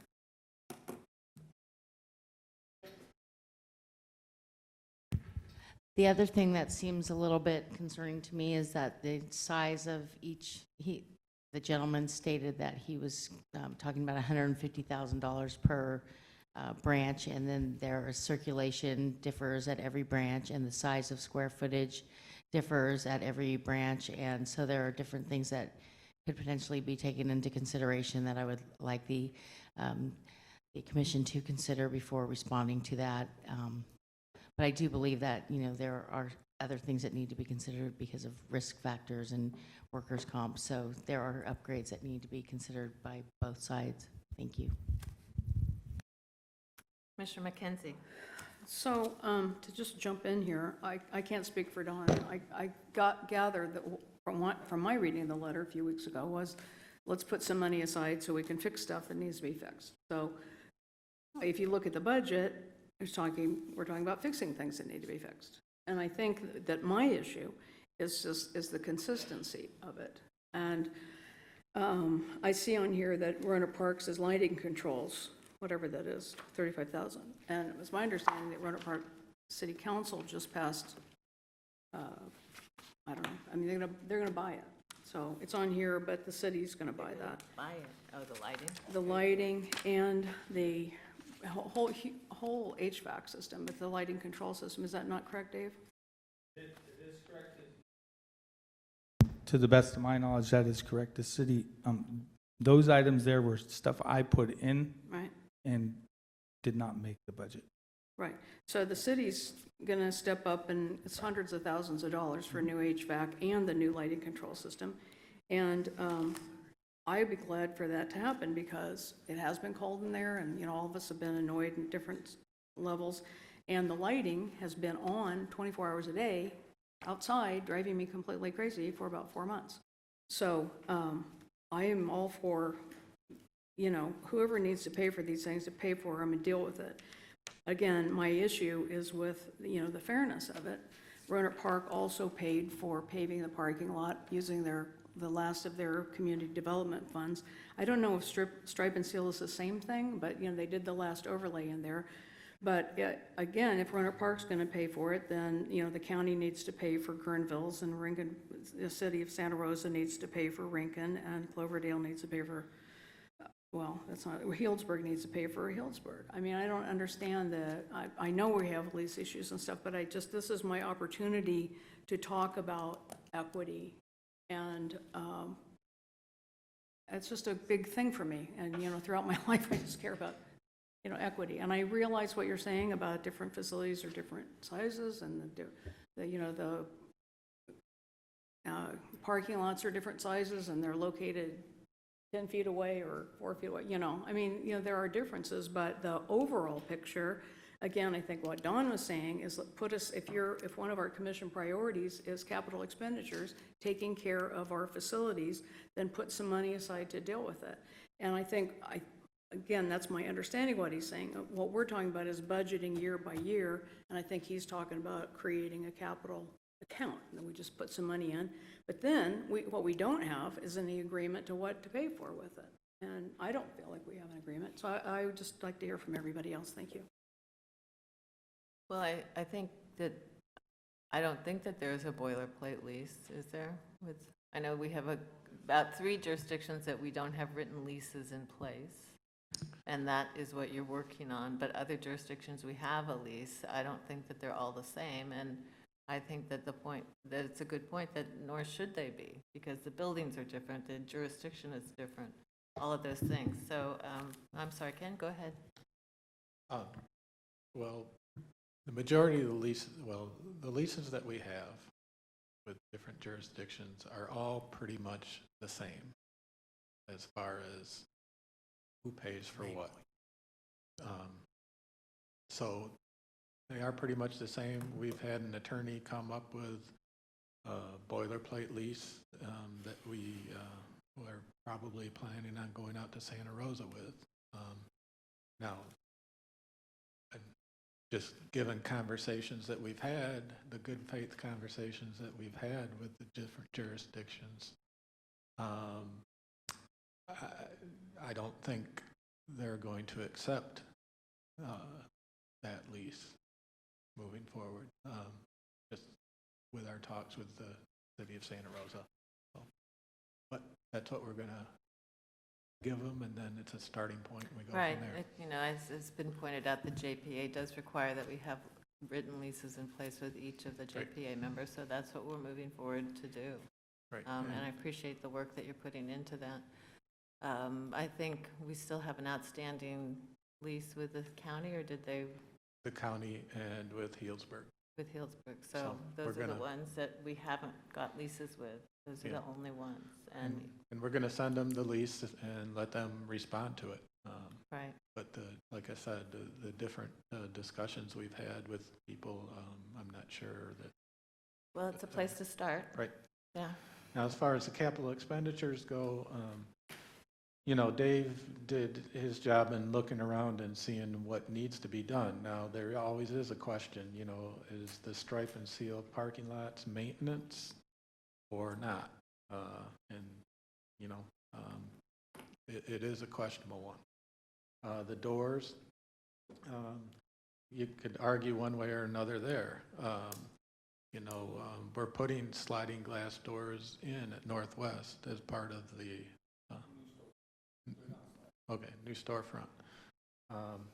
We constantly have problems with the Windsor door. Either, I believe it's almost every week that one of our guys or the city of Windsor guys are out there fixing it.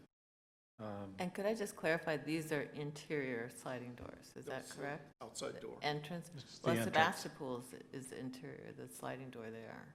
Yeah, but the ones that we have here are the two entrance on each side of Sebastopol entryway. Those are going to be sliding instead of, That's, if this gets approved in the budget, that was what we were looking at, yes. doesn't seem big enough, but, okay. So those, I agree, they're gray areas. We're looking at it, from the parking lot standpoint, just from a maintenance thing. And one could argue that that is the city's issue and not the library's, but at the same time, it's something right in front of our face every day, so. Yeah. And the question I have about the parking lots is if, and Suzanne and Dave both talked about risk factors. If somebody falls in the library parking lot, who are they going to call? They're going to call the library probably. And then the library is going to be dealing with an injury case and all kinds of things like that. So I think these kinds of things are the things that Dave's group and Ken are weighing when they're looking at what it is they're going to fund, and so forth. So I think that's important. It's an important consideration, the risk factors. Commissioner May? This is why I'm asking for a closed session review of the leases. There's a lot of detail that we need to deal with, and I think it's important that we as a commission understand. I will say that a piece of the reason for the new JPA, there were several pieces, was leases. And so it is an issue that we need to be aware of as a commission, trust that we've got negotiators dealing with it. But if we're going to be getting letters that are going to our city councils and our city, I've already had a call from or an email from my city lab representative from the city council asking my thoughts on the letter. I think it's important that I have as much information about the leases as possible, and I'm not sure that it's something that should be done in open session. Thank you. Commissioner McKenzie? My understanding, of course, not being anywhere near being a lawyer, I thought that we could talk about specific leases, but not kind of like the in general whole issue of, anyway, I think we need some legal clarification on what exactly we can talk about in closed session. But again, back to these questions of a new exterior door for, I don't know who's, Windsor's door, for example. Has anybody asked the city of Windsor, since it's their building and it's their exterior door? Rohnert Park has had leaking windows in the building, which I've been, constantly nagging about. City of Rohnert Park fixed the leaking windows. Well, how is that essentially different from the door? And so I guess my question is, have we asked these cities to pay for their slide and seal or whatever it is and their doors? The city of Windsor responds to any door issue within 24 hours. We've had that estimate for that sliding door for quite some time, and I'm sure that if this was approved, that the first thing I would do is ask them first. But you're talking about approving in our budget, taking money out of Yeah, our budget and I am. assigning it without asking them if they will pay for it, Yeah. say it's their building. They're responsible for the carpet too, and they've kind of stalled on that as well. But So- then why are we going to pass this budget without asking the cities first? In an effort to move along and move past things that keep popping up.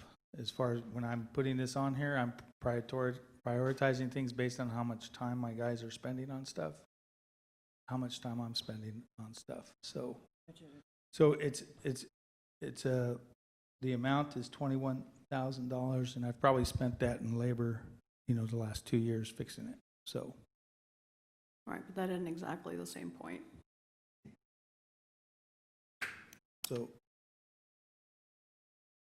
It's not the same point as asking the jurisdiction to pay for something. Okay, for in an attempt to move things along, we can take out those specific things like the sliding doors and the stripe and seal, and then tackle them as we're moving through the lease process and talking with the various cities.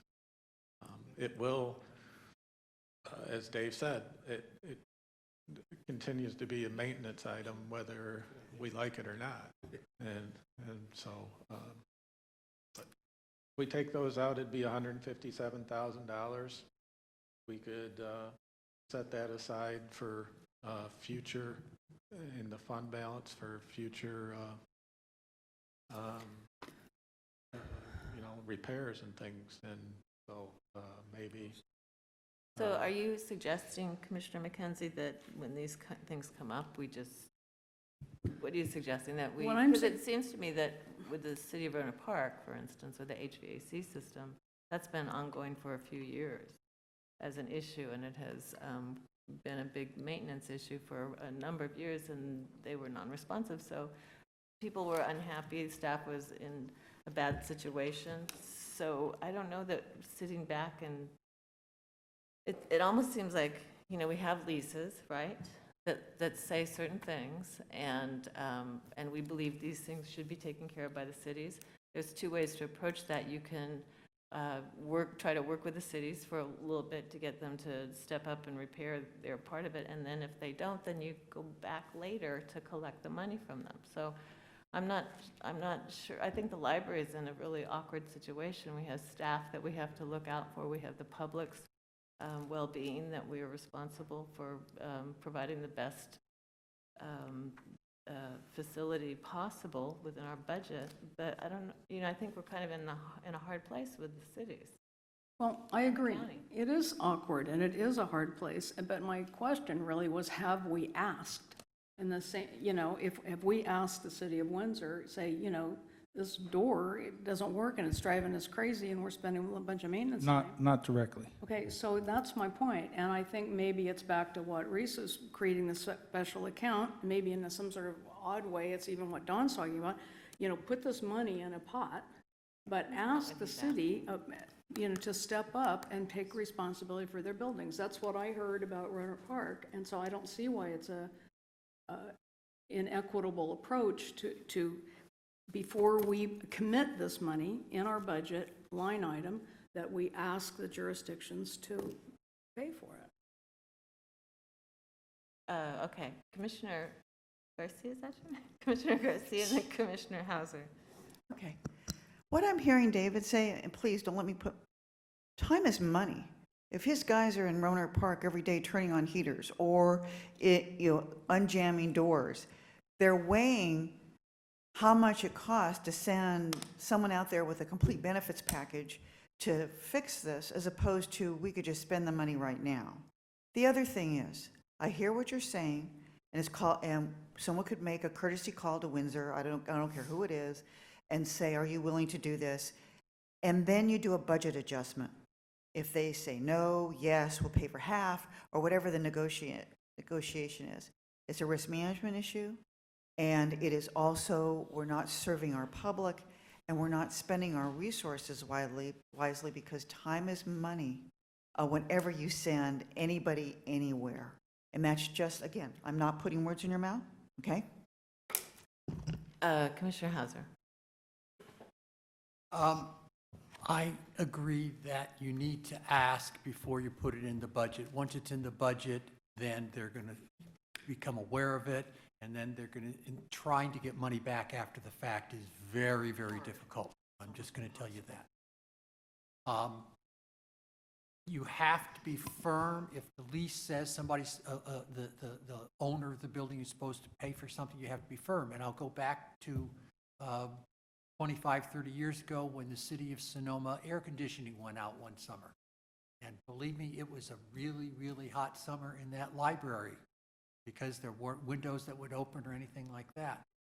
But the library held firm, and lo and behold, finally the city of Sonoma bit the bullet after everybody complained to them, and they replaced the air conditioning system. Did you close the library?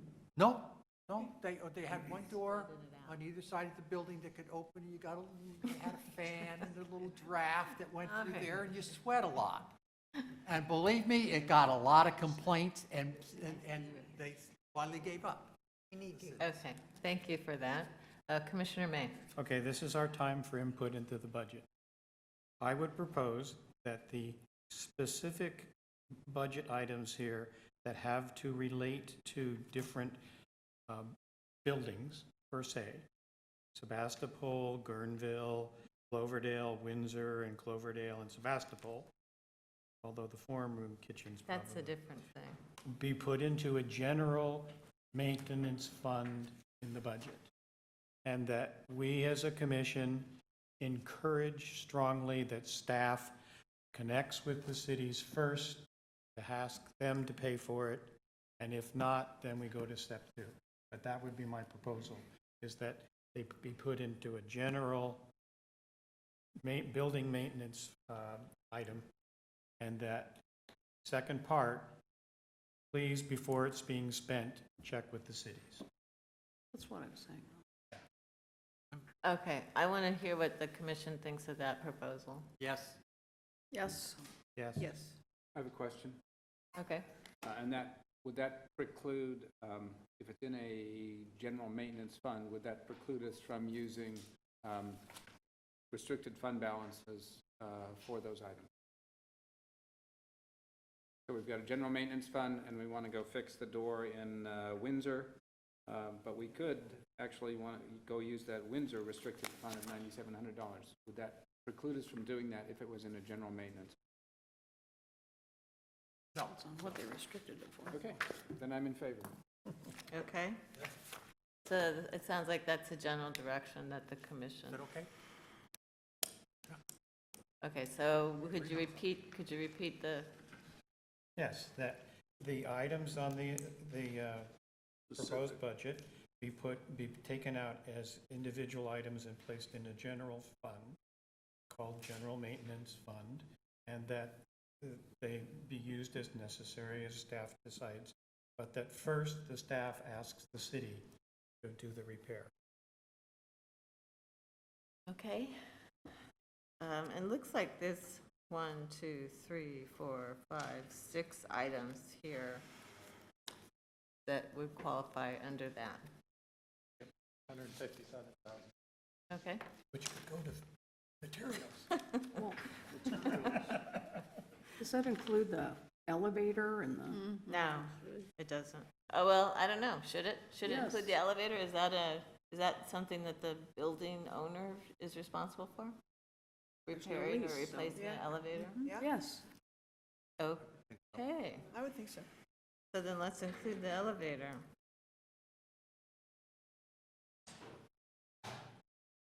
Is that the soft start elevator?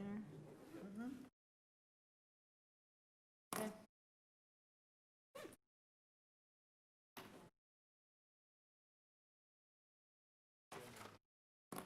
Okay. So, capital improvements. Anything else in this particular area? Anything that we should add from down below?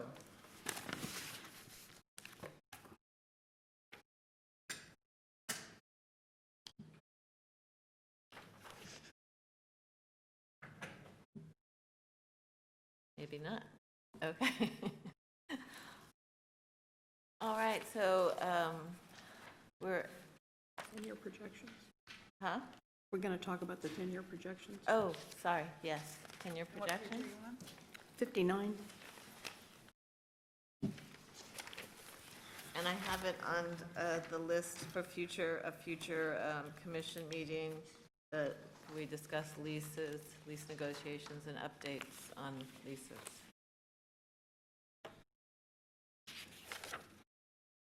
So page 59, 10-year projection. I think Ken has gone over this with us once before, or was that just in the finance committee? Oh, That was at a commission meeting. I went over it, Yeah, you went over it here today. went over it a little bit today. said the assumptions for Right. for the spreadsheet are at 61. It includes 750,000. Mike. I can't read what you're saying. Yeah, sorry. But anyway, it includes the $750,000 per year into the OPEB trust. And it also has the percentages for CalPERS from the Bartel Associates. And as I said before, the tax revenue, sales tax and property tax, they could be conservative, but there's really no way of telling at this point. And so what it does show on page 59, if you combine them, you can see the negatives starting as soon as next year based on all these projections. But there are, like I said before, there are adjustments that can be made to the budget to make sure it becomes a balanced budget as we move forward, and it gets updated every year. So.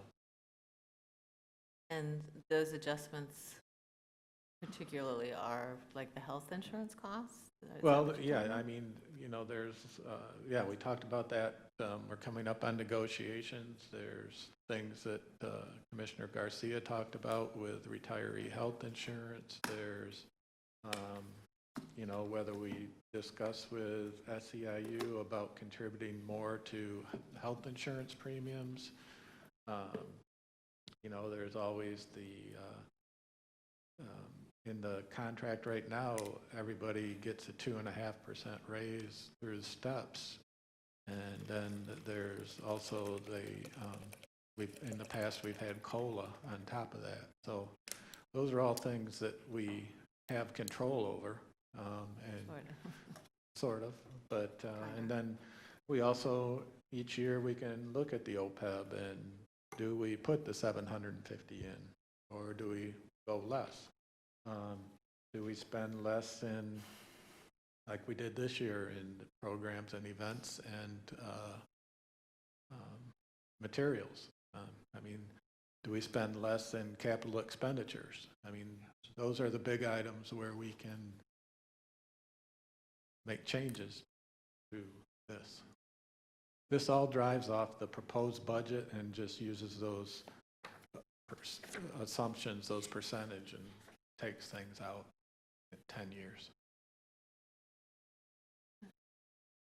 Oh, sorry, Commissioner Garcia, I was looking the wrong. Once again, just to point out that the county, with their negotiations with SEIU, offered nothing. Just right now, they're zip, right? What the county's doing? Just a point of information. Thank you. Commissioner McKenzie. Yeah, I would just like to say, I think it's really important that we have these projections, and I thank Ken for preparing them. On a line on page 60, there's a blue line through that retiree health insurance, so you can see that goes up quite a bit, but even more profoundly, I don't know what the word is, but if you look at the CalPERS projections going up from 1.7 million all the way up to 3.5, doubling in this 10-year projection. That's the CalPERS number that all the jurisdictions are worried about and talking about. And so, that increases, I think, more than anything in terms of, the percentage of increase. So anyway, these are our long-term liabilities that we're committed to dealing with. And again, this is even expecting an increase in tax revenue of, 3.5%, 4%. We're still going to be in the red. So we do have, I don't think there's anything to do about it right now. I think that it's just, an awareness that we all need to keep in mind as we're going forward. Back to the conversation about efficiencies and, just everything. We're going to have to look at everything. But I would actually be in favor of voting on a policy to implement the OPEB committee's recommendations and not have it looked at every year, like maybe not. That's what our policy was. It was 150,000 a year, but we'll look at it And now it's $750,000 a year, plus $3 million out of reserves. And I would really like to put that policy forward to be voted on, would be my request. Well, That that'll would go limit, back to the that finance. would limit flexibility in Right. future years. I know, but it's, Although the policy could be reviewed and changed in future years, but, It's all words. yeah, but it's a lot more serious if it's a policy. yeah, so, I mean, I think that that's an interesting suggestion, and I have to say I lean toward Budget, have, myself, but I also understand too that you don't want to box ourselves in, but it's so easy to put things off too, so. in addition, we're going to be seeing a lot of changes in the commission, I expect this summer and later in the summer. And anyway, I would just like to get this on the books as a policy. Well, is the finance committee going to go over the policy or make that recommendation, or is No, this the that's just, recommendation? whatever the finance committee, you know, our recommendations aren't necessarily accepted anyway. I would, since we've gone through this, we presented to the full commission, I'm just requesting you as the chair to put it on the agenda for a vote. Okay. Not today. No, we Not don't do today, it not today. I'd say to agendize it, right?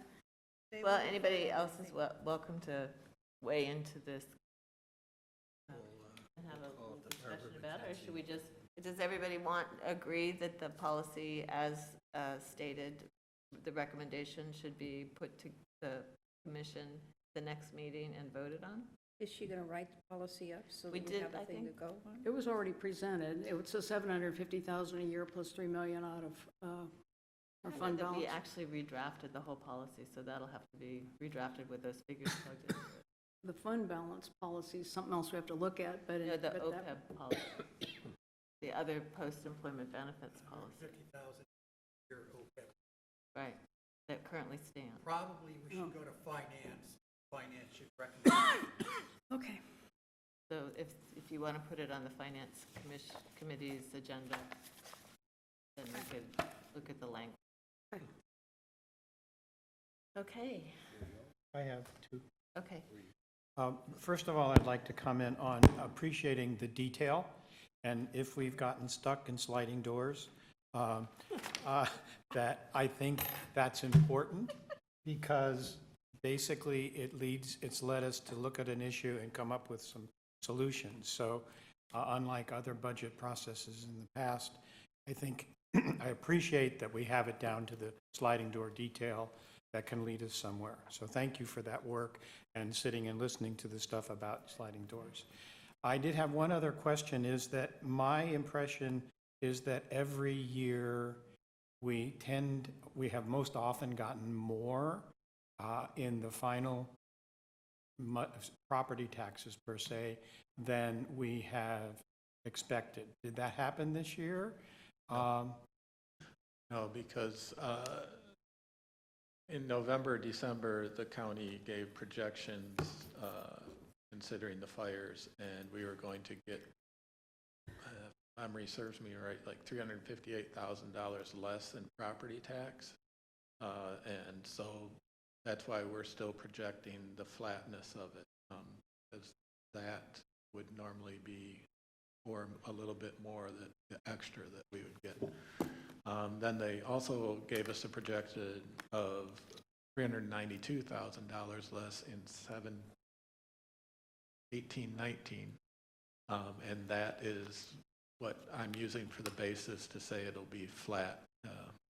No, I'm just saying in this fiscal year, we've gotten Did we get it? exactly what was budgeted, or have we gotten? 17-18 In fiscal. 17-18? Well, right now we'll have to wait until the end. They aren't projecting that we're going to get any more. The last projection they gave us is that we were going to get 392,000 Yeah, less. You've said that twice now, I understand it. Okay. Thank you. All right. But If we get more, I'd like you to put it into materials and programs. oh, okay. But yeah. Thank you. Is that a motion? No. So I'm just going to recap real quickly here. So we're going to look at the OPEB policy at the Finance Committee agenda. For the budget, we're going to call the Roseland rent something else, but keep it at the same amount. And for the capital expenditures, we're going to take the site-specific items out of there. I think there were 7 of them to the tune of $232,000, and put that in a maintenance fund or something like that, and make sure we go toward the cities first about helping to pay for those. Other than that, I don't recall any changes in the budget. I don't believe so. I don't believe so. We Okay. affirmed the OPEB recommendation. That was, yeah, spent some time on that, and yeah. All right. Yeah. Thank you. And I just want to say one thing, too. I appreciate, even though I get lost a little bit in the pages sometimes, I really appreciate how you've done your spreadsheets so that you split it up, that you combined it, and then you separated it, and then you did all that. And that you did it by division. I can't think of any other way you could have done it, but it was really visually helpful to look at. Much easier. Commissioner Hauser? I'm not a big person for compliments to staff and everybody all the time, but this was so much less painful than I expected. Thank you. It's a very backhanded I'm not comment. sure it looked less painful to all of you. But. Chocolate cake. All right, any other last, you again. I have one more request. Somebody shut this man up. I would like at the next meeting, if it's possible, to have a pie chart that compares, There was that way, not that. Chocolate cake. a pie chart that compares this year's budget expenditure by field, like, staff, materials, IT, and proposed budget pie chart. I am graphically oriented, and it'd help me understand and be able to articulate what the budget's looking like. Oh, sorry, I'm sorry. I just, one comment, apart from thank you for putting all this together, but I think it was important that the commission set priorities and that our discussion today was around our priorities and how we best go about achieving those. So we bounced around a bit, but within the walls. So thank you to the commission and staff as well. Thank you. All right. Not to forget that the Friends are there and the Foundation are there, and we need to ask them. Even with this money, we're not even average yet, and we need all the help we can get. Plus, we need their help 8 years from now. All right, so unless anybody else has anything else to say, then that takes us to item 7. I'm looking at suspiciously at everybody. That takes us to item 7. The next meeting is a combination budget and regular meeting, Monday, March 19th at 5:30 p.m. in Santa Rosa City Council chambers. We are adjourned. Thank you. Thanks, everybody. Was it pleasant?